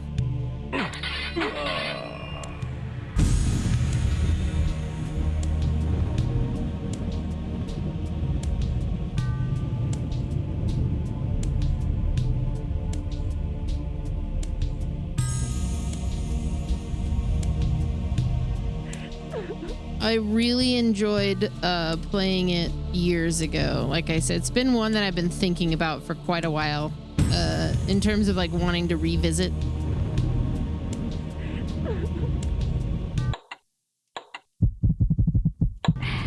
So I think it was a good time to do it. I think I made the right call. I'm enjoying my time with Swan Song. I just think with everything over the last month has kind of made me want to just put it aside for now.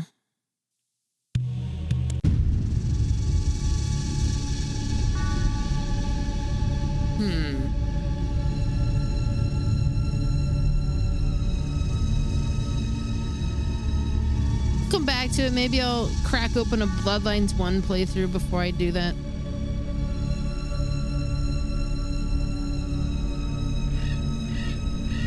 Don't actually know if I want to be here. I wonder though.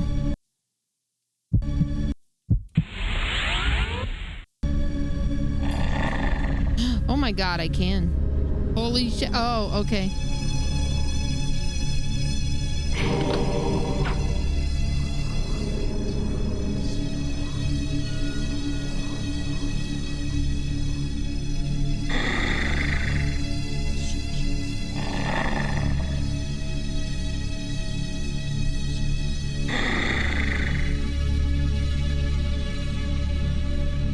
Oh shit.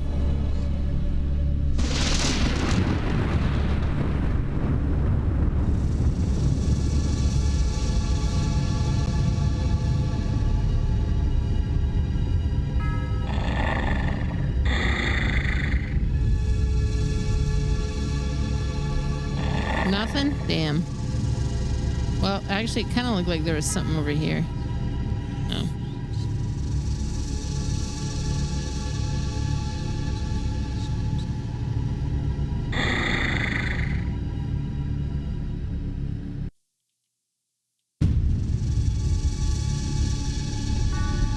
I partly feel like they moved away from this style because of just trends in gaming, you know, like Soul Reaver kind of fit with the tech. That was just my assumption though, you know.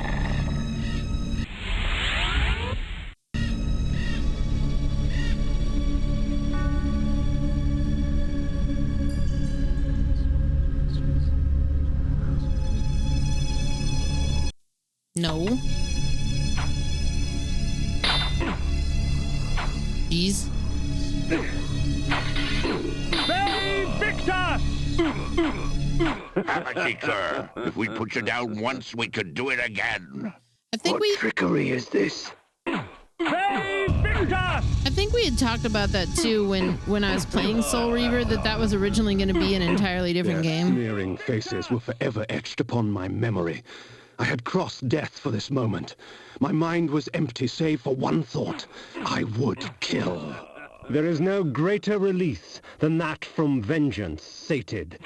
With my assassins dead, my quest was over.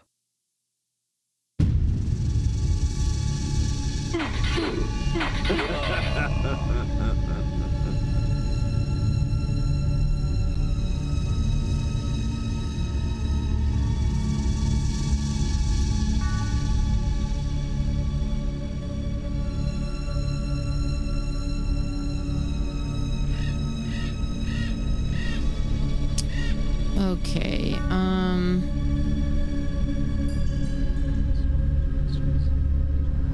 what's up, Van Buren?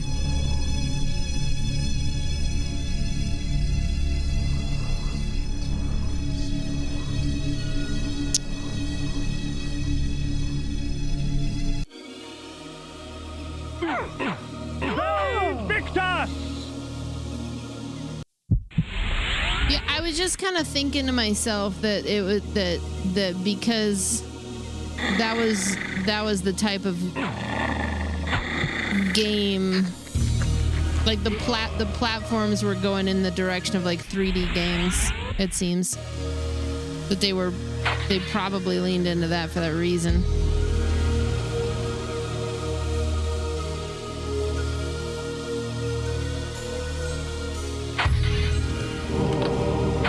Oh.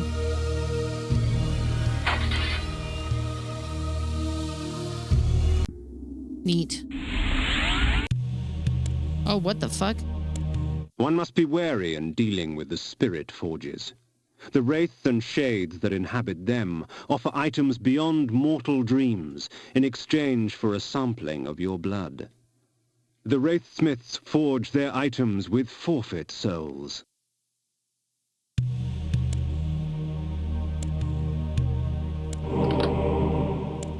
He sent me home. Yeah, smash his bar up.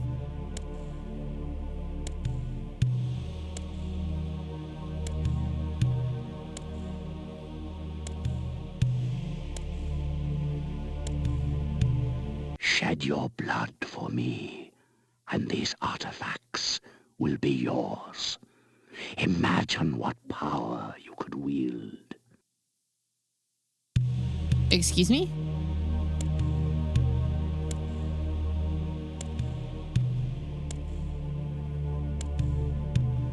This room is insane. What the fuck?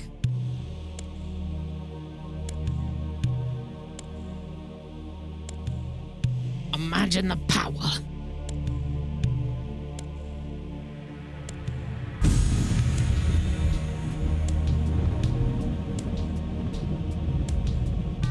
So, you come to the Spirit Forge for help, do you, vampire? Trade you secrets for the blood of the dead, I will. Sacrifice blood for these objects. Sure. What did we just do here, though? Because now I'm almost dead.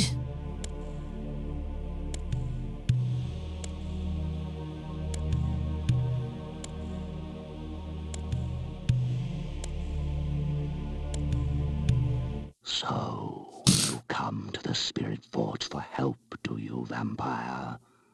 Trade you secrets for the blood of the dead, I will. I'm not gonna do that again.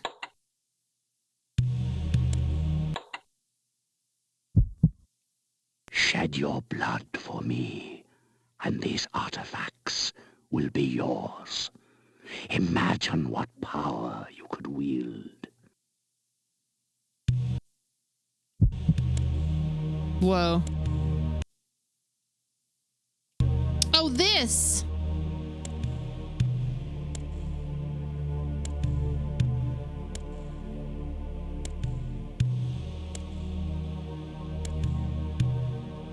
I mean, it seems like I only have 20 of them.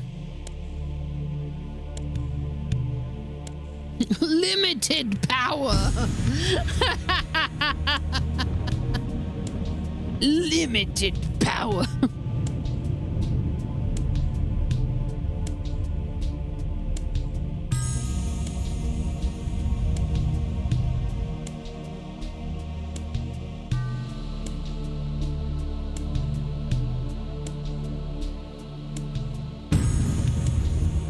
All right, let's get out of here.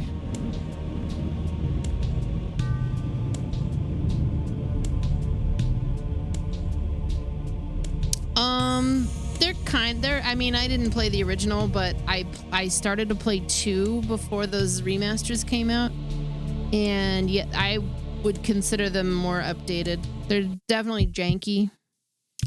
Because you have to keep in mind it's the same people who did the Tomb Raider remasters that came out not too long ago, and those controls are very janky.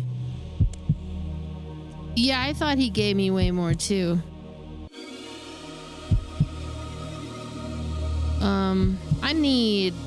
I need help, man.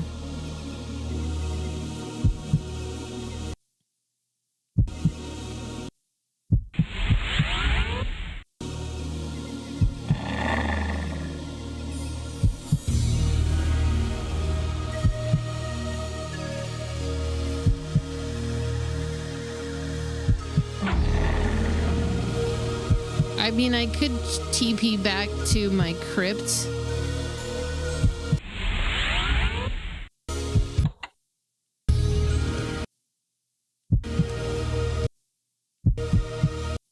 I guess I have those hearts too. Because there's like bodies just like chilling everywhere.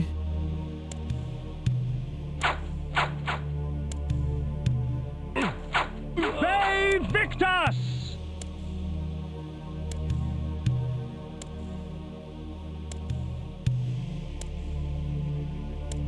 I mean, I was just thinking of coming back here to heal up and save. Although I think they might give me mana now and not. They give me the blue juice. Oh, no, they do. They do. Okay.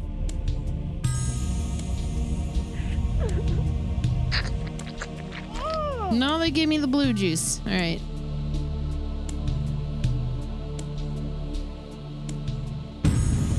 Go to the other crypt.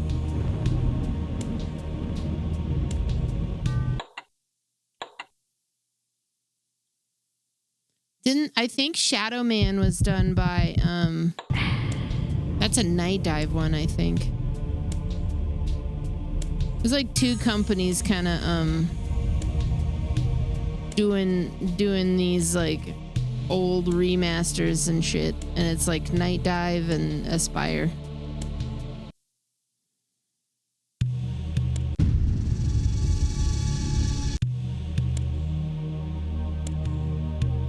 What's up, Okaketsu?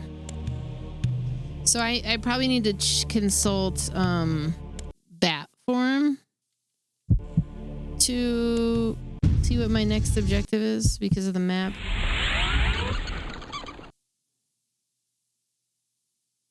Not that I can go there. It's like highlighted up there. I just need to go north, I suppose. No, I guess it's down there where the arrow is.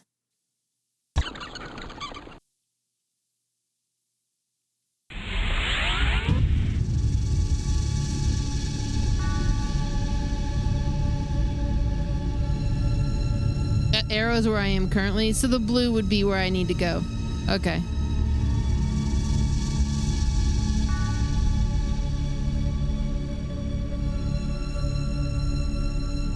What a delightfully confusing way to do that.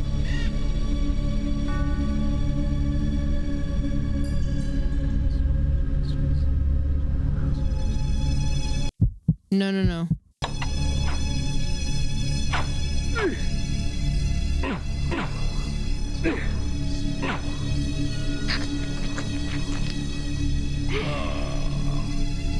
Okay. Yeah, this is why I'm here.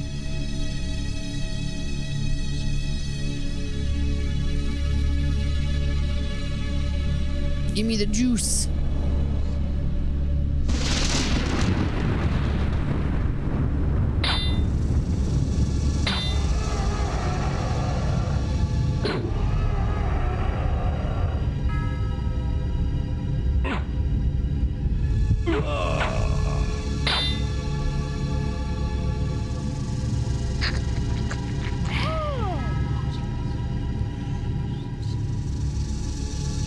Okay, I think we're good. We can turn around. Good enough.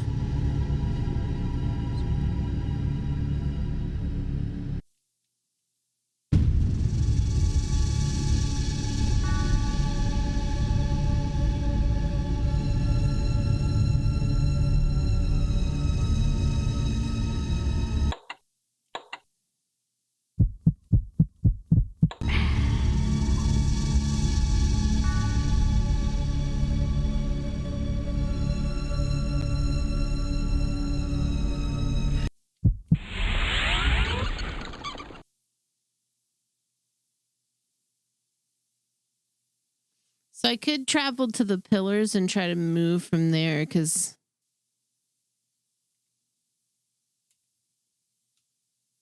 I guess doesn't seem like it's gonna let me.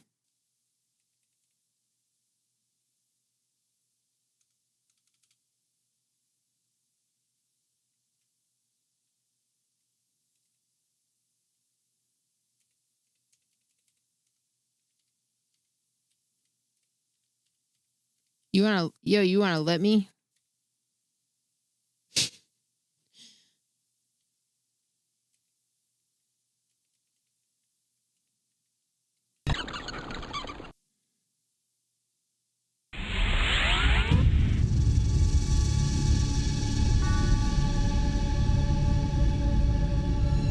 Ooh. Yeah, I don't know why it won't let me either. Oh.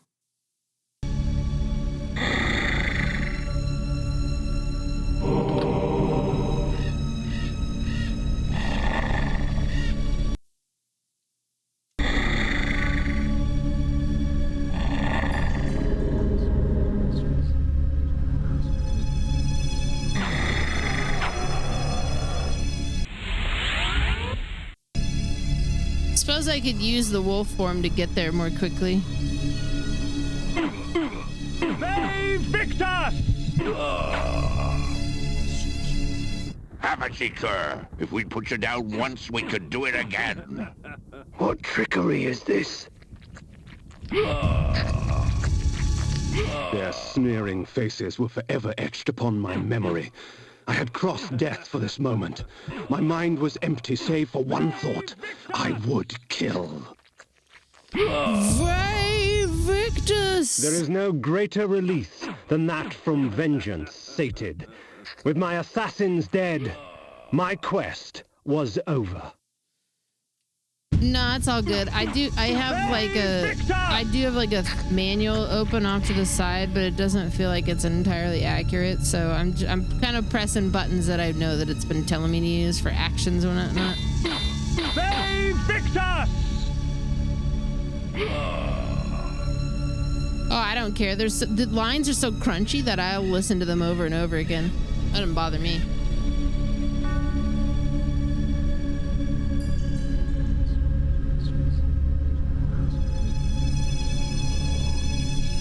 I wonder if there's a mod for V-Rising that adds in the Ve Victus. That would be incredible. I really love that game. Okay, I see, yeah.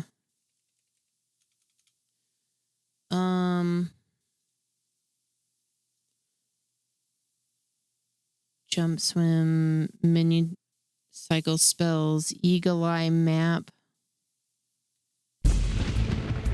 F6.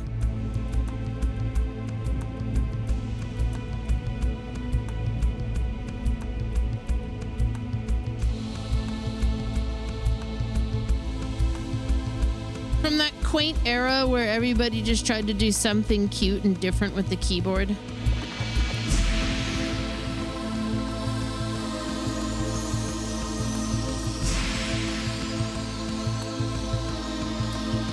This is around the time that I was maybe playing video games, but I kind of wasn't really playing a lot of video games. Because I was definitely still playing, like,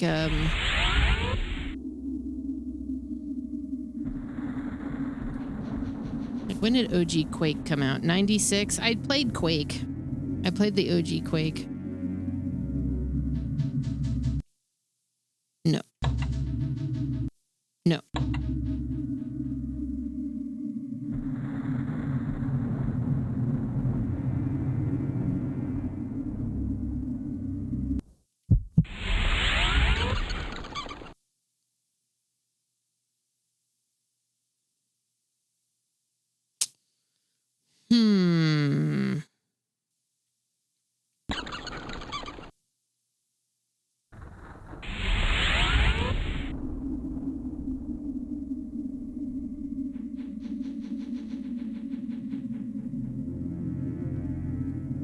That's what's her face.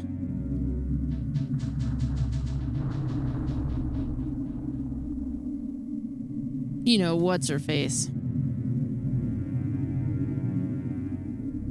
I don't know that there's any path out of here from this though, so I'm gonna have to take one of these teleportations.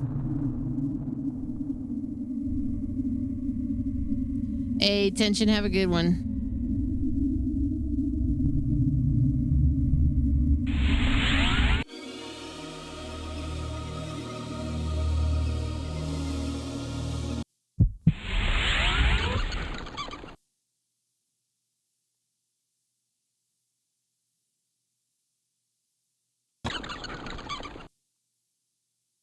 Oh, half face.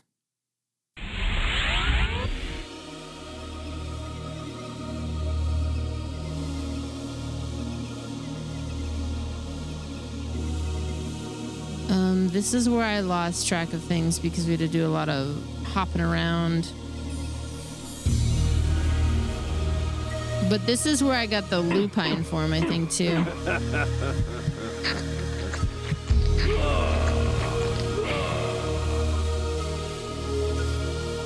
So there might be a way through here.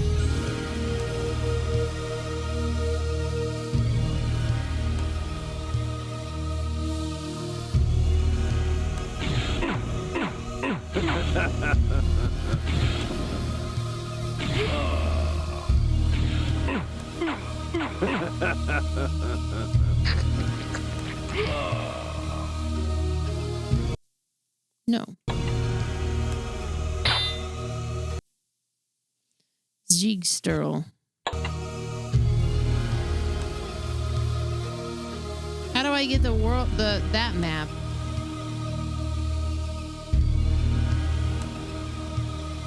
Eagle Eye map. F6. Okay. That's also F6. So I have to hit F6 just to fast travel, but I also have to. Okay, I think I can hop up this way.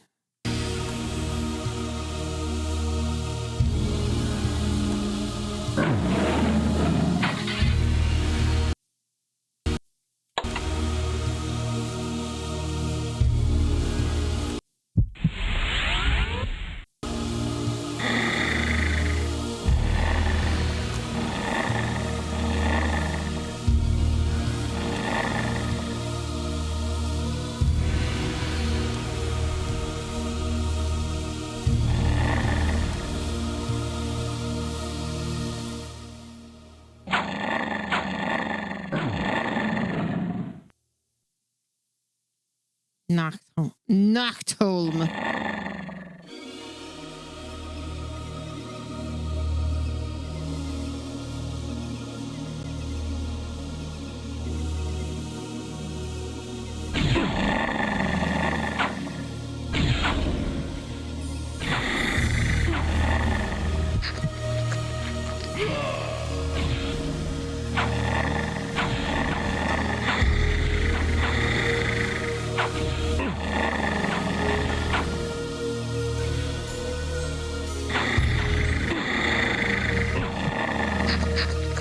Yes, delicious.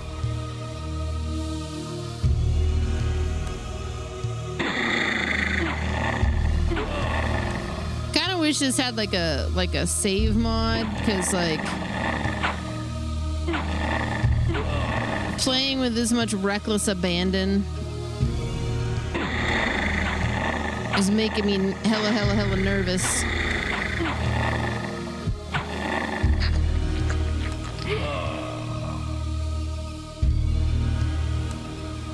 So I'm just using arrow keys, and then like my left hand is handling all the combat because it's all like control alt shit, you know?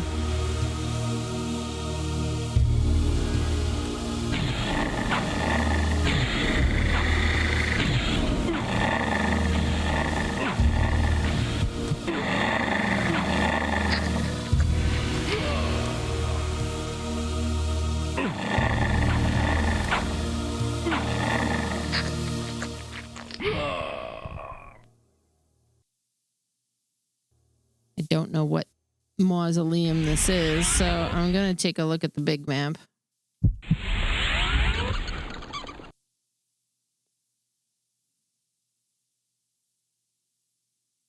I'm still like way the fuck down here. Okay. Oh, why?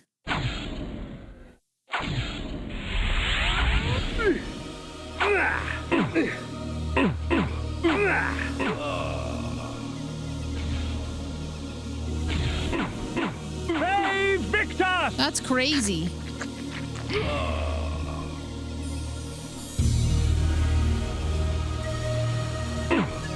Hey, Victor!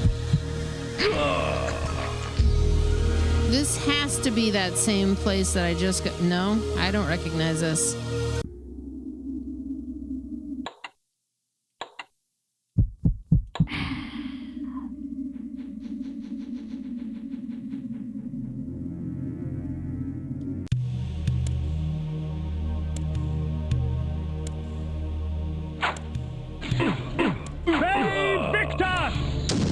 Oh, shit.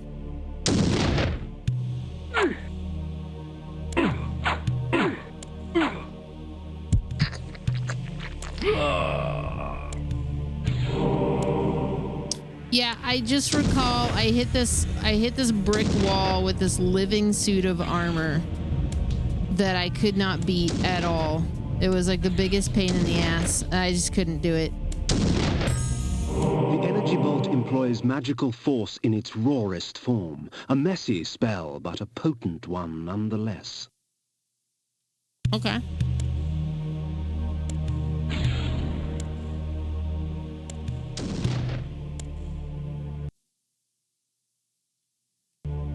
Incredible picture for that.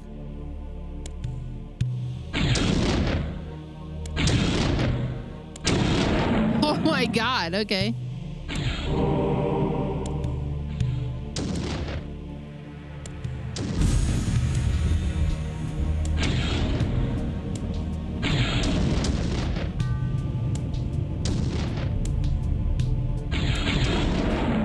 Nice.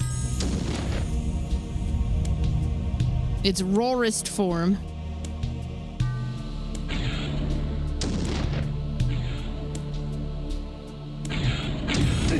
Woo!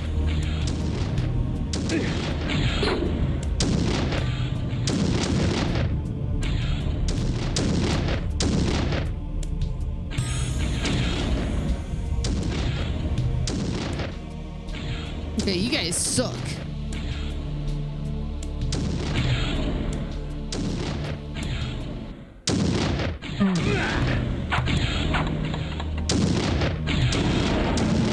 All right, one less.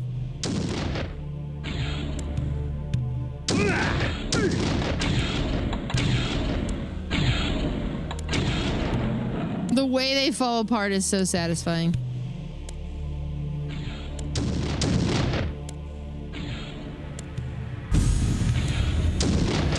Don't you dare.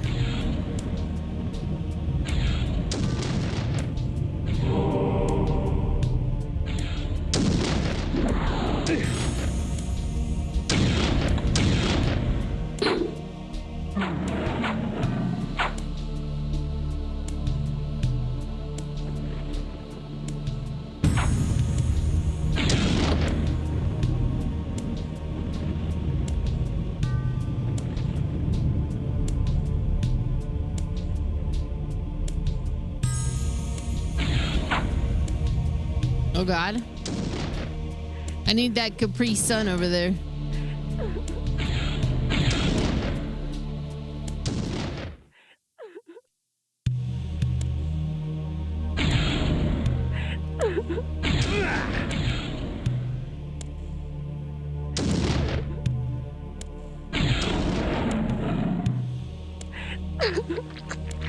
Oh. Oh.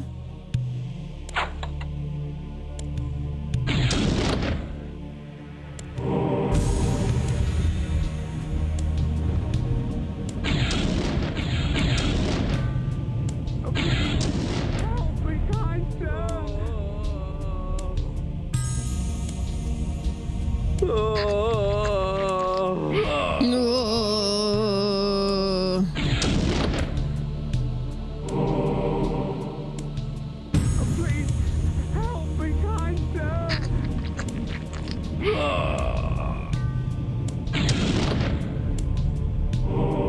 It's an oddly satisfying thing. Yeah, I just wish I had a simple, you know, save within the world type of deal. Having to find like an altar makes this so much more nerve-wracking.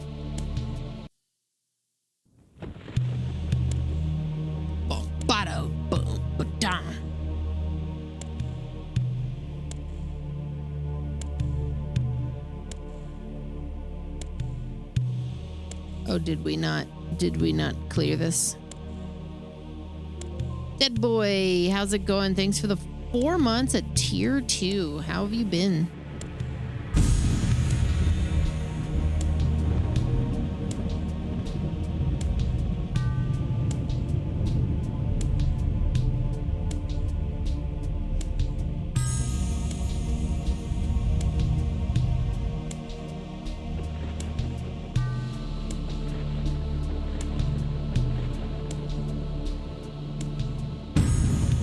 doing a bunch of work that requires both your monitors. You've been experiencing this game as a soundscape of moaning and squishing.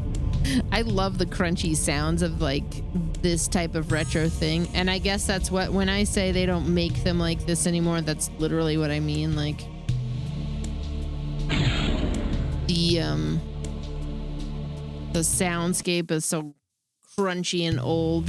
They would have to deliberately be doing it in this old school style to be achieving this amount of audio bliss. I think I'm stuck in here. I might have to TP out, but I don't want to.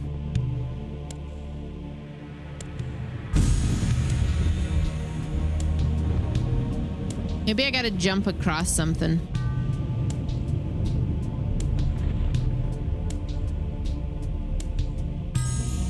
Or I gotta hit the switch back here again.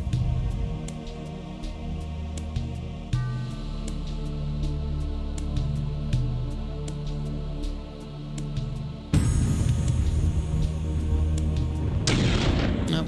Okay.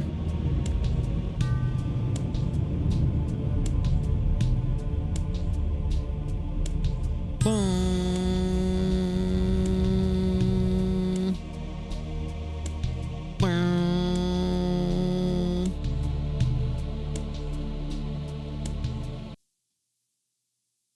It reminds me of something you would hear in like a Diablo game, but it could be like a little longer, blend a little better. I think it's the abrupt stop.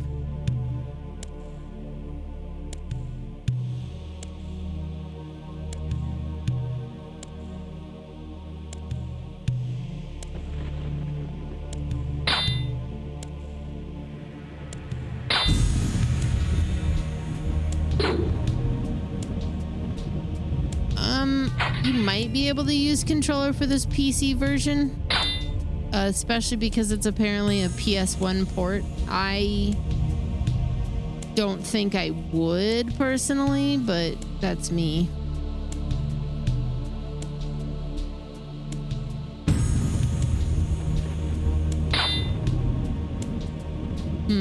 I really don't want to teleport out of here, but I feel stuck.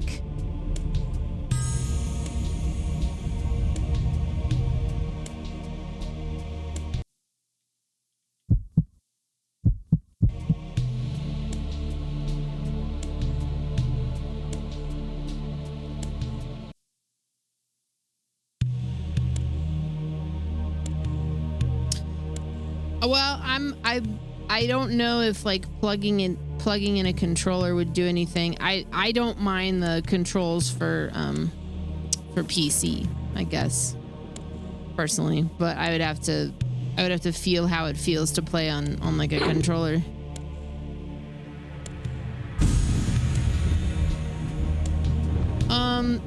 Well, I mean, am I supposed to teleport out of here? Because it seems like I'm supposed to find the door I'm supposed to find a switch to open this door, but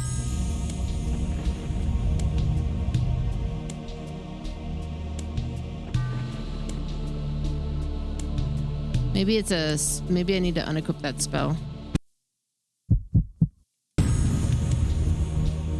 No.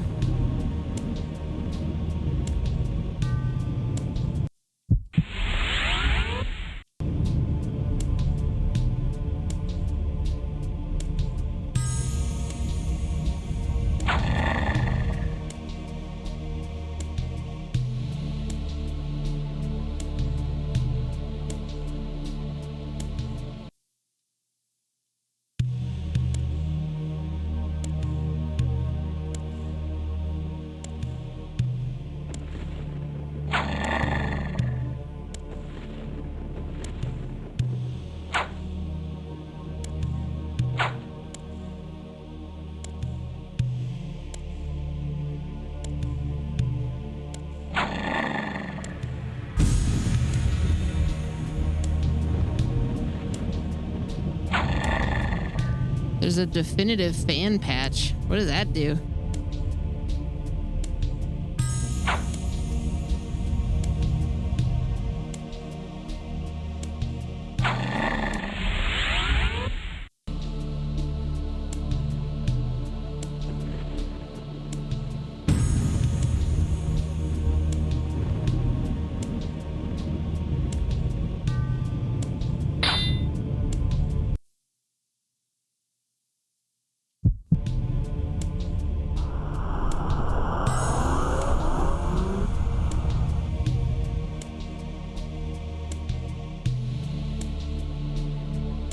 don't think there's any reason for this.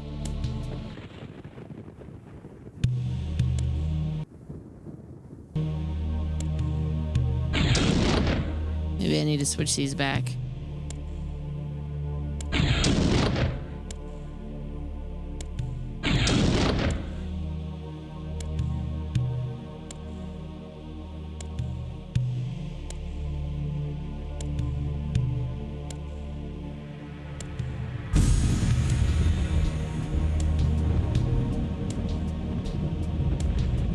That didn't fucking do it either. Okay.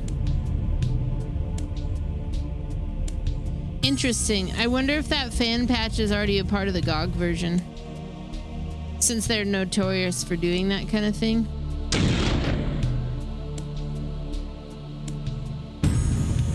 This didn't work.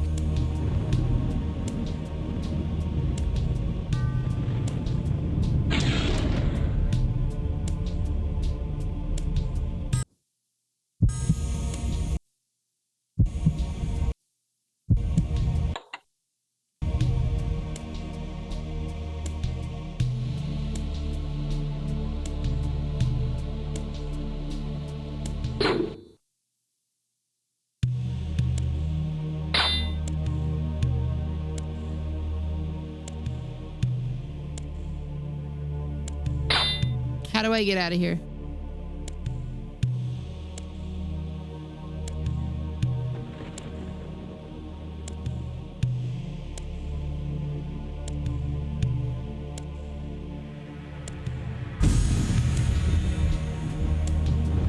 Okay, so there's like a specific like pattern on the switches. Okay.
A clue specifically. I would just kind of kept shooting until I got something.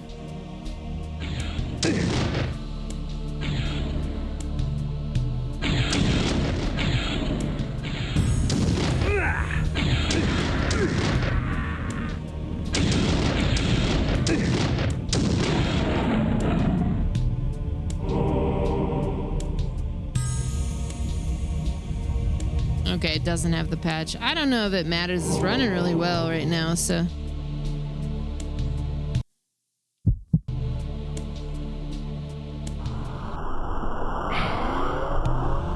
Okay, I don't want to use those too much.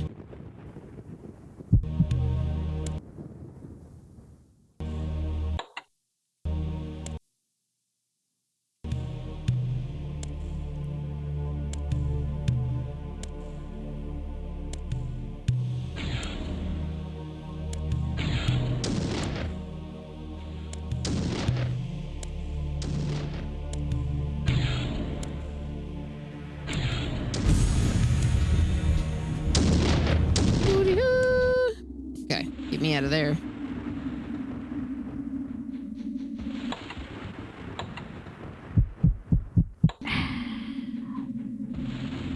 When rainfall comes, vampires are wise to find shelter from its acidic touch.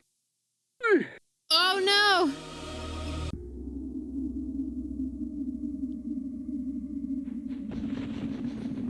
Not the rain.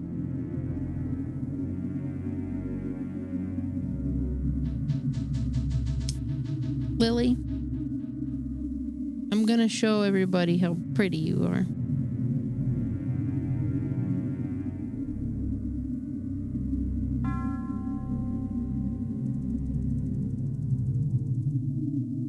Look at how sleepy she is.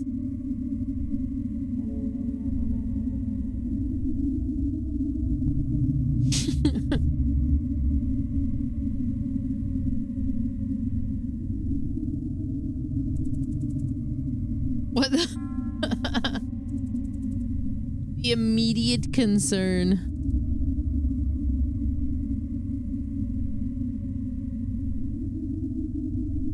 Lily. We haven't named a new queen yet. We're gonna need more than a month. I can't believe it's almost been a month. Oh, that's really upsetting. Whoa! However, Queen Beans is a pretty compelling name.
Lycanthorpe lore.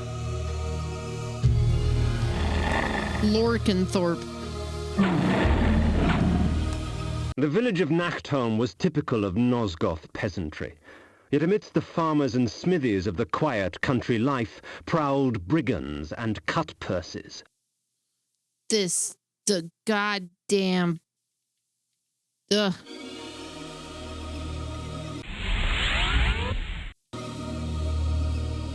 Yeah, the rain hurts me.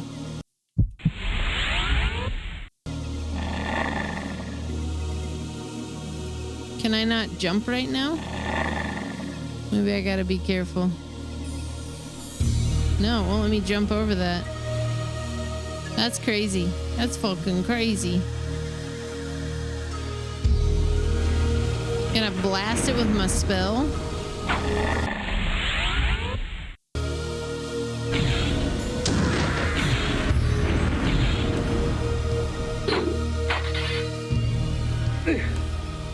Ow.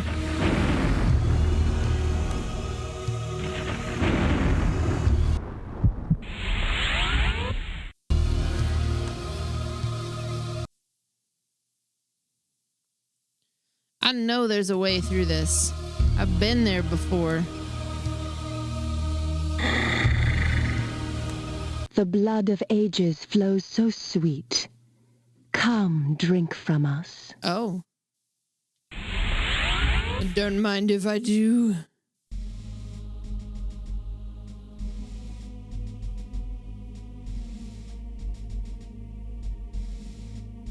Hang on a sec, I hear a little tiny voice.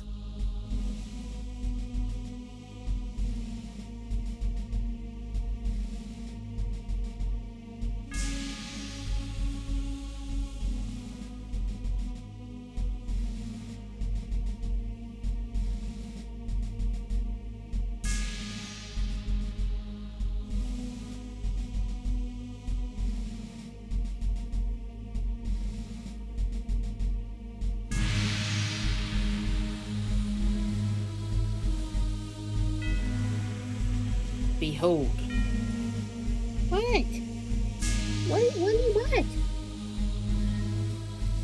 What do you think this?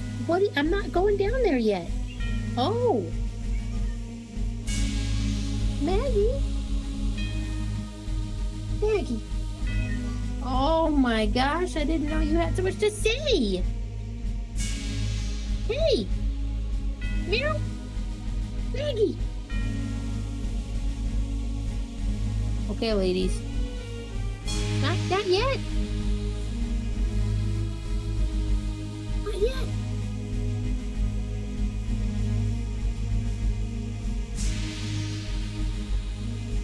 Maggie was sleeping in the bedroom, but she has a watch. She bought a watch from like the mall, so she knows it's 1:42 in the morning, and she wants her snackies.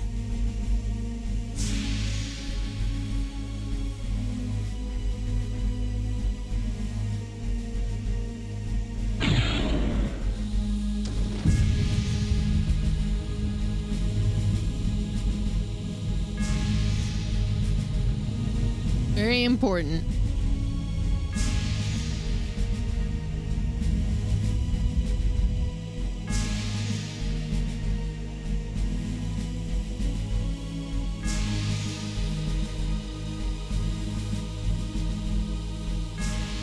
Maybe I gotta walk right up to it and hit control or something.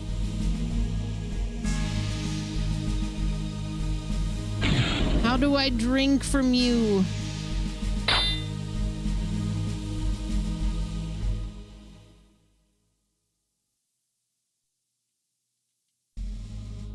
Hello?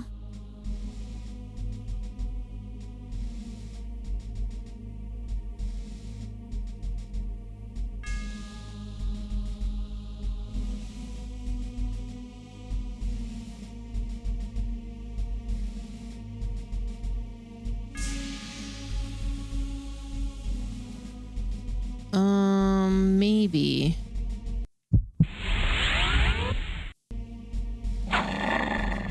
Well, these are just...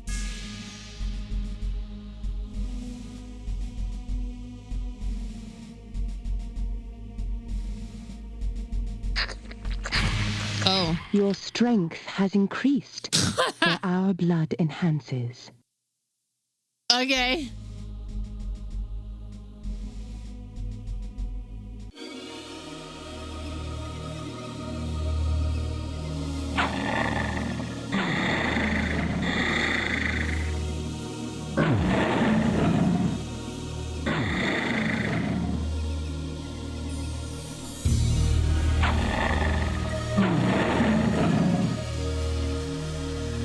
Holy shit, I love this fucking game, dude.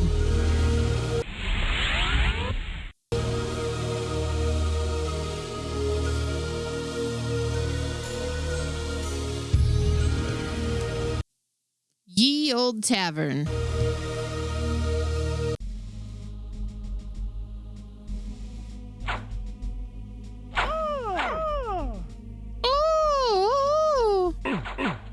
They Victus! Oh shit, now everybody's angry. They Victus! They Victus!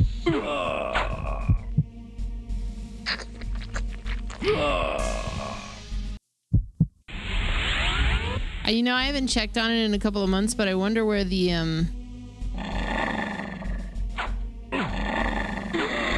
I wonder where that redemption mod is. The to Skyrim mod for Vampire the Masquerade Redemption.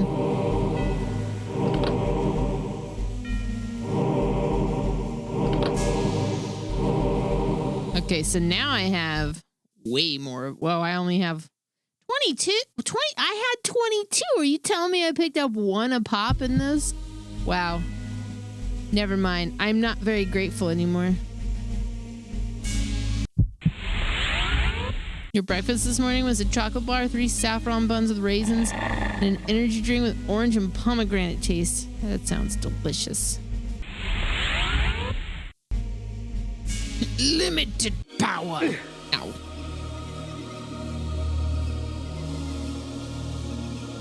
Have a good one, Incognito. Lionhead Pub.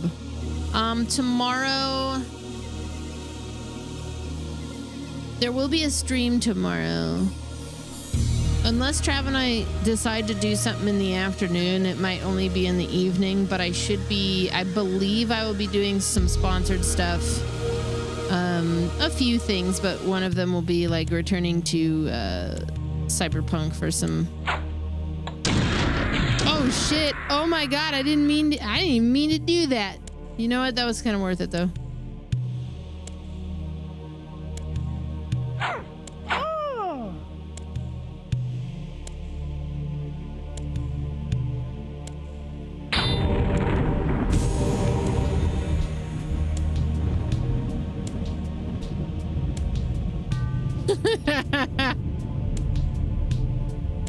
Yeah, Judy on your birthday, apparently. I have some of the Twitch ones too, so I might try to fit in like the demo for Pragmata. Maybe we'll do something else. Maybe it'll just be like a fuck it type of day. I wouldn't mind dipping into something random. I know I mentioned something about Christmas horror. We have our grab bag thing to do. I figured I'd do that later in the week. Christmas horror might be next week. And we'll just kind of, maybe we'll hit up My Friendly Neighborhood or something, which is next on my Hollow Teen stuff. I know we have so many other things though. I feel like I want to touch back base with the Hollow Teen goals though.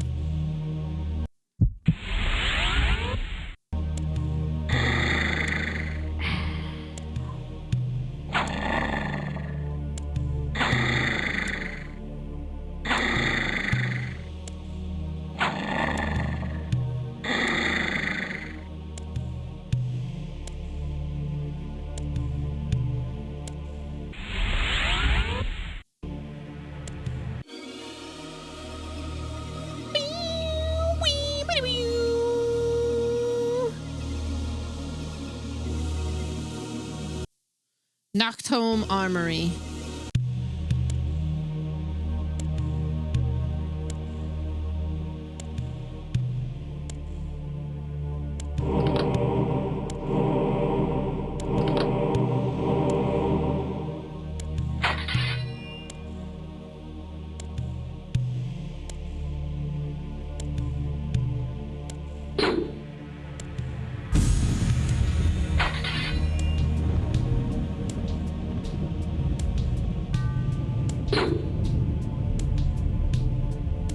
Doesn't look like anything specific here.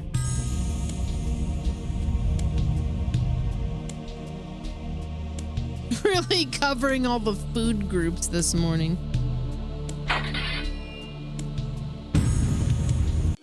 Whoa, shit. Walked right into it, brother. Don't do that.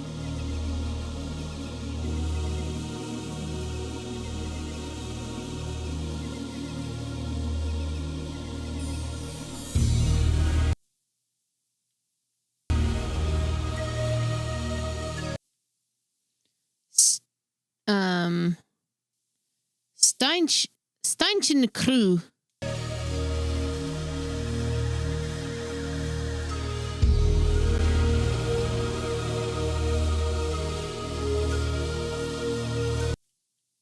You got it. The blood of ages flows so sweet. Come, drink from us. The rain will do you no harm, for our blood preserves. Nice, dude. I feel like I made this game feel harder in my head than it actually is. Based on my previous experience with it, you know? Like, it's not necessarily an easy game because it's older, but...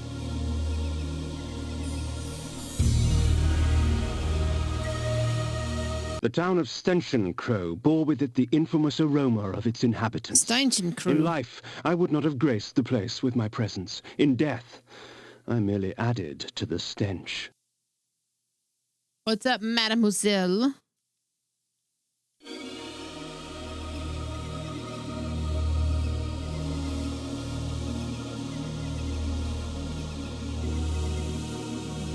As a dungeon crawler fan, Ooh, maybe we could do something like that tomorrow.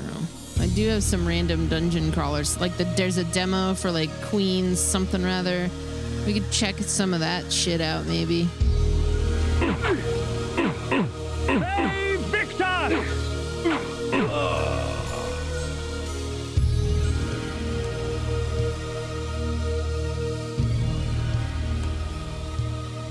Yeah, I remember the difficulty kind of ramping up because that suit of armor really made a mark on me.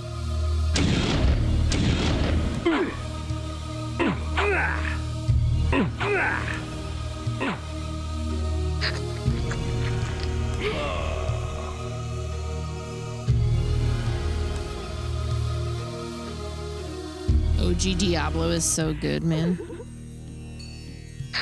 I mean, Diablo 2 is peak, but like the first one, it makes me think of that, which I did play through. You have to go slow. You just have to be really intentional.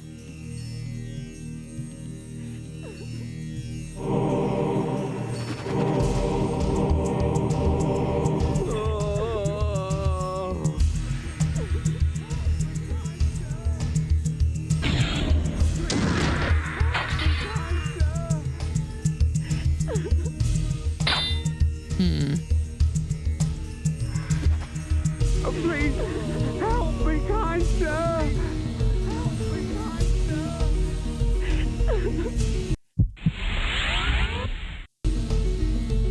Oh, Halls of Torment is like a, yeah, that's like a Vampire Survivors,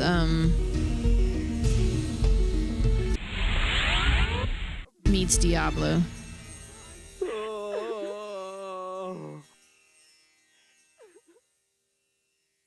There was another one that came out that was kind of in a similar...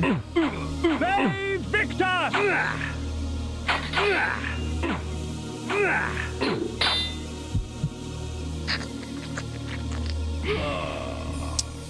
Kind of in a similar vibe, but there was like dismemberment involved.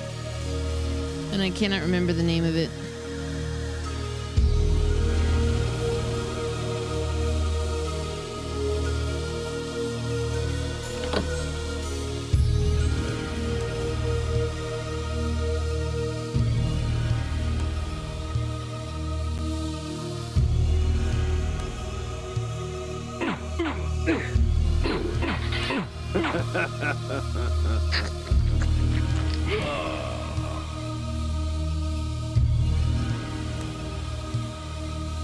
Let's see if I can find the name of it real quick.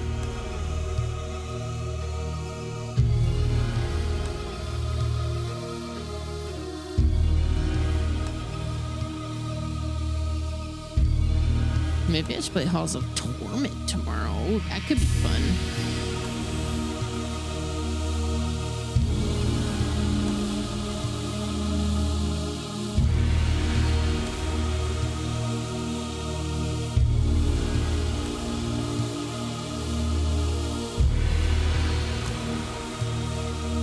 Oh my god, I'm just, the more that I look at like Steam and I see all the games that I have that I still have yet to try, I start to get that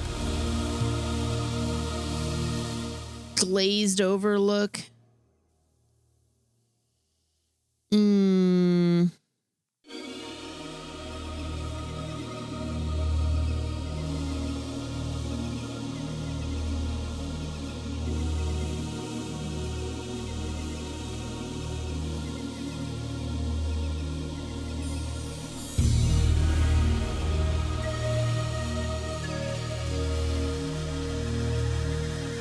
Are we calling? We're not calling those that.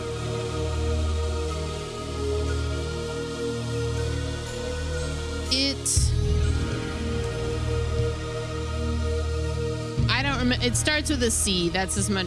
Unless I go on like a full scale search, it starts with a C. But it's like it's a Vampire Survivors type game, and there's like dismemberment. Pretty good.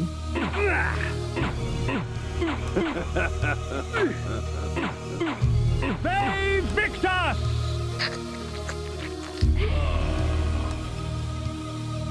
They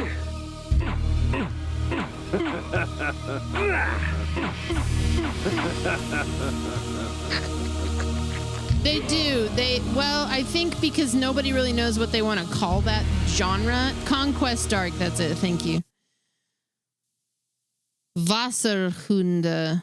Wasserbunde? Water? Isn't that where we're supposed to be going? I'm gonna go this way.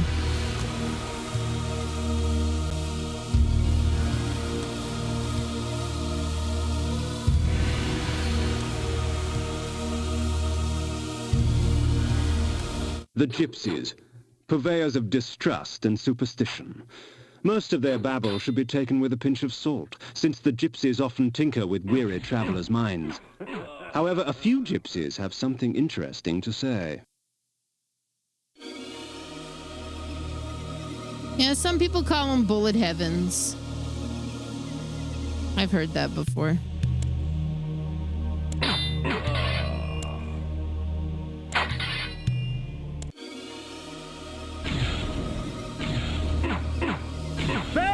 Victus!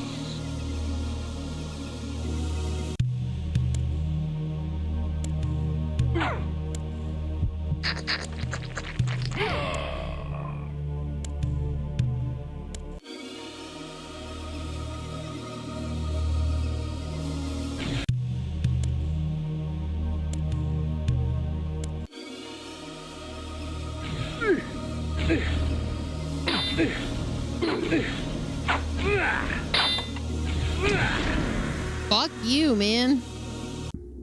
Oh. There are benefits to traveling beneath a human, guys. The threat to my person is lessened, and much information can be gleaned. However, the illusion is flimsy, and any act of aggression on my part can break the spell. Yeah, I wasn't super crazy about the term bullet heaven. It's like, it's okay, but it just sounds, I don't know. Literally like we couldn't think of anything better.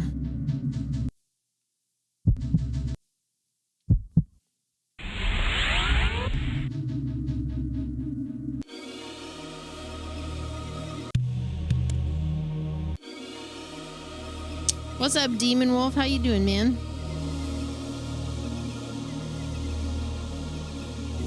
Wasserbunt lay, its glory now stained and faded, a faithful child in the looming shadow of Nupraptor's retreat. Well, this is the way we've got to go. Nupraptor's keep lay west of Wasserbunt. I would seek to cut the cancer from its heart. Okay. Incredible voiceover, man.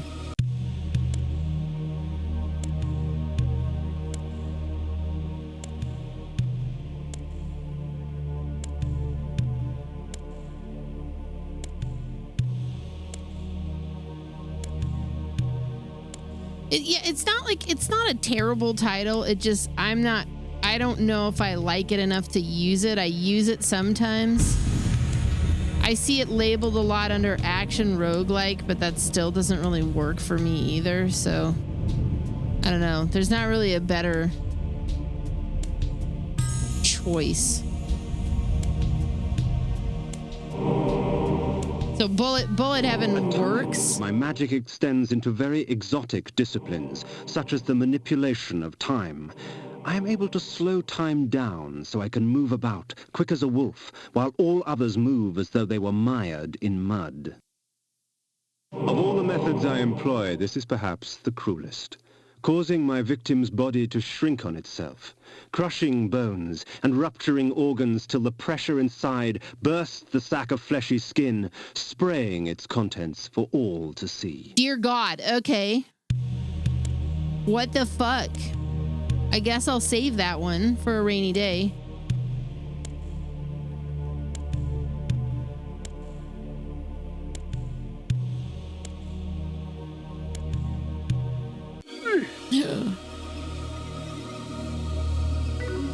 Thank you, Crabbler. I was feeling like I wanted to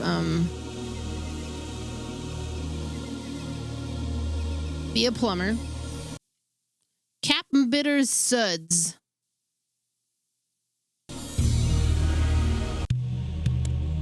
It's not safe around here anymore.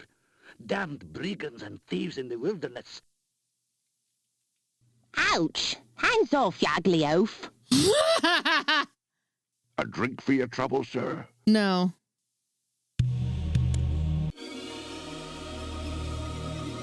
That lunatic on the hill.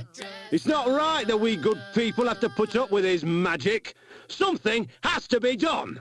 Something has to be done. That lunatic, he's not right. Will it be sword, shield, hoving? We've heard rumours of great unrest in the north. Everybody just yells a lot.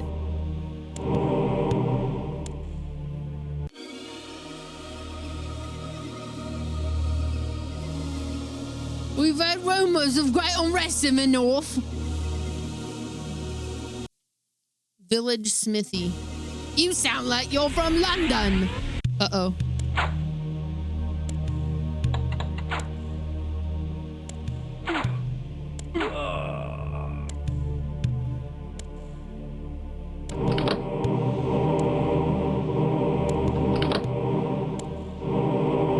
Sick, dude.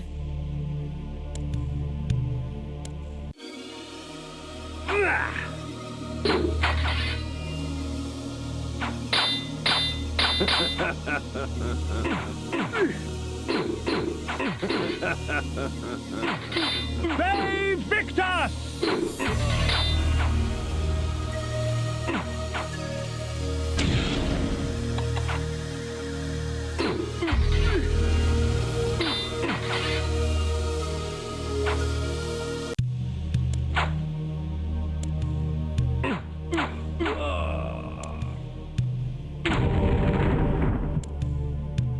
I gotta drink all y'all. Sorry. Them guys with the axes and shit. That's a lot.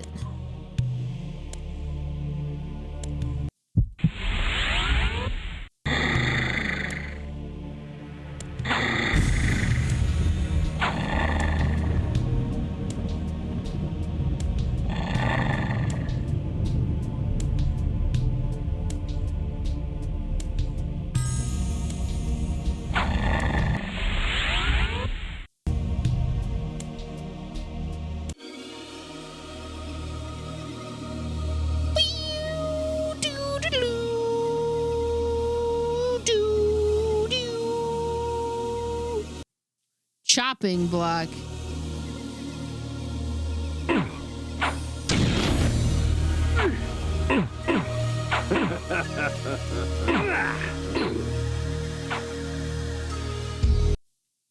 Corhagen.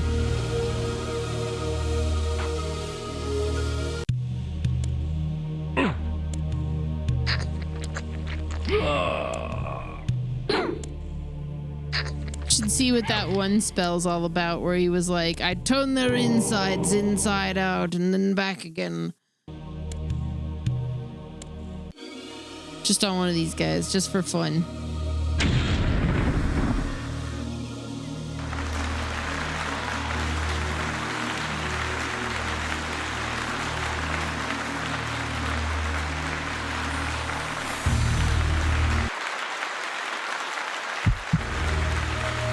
It just works.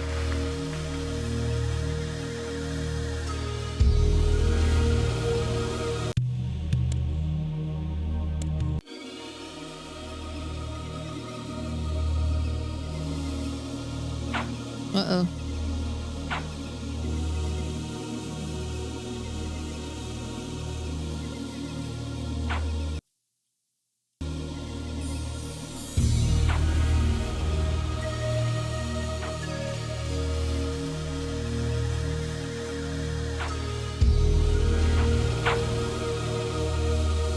It's gonna maneuver around you.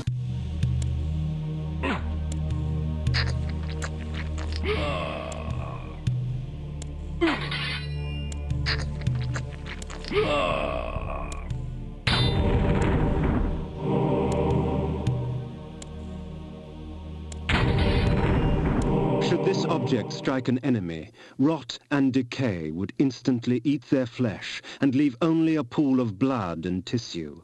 For a time after, the toxins are still active and therefore lethal to the touch. But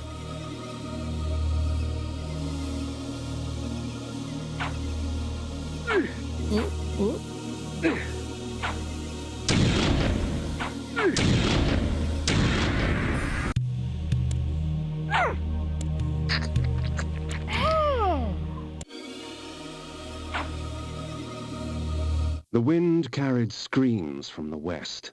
I couldn't help but smile. Someone else in this world was suffering more than I. oh dear God.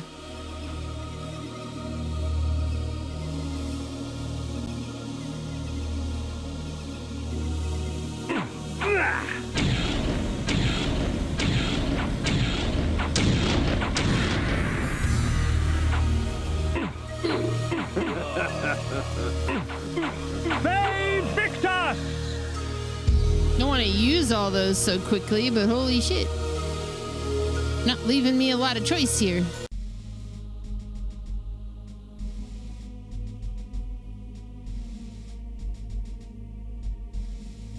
Whoa. Victus! Oh God. I fucked up. Okay.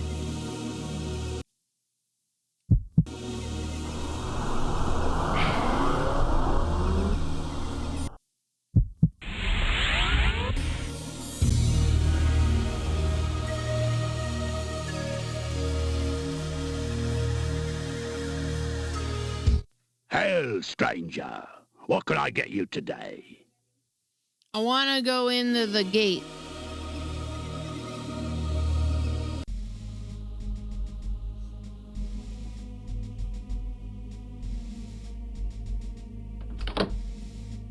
Great.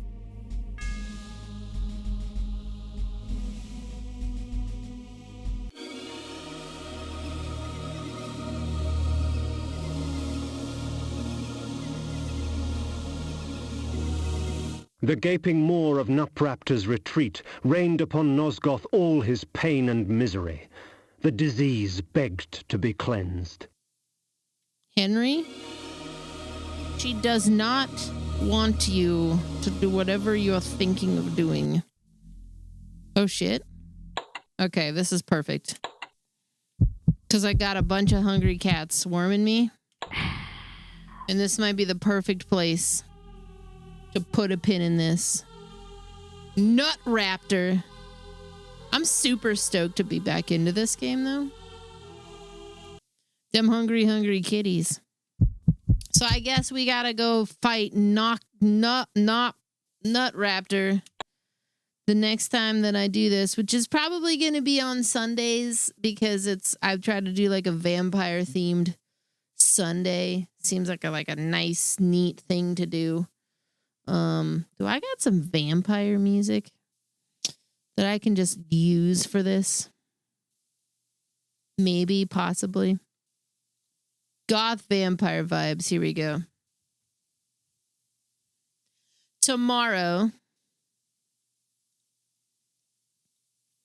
I am getting back into Cyberpunk. We'll be doing a sponsored stream, not for Cyberpunk though.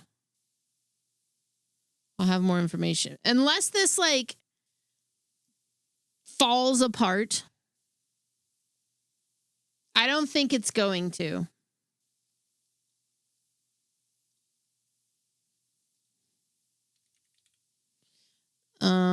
We'll be doing a sponsored thing for Immerse Gaming and Body Audio. It's a program for like an extra boost to your sound. Well, I'll have more information about it, but we're going to be diving back into Cyberpunk for their 5th anniversary update as well. It should be a good time. I love doing Cyberpunk, and I can refresh myself on where I am in Dogtown, and maybe I can actually do I started a compiler show called Finish Them. Maybe we can actually finish Cyberpunk again. Wouldn't that be some shit, right? I would probably also, didn't they recently remake King's Quest in the last few years? We may also check out the demo for Pragmata. And we might do My Friendly Neighborhood, which is the next thing on the schedule compiler, or the compiler that we did for Hollow Teen. I also have some stuff for Where Winds Meet and Marvel Rivals, but we'll space that out throughout the week. I think Echo and I are probably going to do some PUBG this week too. More or less just another full week of streaming. Maybe Trav and I will also do some Entrada. We'll see. We shall see. I'm going to run credits and get out of here for tonight, though, because every single cat is just, at this point, they're all just staring at me, waiting for me to move. Every time I adjust to my seat, they start to head for the door. So I think I'm going to go, I'm going to let them guide me down to the kitchen where I feed them. Thank you guys for hanging out, though. I wish that the horror awards hadn't been having so many technical difficulties, but we did see some cool stuff there. And hey, maybe next year I can be a part of it in some way. I don't know. Maybe I can be fully in voice acting and have a couple of games under my belt by then. I don't know. Probably not, but we'll see.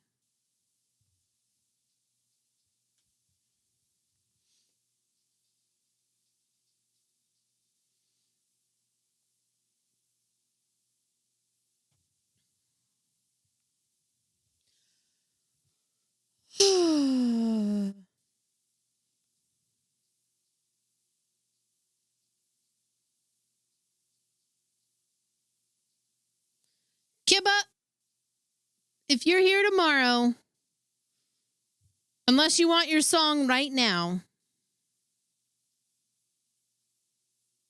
we can celebrate it tomorrow,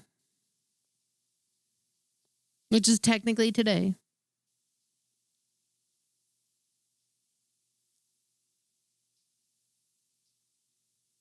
Okay. With Judy. All right, perfect.